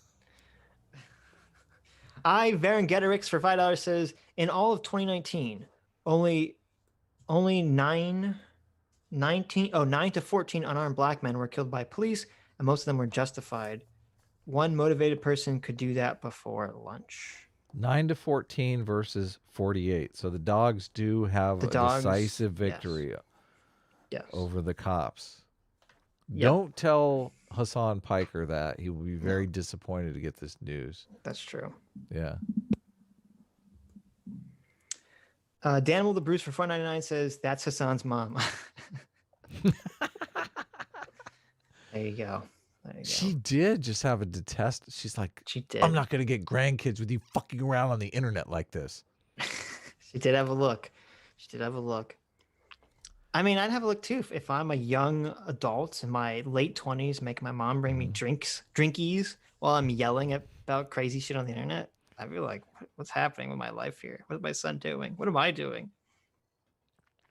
I wonder if she speaks English, because maybe she doesn't understand what he's saying. It's not her first language, just like Hasan. Yeah. That's true. He probably feels more comfortable yelling about this stuff. Oh, my son is so smart. All the things he says. So this is a controversial picture drawn by Zofrats. I don't know if you read it, man. I didn't, but I read the first line, which I'm a little, you're a little concerned about, yes. I'll let you read this one. So I was playing, I said last week, I played Untitled Goose Game with Zofrats instead of Adam because, because Adam's a bad person. But anyway, so apparently, apparently, so I had forgotten that as I was logging off, I said, supposedly, I'm not confirming or denying that this conversation happened. Okay. This is what Zofrats is claiming. Okay. This is what an anonymous source is claiming. Okay. Happened. She says, I said, I'll go poop. She said, okay. And then I said, I'll think of you. She said, please don't. And then I said, it makes it flow better. Oh my God, this is so terrible. And she said, no. I hope this isn't like a romantic thing, because this is like completely in the opposite direction. There you go. There you go. This is obviously 101 for how you romance a girl, okay? Right here. Terrible. You've seen those videos. Terrible. You've seen those videos where like the guy's like, this is how you date all the girls. This is how you pick up all the girls in the club, okay? This is how you pick up all the girls. Is this nagging? This is how you pick up all the girls when you're playing the video games with them, okay? You talk about how they inspire bowel movements from within because they move you, right? They move you. This feels like nagging to me. So thank you, Zofrats, for this awful picture. It did inspire a picture, so it couldn't have been all bad. That's right. Sheep in the chat says hashtag P2. I like that. That's funny. 95 Keats. What's going on, Keat? For $5 says Hasan won't even accept changing a term to get what he wants. Why is everyone like him so all or nothing? Because that's generally how extremists and ideologues are. That's what plays well with their crowd. They'll have the same message, just about different values. They say, we've been trying to get our way in this country for so long, and what happens is that we have to keep capitulating to these horrible centrists and these lying politicians who never get anything done. Well, I'm tired of capitulating now. All my problems aren't solved. We need extreme measures. You need to do everything I say. Hallelujah. Yes. And that, my friends, is why we must wipe the paupers off the face of the earth. Down with the paupers and down with the sushi stickers. That's right. Sushi stickers are number 2. When we eliminate all paupers from earth, we're getting rid of all the sushi stick users. Okay. All the chopsticks gone. You such a racist. We're getting rid of all the chopsticks. Anyone who doesn't like chopsticks. It's the 21st century, Adam. We have knives and forks. We have utensils that are more advanced than pieces of wood. Okay. I'm not going to go into the forest and pick up 2 logs to pick up food to put in my mouth. That wood has been sitting there in the forest for who knows how long, growing mushrooms and mold and stuff on it. That's not going in my mouth, Adam. It's not going in my mouth. You're so dumb. Bamboo is it? Bamboo is a grass. I don't care if it's bamboo or wood. I'm not using it. I'm using a fork. Not wood. Made It's out of grass. American Bamboo stainless is a steel. grass. Okay. American You're so stainless dumb. steel. You're Iron such a and dummy. metal. Dianotatus for £5 says, "You don't fight for something because you think it's palatable, but because you believe it's right." A certain Australian man circa 1939. Oh, I know. No shit. Exactly. Got him. Got him. Yep. Yeah, that's the problem with your intuitions. Sometimes they end up stepping on half of Europe. True. That's true. Yes, chat. Yes, Keat. Pop the poppers. That's my new slogan. We need to pop the poppers, okay? CT says, Sitch is a filthy sodomite. I like it. Ooh, yeah. funny. There you go. Joe for $4.99 says, just want to let you all know that you two are my Sunday evening homies. Oh, thank you, Joe. We enjoy it too. We try. Thanks, Joe. Yes. Vladis Golumbiak, Biaskas. I'm trying here, Vladis. For €5 says, saying hi to myself and tomorrow, listening to the stream at work. Also, greetings from Lithuania, where we have public health care and it mostly sucks. There you go. Well, I feel better now that we're all dying in the streets over There here. you go. Hi, Vladis from the USA. Hi into the world of tomorrow. Wow. Daniel, Titanfall 2 is a 10 out of 10. Oh my God. A 10 out of 10, you say, Adam? Yeah. A 10 out of 10? 97% like this video game. God. I know. It's just that crazy. Must mean it's good. 2016. This game's ancient history. What the fuck? Can I even play it on the internet? I know, a game from 4 years ago. Who dares play something? Who dares play something like that? Not like Carmageddon, right? That game. I know, came 1998. Out like... Yeah, exactly. Ah. Danimal the Bruce for $4.99 says, I like the point. It's more often the loved ones of people killed by the police are on TV calling for the violent protests to end. True. Oh, what a good fucking point, Bruce. Bruce just came in here and said, Hasan, shut the fuck up. Yeah, okay? Sit down, bitch. Sit the fuck down. The love, you always, that's so true. We always see the loved ones of the people who are involved in these shootings. They always come on TV and they always say, don't riot, don't loot. Every time. Every time they say it. And nobody listens. They don't care. What does Hasan do? He says, fuck you. Fuck you and your suffering. I'm going to riot and loot. Hasan goes up to the grieving family members and he says, why are you simps? Why are you simping? Yeah, okay? exactly. Stop simping for the system, man. Okay? Stop tone policing. Stop worrying about messaging. Those people out there, those people protesting, rioting, they're just feeling feelings, okay? Why are you being pragmatic and cynical even though your family member's dead? Stop simping. Yep. God. My mom just brought me a Kool-Aid. He says that too. Don't be a simp. More loan for $5 Aussie bucks says, just got an internship. I'm a finance bro now. Oh, awesome. So can finally give some money for all the hours of entertainment you guys have given me. Thanks. Glad you got your internship. That's cool. Finance. That's great. Finance. Yeah. Someone's going to be moving up. That's evil. Only the evil capitalist class works in finance. We should have him on to the Collins show so he can school you on what really happened during the housing crash. There you go. STFU Gabe for $5 says, if you go by Dictator's Handbook, defunding the police would lead to more police corruption. In Panama, keep your $20 police donation handy on the road. Big time. Yes, exactly. Yep, that's very true. That's very true. So much of the Dictator's Handbook is playing out in this election cycle. It really is. It's kind of scary. Oversized Trash Panda for $5 says, reallocate police funds to fund super chats. You know, I wasn't on board with defund the police, but now that you've worded it that way, I can get behind it. I can get behind that. Yeah. If you want to send all the police funding to me and Adam, then I'm on board. I think that you've changed my mind. Defund the police. Fund Adam and Sitch. I like it. I like it. I don't think it's going to be. I mean, I'm worried. I don't want my house broken into. But Adam, I'm sorry, Stitch. I'm just being pragmatic here. If they reallocate all the money to us, you can just hire private security. I don't know. How do you? I don't know.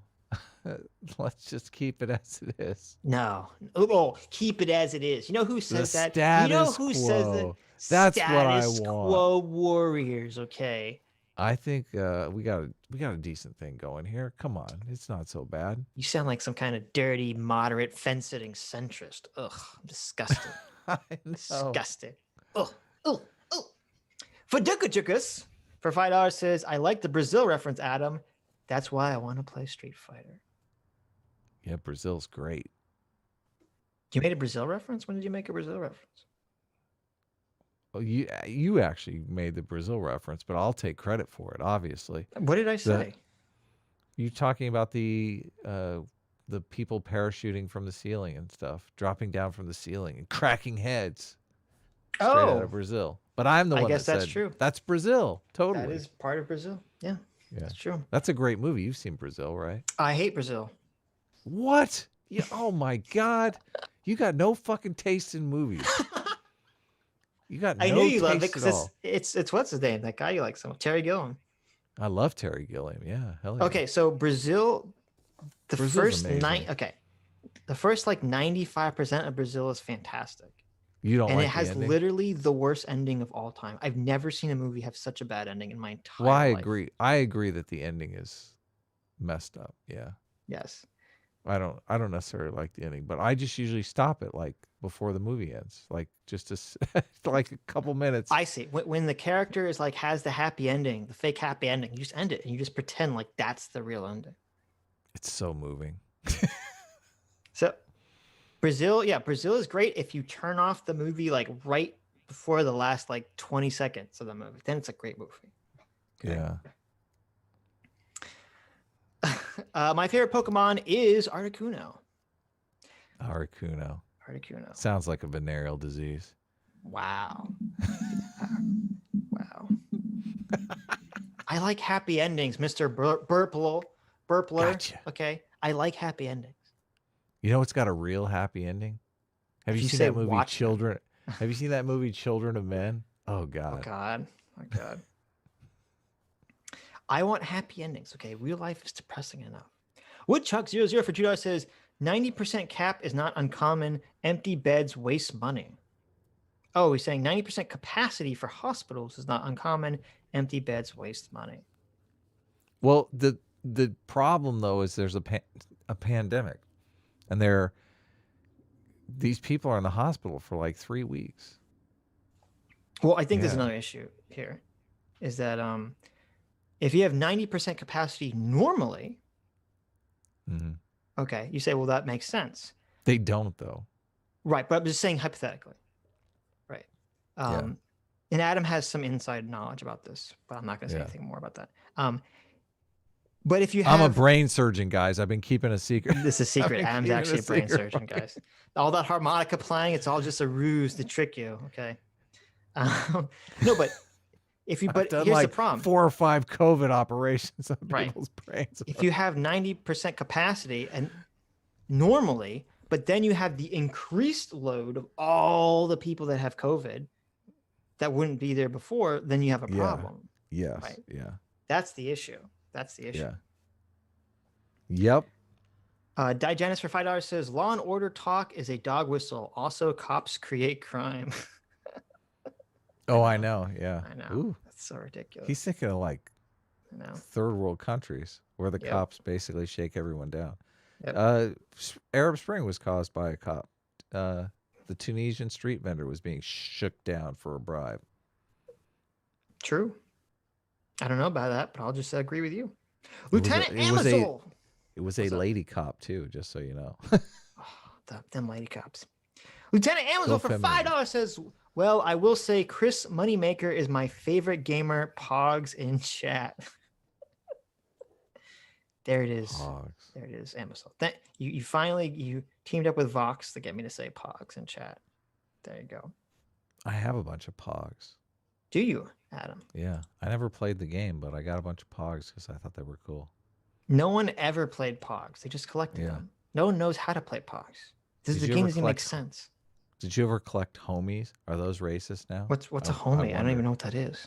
Homies are little figurines of like homeboys from the hood. Mm-hmm. That does sound like racist. Dressed in very racist gear and stuff like that. Wow, that's super racist. It seems like it probably would be racist now, but I'm super offended. I'm super offended right now. Turning like hood rats into like literal tokens. Lord of the Nerds for $5 says, what is your guys' obsession with the Dilbert dude? I checked him out pretty thoroughly. Completely boring and uninteresting, and you seem to agree. Ooh, interesting. Yeah. I never said he's boring. I've said sometimes I say he's crazy and wrong, but I never said he's boring or uninteresting. I don't believe he lately is boring. I agree with that assessment. 100%. No. Yeah. The last 2 days have been so good. Oh, really? Okay. I'm not even sure I listened today. So maybe I did. So Scott Adams, who's totally on board with the fact that he thinks election fraud stole the election from Trump. Yeah. Okay. So this is his operating position. True. Yeah, true. That said, his operating position. Yeah, that is true. No, I'm saying it really happened. I'm going to ignore that. You don't believe. The last 2 days, even though he believes that, and his audience really believes it, because his audience is completely 100% pro MAGA crowd. Mm-hmm. The last 2 days, he spent large portions of his Periscope debunking various two of these election fraud claims, and his audience is just getting so mad at him. You know MAGA? The way you said that. You know MAGA? You know MAGA? And his audience is getting so mad at him. And so to me, it's so fun to watch that interaction between him and his audience, and him saying things he knows is going to trigger his audience. And I do give him a lot of credit for that, for being willing to stand against his audience very strongly. Don't you give Tim Pool that same credit? Tim Pool doesn't do that. It's like completely divergent, huh? Tim Pool does this thing where he's like, if he's going to say something, he disagrees with the audience, he says it and he tries to softball it in this very milquetoast kind of way. Mm-hmm. Or he tries to hide it under a barrage of, look, I agree with you. I'm on your side. The Democrats are all evil. Okay, I agree with you. So I feel like Scott Adams is trying to let people down easy, and I feel like Tim Pool is trying to give people hope. I don't know that the hope is there, but there is no hope. I've lost all hope, guys. There is no hope. We're gonna have to look at that weak old man, that tottering old man, as our president for 4 years. Well, for 4 months rather. Then we're gonna have to look at Kamala Harris, which is even worse. We're in a bad state here. Genos Kuhn for $2.42 says, after so many shows, you finally managed to trigger the shit out of me. Please stop butchering Viva Fry's name. Have I been saying, isn't his name Viva Fry? Have I been saying it wrong? I don't know. I like his stuff. Viva Fry. His name. I have to leave S class. Oh no! And be neutral for the time being. I said Viva Fry. I'm saying it right. Adam, you can't properly assess which JoJo character is the gayest until you watch season 5. Winky face. He's not going to watch it, Genos. He's not going to watch it. Okay, I hate to break it to you. Genos, I like that name. Who is Genos? Genos is in One Punch Man, right? Okay, I'm testing you. I'm just making sure. Genos is like my favorite character. Yeah, because he's a guy. He's a robot guy, of course. Yeah. Genos Kuhn also says, not a big fan of Disney princesses, so here are some cover suggestions. Saber from Fate Stay Night. Android 18 from Dragon Ball Z. Sword Maiden from Goblin Slayer. Saber from what? Saber from Fate Stay Night. Oh, he's actually going to write this down. No, I'm curious if they're in there. Like, there's 42 of them in there, and I Adam think, added. I gave Adam a bunch of things, and then he looked up on his own and found a bunch. I asked. Bunch of hot anime girls. Yeah, we're covering our bases here. There's quite a selection. Saber from what? What Fate was it again? Stay Night. Fate, stay, night. That's why I'm curious, because it seems like there's like too many. No, Android she's 18 she's not from Dragon Ball Z. Sword Maiden from Goblin Slayer. Karumi from Date Alive. And Leviathan from the 7 Deadly Sins. And most importantly, the gayest looking JoJo character. Yeah, I was considering putting the gayest looking JoJo character like right up on Sitch's face, like right in his face, kissing him. But then I couldn't do it. Janos for another 190 for 121 says, Adam, the gods of the simulation offer to make your wish a reality, but at a cost. Will you accept it? The right to vote at age 12, but no more absentee ballots, only in-person voting. Done. I want to get rid of the absentee ballot. Well, hold on, wait. I vote absentee. Fuck that. I want to get rid of. Well, if you no, we got to have some form of absentee ballot. That's not. We just can't. That's not it. You have to. 12-year-olds. God damn it! I'll do it. I'll do it. I'll take that deal. You'll take that deal. But they said the guaranteed waiting line is gonna be huge. Oh, you're such a bastard! I hate lines. I hate lines. Lines are evil. Good job, Janos. Janos. Terrible. Oh my god. Created this conundrum for Adam. Oh my god. What will you do? Sure, Adam? I'll take it, but I won't vote. How about that? I'm gonna laze out on what mine, a bastard. Okay. I'm gonna let my vote go. He found the evilest possible solution and took it. I'll let my kid do it instead. There you go. Man, Sword Maiden is killer. Man, I wish. Why didn't you give me Sword Maiden? I've never seen Goblin Slayer, so. Oh. Did you run out of people? Are you I mad did.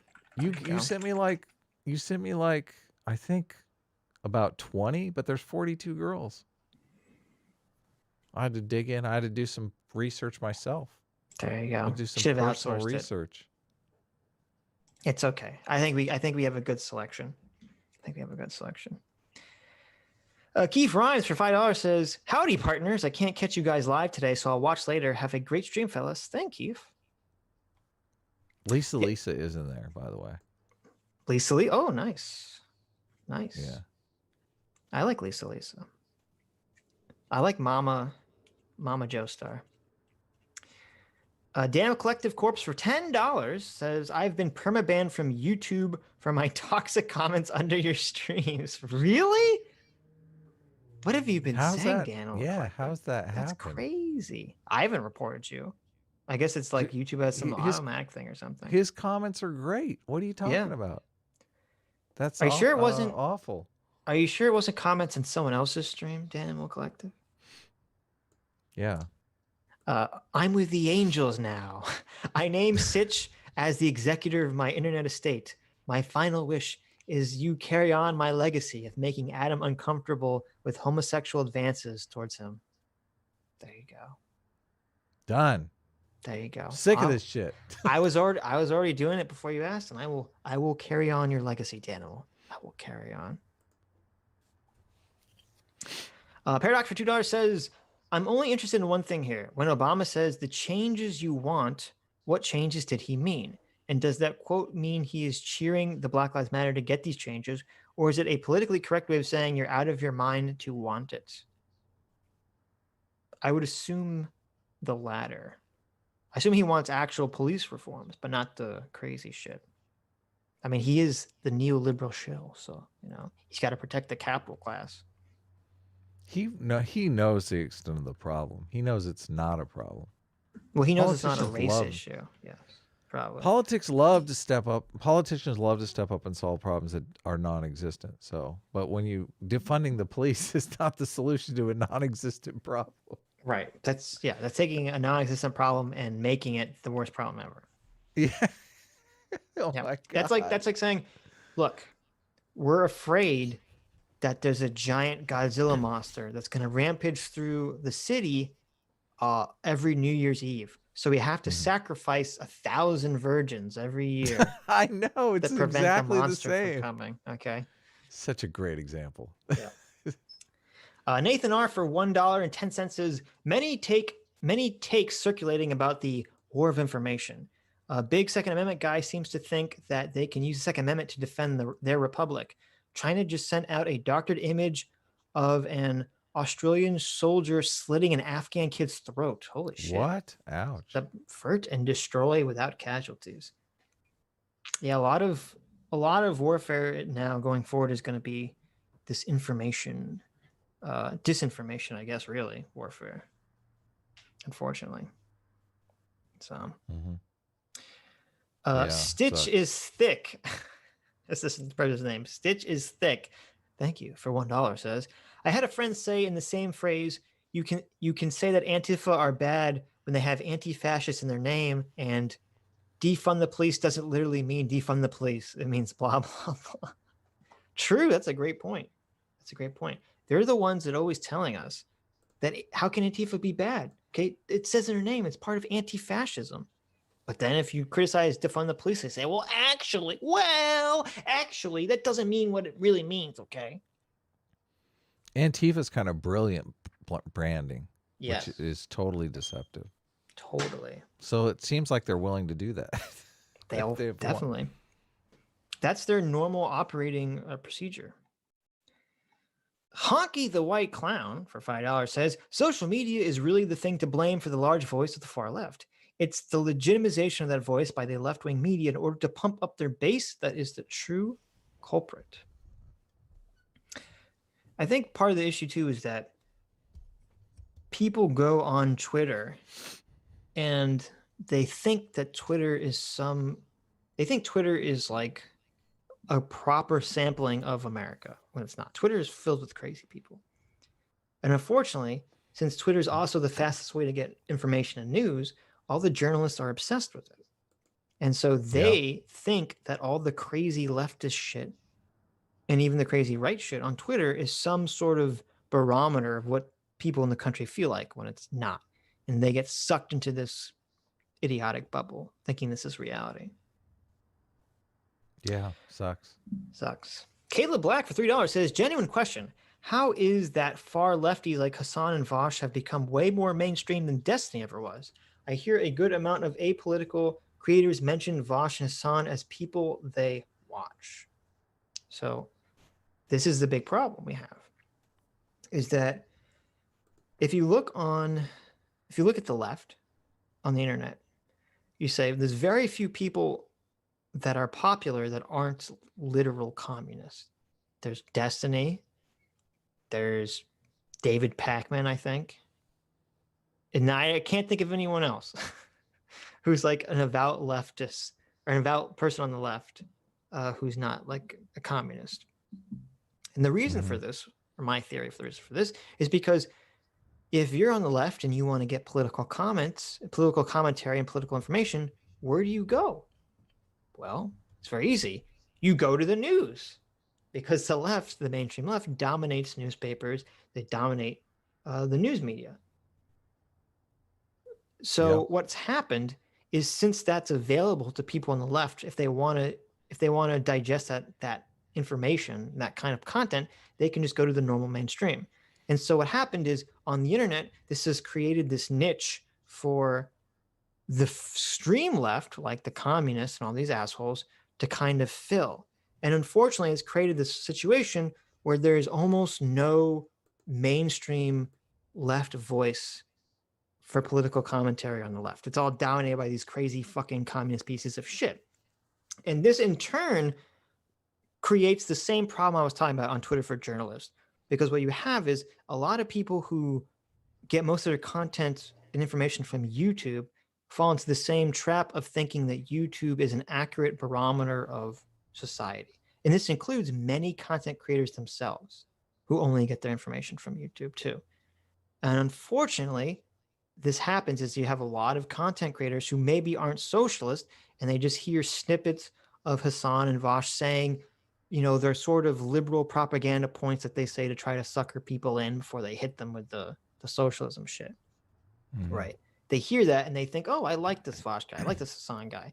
And it makes them more mainstream. And this is the silent weapon I'm worried about. Okay. Because think about this.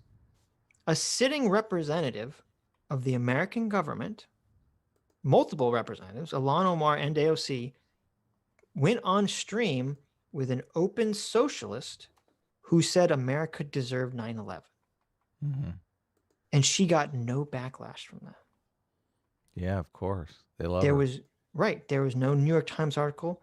There was no Washington Post article calling out saying, how can a sitting representative of the U.S. government go on stream with some fucking piece of shit that said America deserved 9/11?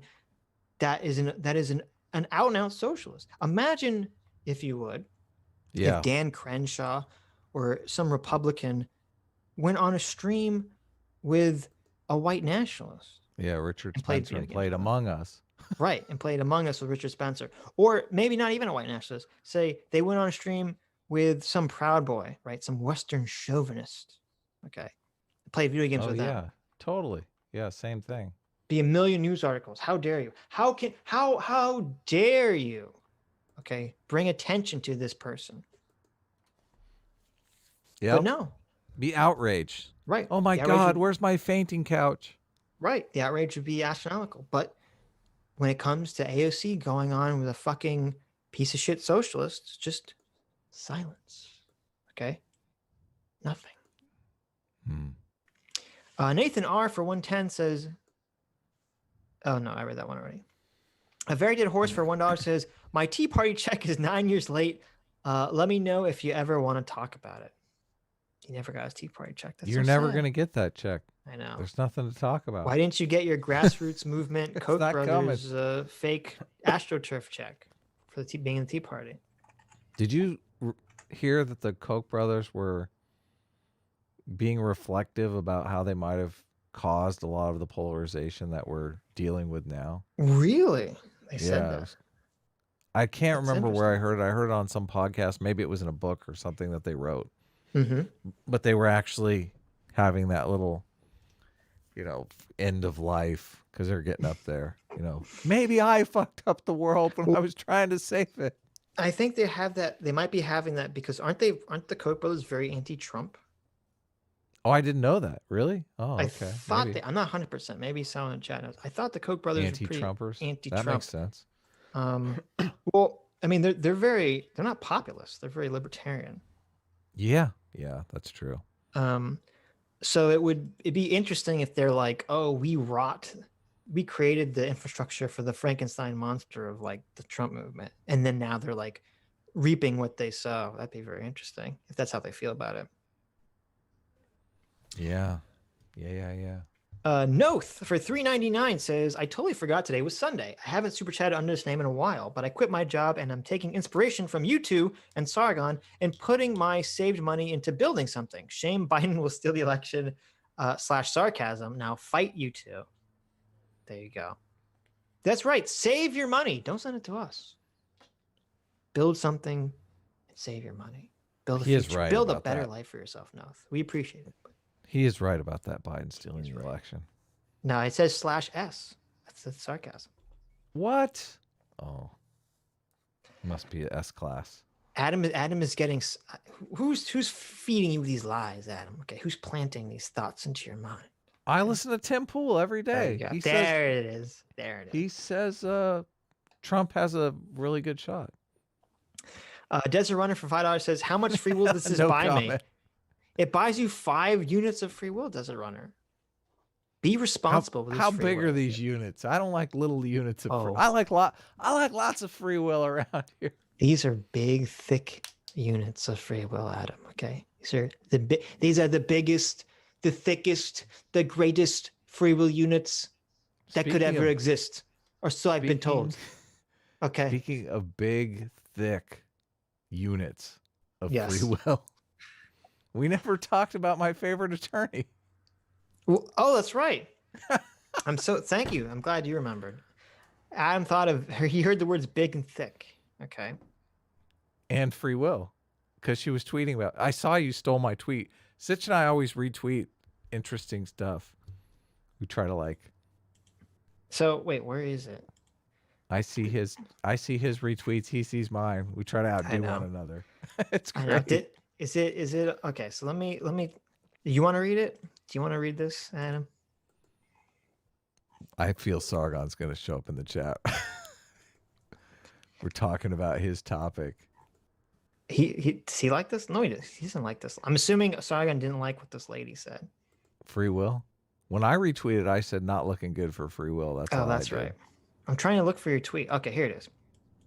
So Jenna Ellis, who is the blonde lawyer that Adam was fawning over, because she was on stage with Rudy Giuliani, and she had some cleavage, and Adam's just like, oh, he's just fawning over her. She had a little bit of cleavage showing. If you guys recall this from a couple of streams ago. Wasn't me. Who was it? Somebody tagged her in that tweet because I did a screen cap of her cleavage. I was like, I believe her. That's what I was saying. Someone tattled on you. Someone snitched on you. That's right. And I had to delete the tweet. I was like, what the fuck? What do you do? Why are you ruining our fun? So, I was gonna get this, but I never got around to it. Did you see the there was like I don't even know what it was. It was like a sermon. It was some sort of event where Sidney Powell and Lynn Wood were speaking about like how the election. Oh yeah, yeah. I only saw clips of it. Yeah. Yeah. So Lynn Wood is bonkers. Yeah. So Lynn Wood, this is making me so worried. Lynn Wood, who's Kyle Rittenhouse's lawyer, is on stage. Oh, I know. First of all, he's like dressed up like Trump. It's so obvious that he's trying so hard to be like Trump. He's got the black like overcoat on and the MAGA hat and the gloves. It's so obvious he's trying to look like Trump. And he's on stage and he's like fucking preaching. Like he's giving this crazy sermon, like a religious sermon, where he's actually like, so someone asked, they're like, Sidney Powell, like, what do we do? What do we do when our family and friends don't believe us that, Dominion stole the election from Trump? And then Lynn Wood interrupts and says, you know who else people didn't believe? A man named Jesus. And I'm like, oh, no way. God. No way. Yes, you're kidding. I'm not kidding. Ouch. Okay. Ow. Ouch. And he was going on saying, like, I'm trying to remember exactly what he says. Shit about like how God had chosen Trump. It's just, I'm like, what this guy's like, fucking out of his mind. And this is Kyle Rittenhouse's lawyer? I'm so worried for him. I'm so worried for Kyle. His lawyer is like a fucking insane person.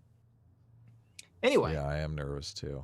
So Jenna Ellis says, going on the same topic, says, we do not resign ourselves to the will of God, but rather recognize that the will of God is vastly superior and desirable in every particular, and therefore we should rejoice we are free from being resigned to our own will. Okay. So do you want to translate what that means, Adam, or do you want me to translate what that means? Well, the reason why I was saying it's not looking good for free will is like you have she frames it in that you have two choices. You have your will, which is obviously, degenerate, desirous free will that you would never, like, you'd be bad to act on that will. Or you have God's will. And I'm like, okay, so you've totally eliminated free will if you have your own biological desires. That's not free will. And if you're acting out God's will, then that's not free will either. Where's the free will in here? Right. Well, no, she's saying is actually, to me, as someone who's a theist, is actually, the way she's phrasing this is really disturbing, because she says, therefore, we should rejoice. We are free from being resigned to our own will. Okay. Yeah. This reminded me of the speech that Loki gives in the first Avengers movie, where he's like, people, you human beings, your natural state is to be subjugated, and you should rejoice that someone else can make the decisions for you. Yeah. And I'm like, what the fuck is this? Is like another lawyer for the Trump team saying the craziest shit ever. She's saying that you should be happy that you don't have free will and that God has control over you. We're free from being resigned to our own will. Yes, which I was like, freedom. Holy shit. Subjugation is freedom, Sitch. You need to bone up on this stuff.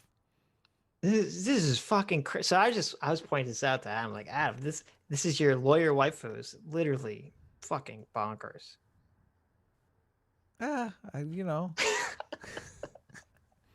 When you're on an insane mission, you got to take the people that are going to go with you, right? But see, I also interpreted this differently, because I said, you know what this is? This is her giving cover for herself when the case implodes, when the Trump fraud case implodes. See, it's not her fault It's God's will. This is the destiny, Adam. This is walking it back. Yeah. Okay. She's providing cover for the client. Right. She doesn't have free will. If the case falls, that must mean it was God's will that the case would fall. How many conversations has she had with Donald Trump about God's will? I'm certain many. Like if we fail, it's God's will. We'll get him in 2024. God's will. So I replied to this. I said, it's never a good sign when your lawyer says, don't blame me, blame God. So yeah, it doesn't look good for your case when your lawyer is quoting the divine as the responsible party. So this is the part. Did you watch any of the Trump rally? One of the things that stood out to me was he's saying we need like a very strong he's like sending signals to people in the same kind of coalition building that they talk about in Dictator's Handbook. Like this actually made me think he can't talk directly with anyone on the Supreme Court because obviously that would be like a conflict of interest, right? Right. What did he say that you noticed? Well, he was talking about how we need some very strong people. We need some strong people to stand up. We need this to go to the. He was basically talking to Judge Alito on the Supreme Court. I mean, it seemed pretty obvious. Yeah. Or what's her name? Amy Cohen. Yeah. Amy Cohen Barrett. It's scary. It's not good.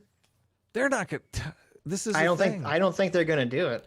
This is one of the brilliant things about the American system because they nominate these judges for life, and you can't touch them politically once they're nominated. So they just like, I'm going to do the right thing because I'm in a position to do the right thing. Well, I wouldn't say they're going to do the right thing. I'll say they'll do what they believe in. What they believe is the right thing, but there's no quid pro quo like political payback, which is something that's endemic to an election cycle.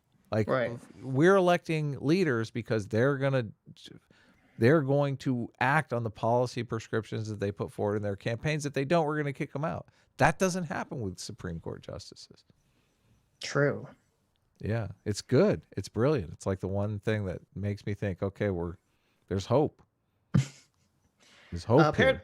Paradox for $1 says, Hasan's mom has to look that says, honey, you got until dinner to talk politics. Then his dishes and cleaning up your room because otherwise it's the last time I'm bringing you coffee. So true. So true. I don't know. She might have put a little mother's little helper in there. Like he might have been going down for his nap. I like that help. Mother's little helper. There you go. Little Benadryl in there. Yeah, knock him out. Mom needs some alone time. Okay. She needs some me time. I know. Okay. Tyler Durden for $5 says, thanks, Adam, for the movie recommendations, Fight Club and Rubber. 2 out of 2 for A-Team. Now we need S-Class movie recommendations. Wait. Let's hear it. Why does Adam get the Fight Club recommendation? That's like been my consistent, one of my top movies I've always recommended. It's been Fight Club. Not my fault. You're late to the game. No. I'm taking Fight Club back. I'm taking Fight Club back. You can't. It's my movie. Fight Club, no, Fight Club's my movie. That was the super chat. That was literally the first stream we ever did together. One of them, yeah, definitely. No, that wasn't the very first stream we ever did was Fight Club. I don't know. I could pull up the playlist. It might be our first stream ever. Could be about Fight Club. No, we did a couple videos. I mean, our first like official stream. Fight Club. Our first official stream.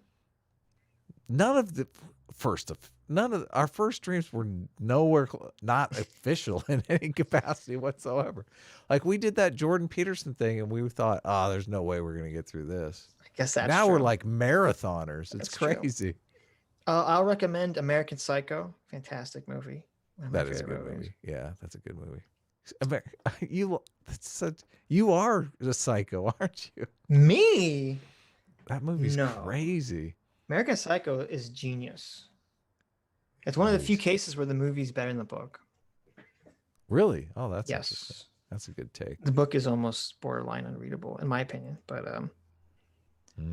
maybe Fight Club might be better than the book. It's very close though. Like it's not very different from the book. Fight Club the movie has a nicer ending than the book. The book ending is very dark. Or the psycho.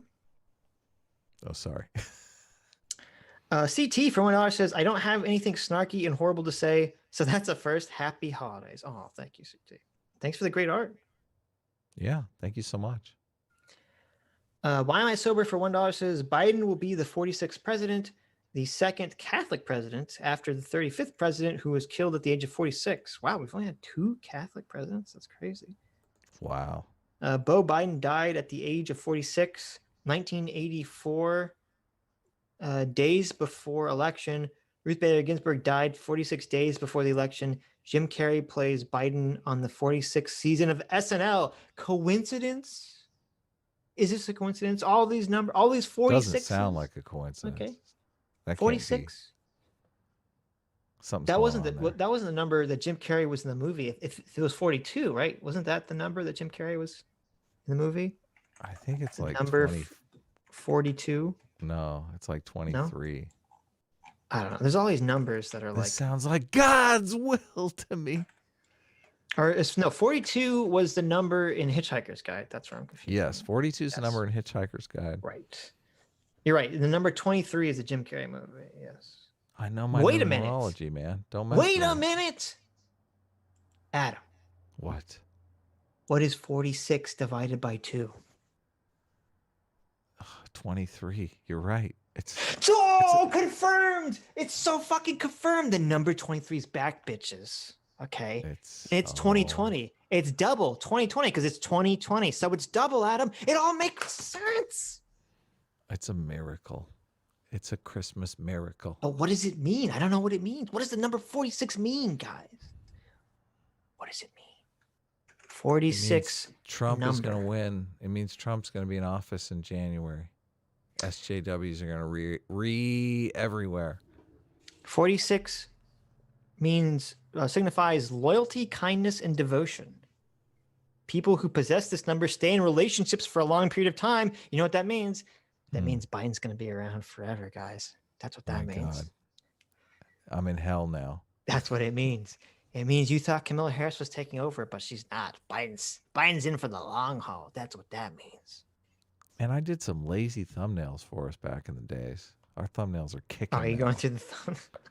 No, it was number 5. It was our fifth. Our fifth, and we actually got a number, so we got things going. SJWs are too dumb to understand Fight Club. That's back when I was titling shit. Look at that baller. Look at that. SJWs are too dumb to understand Fight Club. That's a baller title right there. What are our views like comparatively? Oh, I don't know. I'd have to. Yeah. Daniel Collective Collective for $5 says, I got banned for saying the left in this election opened the Pandora's box of political violence in a successful strategy to winning elections, and it's a horrible thing we'll be dealing with for decades. Why would you get banned for that? That's what he said? That's what he says. He says. I can't imagine why you get banned for saying Doesn't seem that bad. That's crazy. That's crazy. 46 plus 13 equals 69. That's true. That's true. That's true. That's a good point. Daniel the Bruce for $4.99 says, you can't commoditize a social movement. Cenk Uyghur's account balances would be evidence against that statement.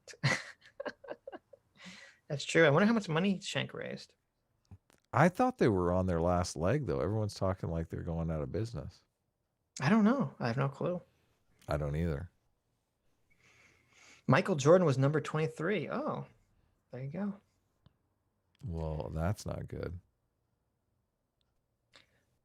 Lieutenant Amazon for $5 says, it is very uncomfortable how close Hasan's voice gets to Jordan Peterson's voice. I swear to God, I can't believe the only one who noticed. Sacrilege. See, I don't, he has, I can't, maybe it's not his audio that's peaking. He just has some sort of tone of voice that like hits this wrong register with me that Jordan Peterson never does. So I can sort of see what you're saying, but I wouldn't have thought that until you brought it up. So. One Species does a good Jordan Peterson impersonation. It's too bad that he's such a dick to everyone. That's true. That's true. Lord of the Nerds for $5 says, Sitch and Adam agree with the animals lashing out materialist position on agency. You two forget you don't believe in free will. I thought Adam did believe in free will. I saw that when it went by, and I was thinking that position is our position of free will. So the difference. Wait. There's a difference. You have to overcome the lashing out to have the free will. Right, and I'm mocking Hasan for acting like only the people he likes in the situation that he wants can overcome that. No, that don't overcome that. And everyone else, the people he doesn't like in the situation of power, somehow do have free will. I'm saying this applies to everyone equally. Okay? I'm an equalist. Okay, I'm an egalitarian. Hasan will tell you, anyone on my side, of course they can't overcome their free will. They can't, they're going to lash out because society, they're the cornered dog. Of course they're going to lash out. But when you're the cornered dog and you lash out, all of a sudden it's like, oh, well, you're the oppressor. Better. Okay. Yeah. You're the oppressor. You've climbed the hierarchy. You have free will. You should have exercised your free will and not lashed out at me for shaming you as a Nazi for 4 years. Reverend for $5 says, Adam, you need to read Expert Judgment by Tetlock. Hasan is being a perfect example of hedgehog theory right now. I've read some Tetlock through Jonathan Haidt because Jonathan Haidt talks about Tetlock in his book. So I don't know. I don't remember the reference. Hedgehog theory? Hedgehog concept is based on the ancient Greek parable. Wait, I lost it. Oh, there it is. That states the fox knows many things, but the hedgehog knows one big thing. In the parable, the fox uses many strategies to try to catch the hedgehog. It sneaks, pounces, races, and plays dead. And yet every time it walks away defeated, its tender nose pricked by spines. The fox never learns that the hedgehog knows how to do one big thing perfectly, defend itself. There you go. Yeah. That's interesting. He argues that the fox pursues many goals and interests at the same time. As a result, their thinking is scattered and focused, and ultimately they achieve little. The hedgehog, however, simplifies the world and focuses on one simple overarching vision, which they achieve. True. Yeah. Communism. We're the foxes, right? Hasan's the hedgehog. Yeah. So Hasan, by simplifying all the world through his dumbed down, capitalist is evil. Shit. Yeah. Dumbed down socialist single worldview, everything's oppressed, suppressors, bullshit. It allows him to focus all on one unifying thought and become the hedgehog. Yes, that's true. That's a good point. I like that. 5-speed 1992 for $5 says, why do these idiots always pull the centrist straw man? Kill all, kill none, kill half? ? I know. They're incapable. Oh God, they're totally incapable. It's true. Because it's effective. It's effective rhetoric to people that don't, if you don't want to think. Yes. Rhetoric. That's why. Yep.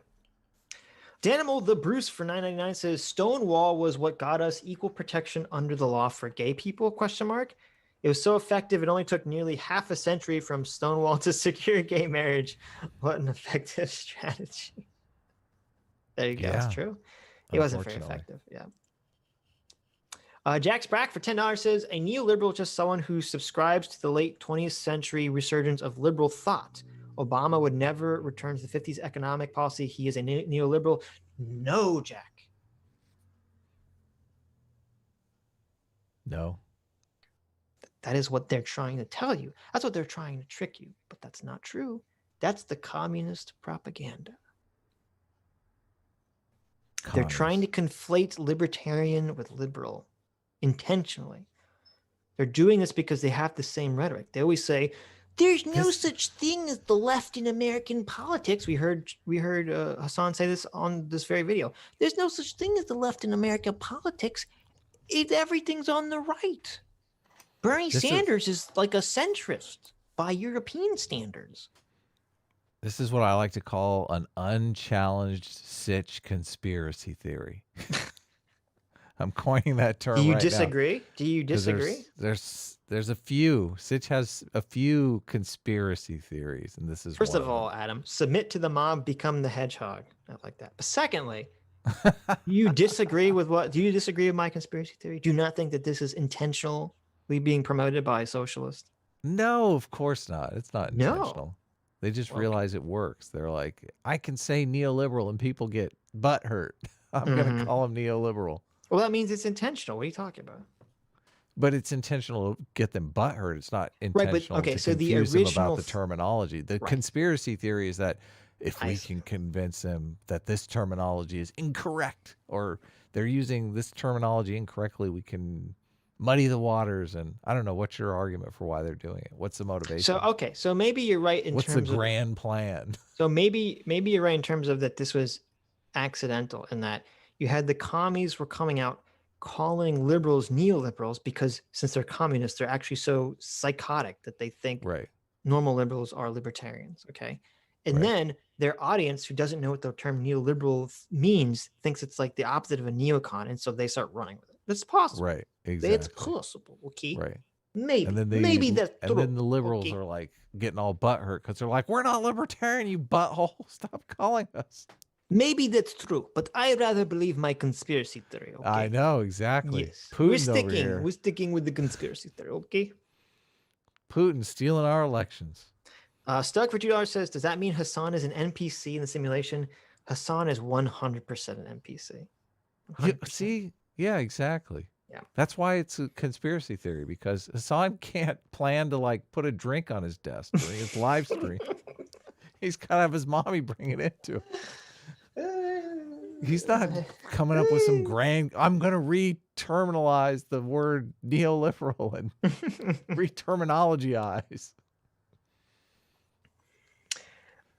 Sam Bardens for $24.99. Thank you, Sam. Wow. Says, hey now! I found your guys' show recently following an epic Thomas Sowell binge. And after watching a ton of old streams, I've decided to become a fan for life. Oh, thanks, Sam. Sweet. Love you both. However, Team A leads the way.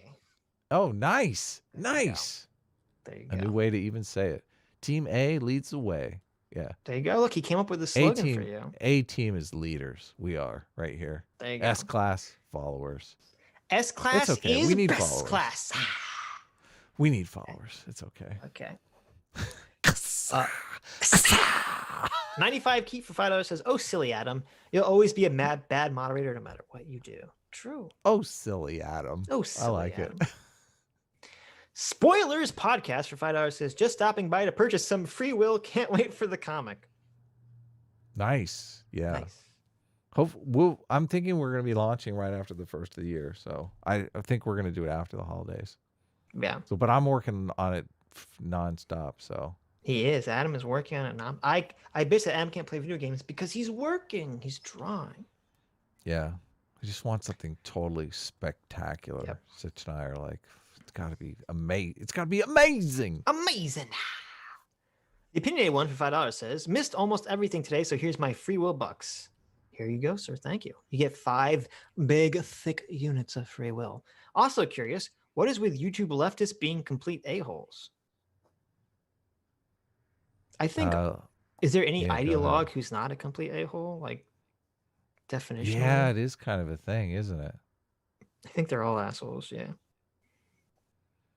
Yeah. Stuck for $2 says, Vosh has only the right to free speech, guys. True. There you go. Only Vosh? Only. That's all. Only Vosh. He has the only right to free speech. Yeah. Hasan has the right to be the crowd, the mob whisperer, to understand the will of the mob. Okay. Mm-hmm. See, this is the problem. This is Hasan's problem. Obama dared to go on a show and give his opinion about the mob. He should have called Hasan first to run it by him. And Hasan could have told him what to say. Right. Mm-hmm. Yeah. Havin Becklin for $14.99. Thank you, Havin. Says, haven't been able to catch live for a while. Got to go eat, but we'll watch later. All my donations are for A-Team only since Sitch called Soul disingenuous. Yeah, you lost a lot of... S-Class almost collapsed with that comment. I remember a lot thinking. Of people. A lot of triggered. I remember thinking, yeah. That's how you know S-Class is best class. I'll never hide my opinion because I'm afraid of the audience. Well, and you know A-Team is here to pick up the slack. Even if there was no A-Team here. I'll never compromise. Oh, no. Never compromise my principles. I'll never sugarcoat it for you, my lovelies. Okay. Sugarcoat it for me, at least. We're friends, right? I respect you too much to sugarcoat it for you. Don't be honest. Tell me what you don't think about how this election is going to turn out. JJ Cheeker for $2 says A-Team number 1, S-Class number 2. Sorry, Sitch. Wow. Oh, whoa. Wow. I'm just raking them in here. I know. But still, I will not surrender. I will continue on. Okay. He's like the Energizer Bunny. I know. Shit I know the truth, Adam. The truth is that S-Class is the best class. It is the majority of the country is S-Class. We will not fall prey to your elitist A-teams over here, okay? If they just ask the polling questions correctly, everyone would know. Everyone's S-Class. Exactly. Wolfsbane for questions. Wolfsbane 499 says, watching feminists try to rationalize Margaret Neville's being a proponent for eugenics is peak comedy. It's crazy how brainwashed they are. I gotta check that out. That sounds funny. Yeah, we should check it out. 95 Keep for $2 says, fine. I guess you are my little pop champ. Thanks. Thank you, 95 Keep. Stazg for €5 says, did you see the Be Lazy Save Lives COVID-19 video on YouTube, which was made by the German government?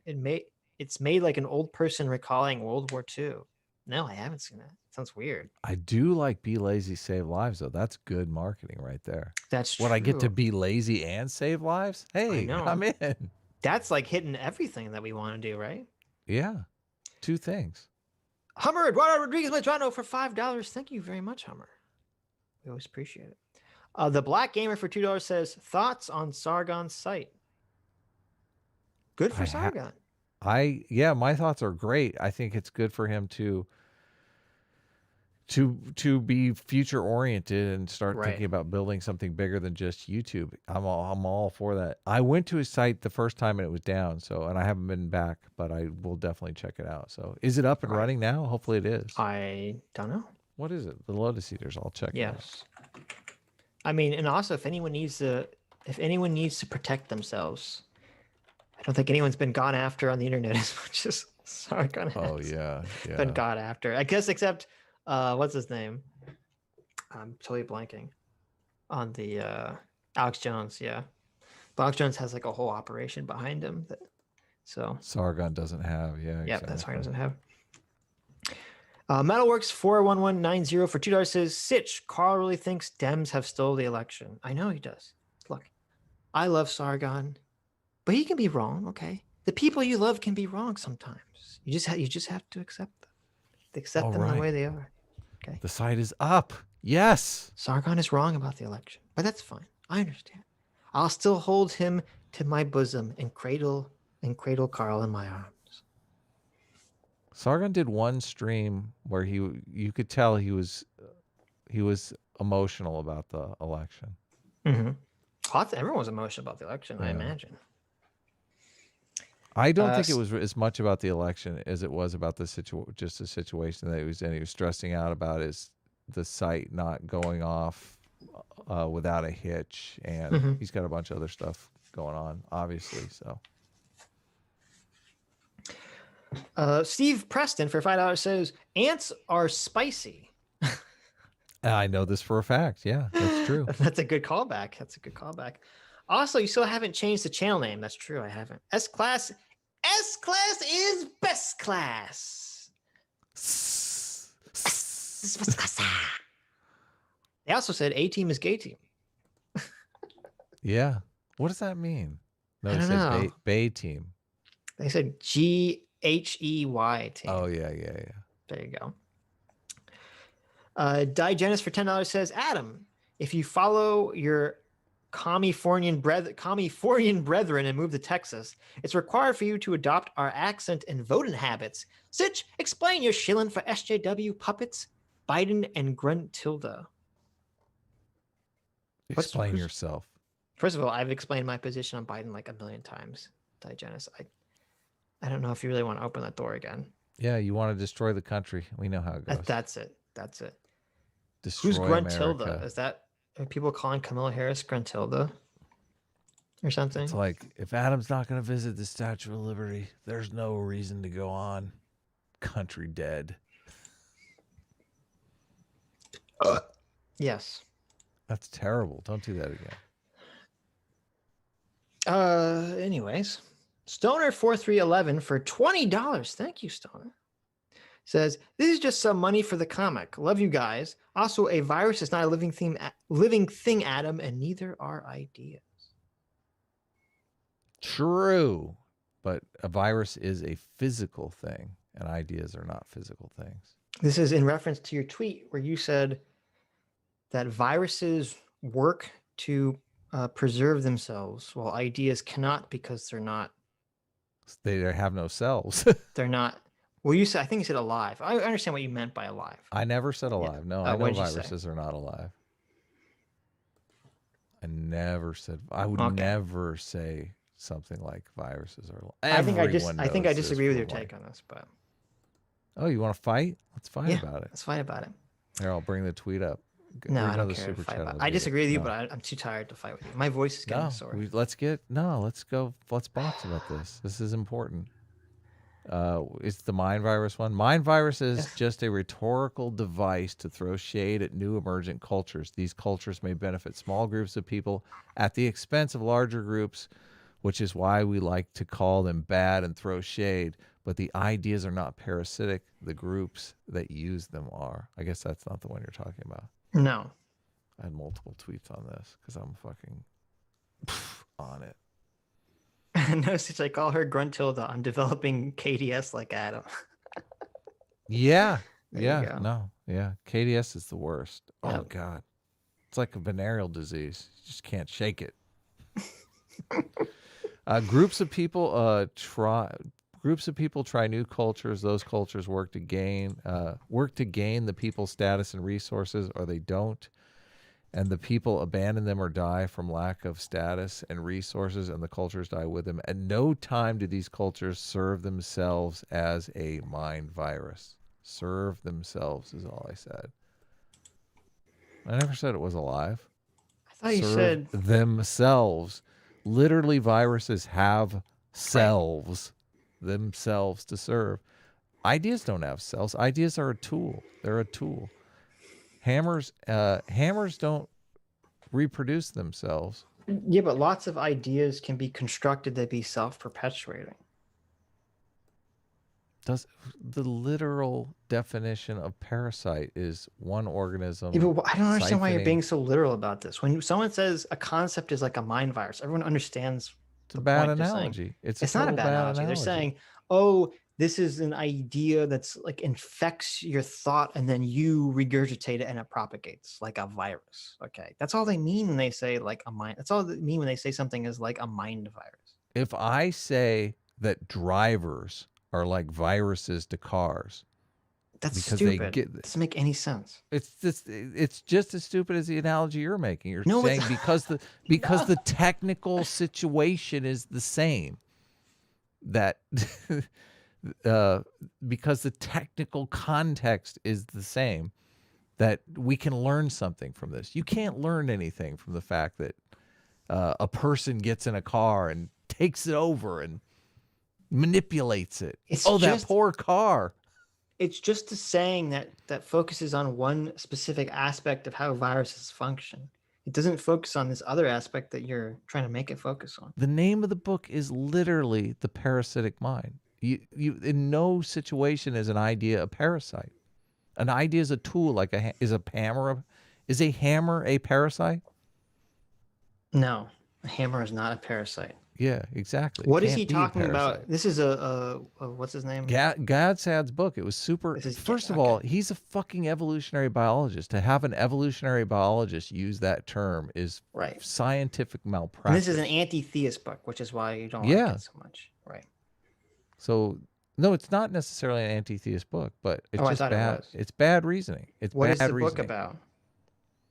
It is about how ideas are destroying everything, like woke social justice. I completely agree that the woke ideology is a good tool for a small group of people to parasitize a larger group of people by calling them all Nazis and fucking bigots and like, yes, but I don't like, how is the ideology, which is a tool, the virus?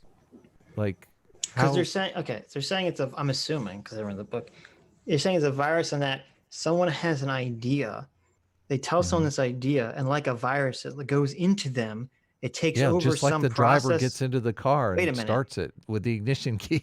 Yeah, but okay, so when the person, okay, this is why it's different. I will make this car do my bidding. This is why it's different, because the idea gets in the person's mind, it takes over, and then that person goes to other people and they spread the idea, and then it spreads and spreads and spreads. That's why they're saying it's like a virus. Okay, that doesn't apply to cars or drivers. But the idea is not serving the idea. It's a tool in the same way a hammer is a tool. Like the idea of a hammer spreads because it's a useful tool to the organism, but the virus parasitic model is just, it takes you to it is a good rhetorical device because you want to say the woke people suck. They themselves are the parasites. Yes, they are.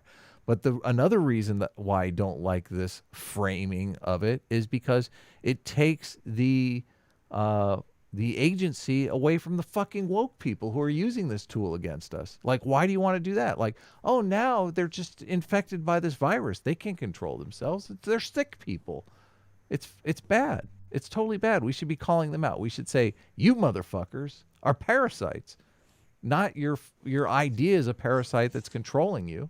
Why do you want to take the agency away from them? I just think you're reading into this too much, but I don't really care enough. Did you?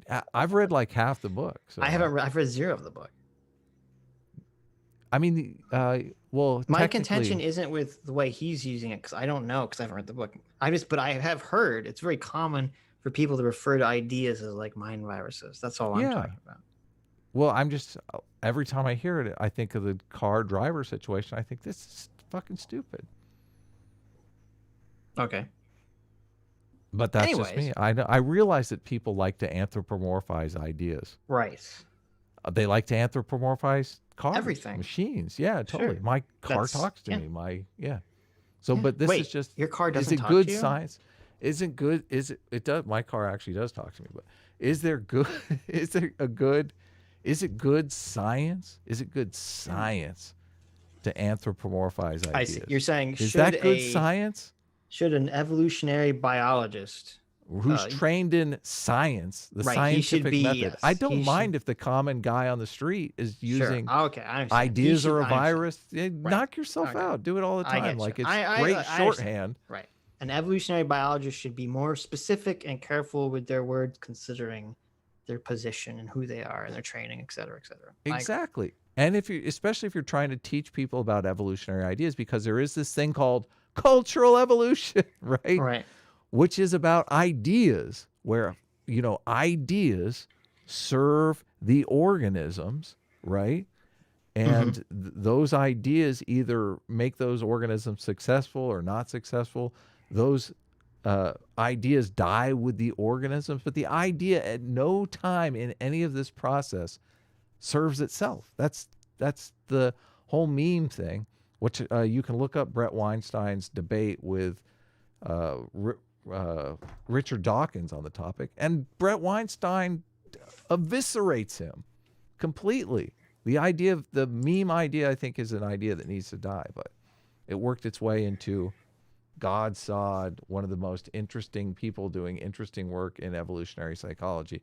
This bad idea, which it's funny because it's not a virus that's infected him. It's a tool that he is using as a rhetorical device to bludgeon the wokesters, which I'm in favor of. But I just think it's right.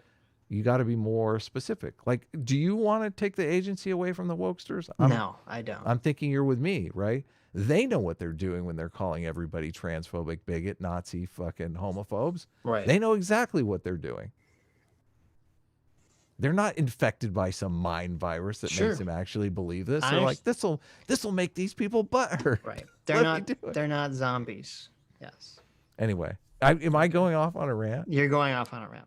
Do you think I'm triggered? I feel like you're. I think you're a little triggered. I'm not triggered at all. Man. I think you're triggered because you have. I understand what you're saying. You have this very like long concept associated with something that most people have no association with, so they don't understand your position at all. Yeah. Right. I actually don't mind that most people don't understand the position. But I feel like Brett Weinstein and David Sloan Wilson and the biologists out there who are really evolutionary biologists should be calling God sad on this. Who's the other one? The cultural Joseph Henrich, Jonathan Haidt. Yes, they should all be calling him out on this. But anyways, Jay, I love listening. Yeah, I feel like I feel bad, man. I feel like I've tortured you here. You don't feel bad. Don't feel bad. Good. Move on. Jay for $5 says, objective morale. No, I'm sorry.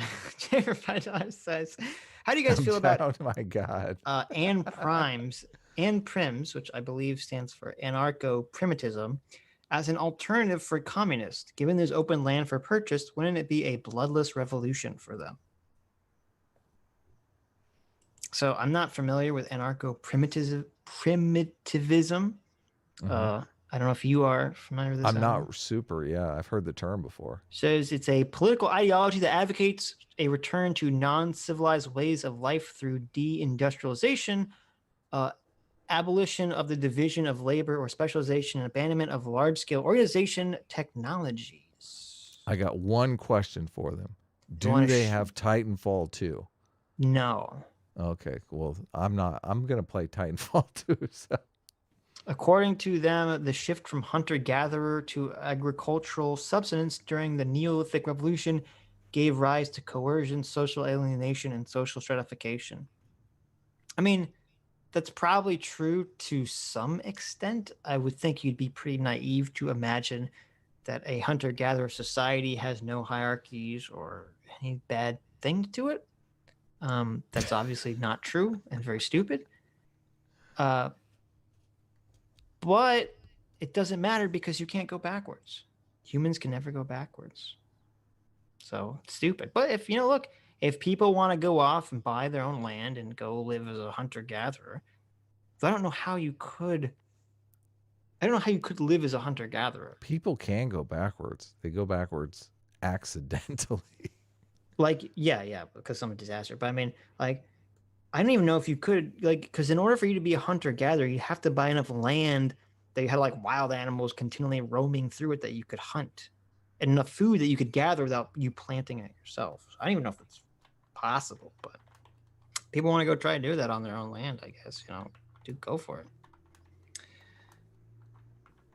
it. Diogenes for $5 says, Sitch, you didn't play Banjo and Kazooie. Gruntilda, the witch that laughed when you died.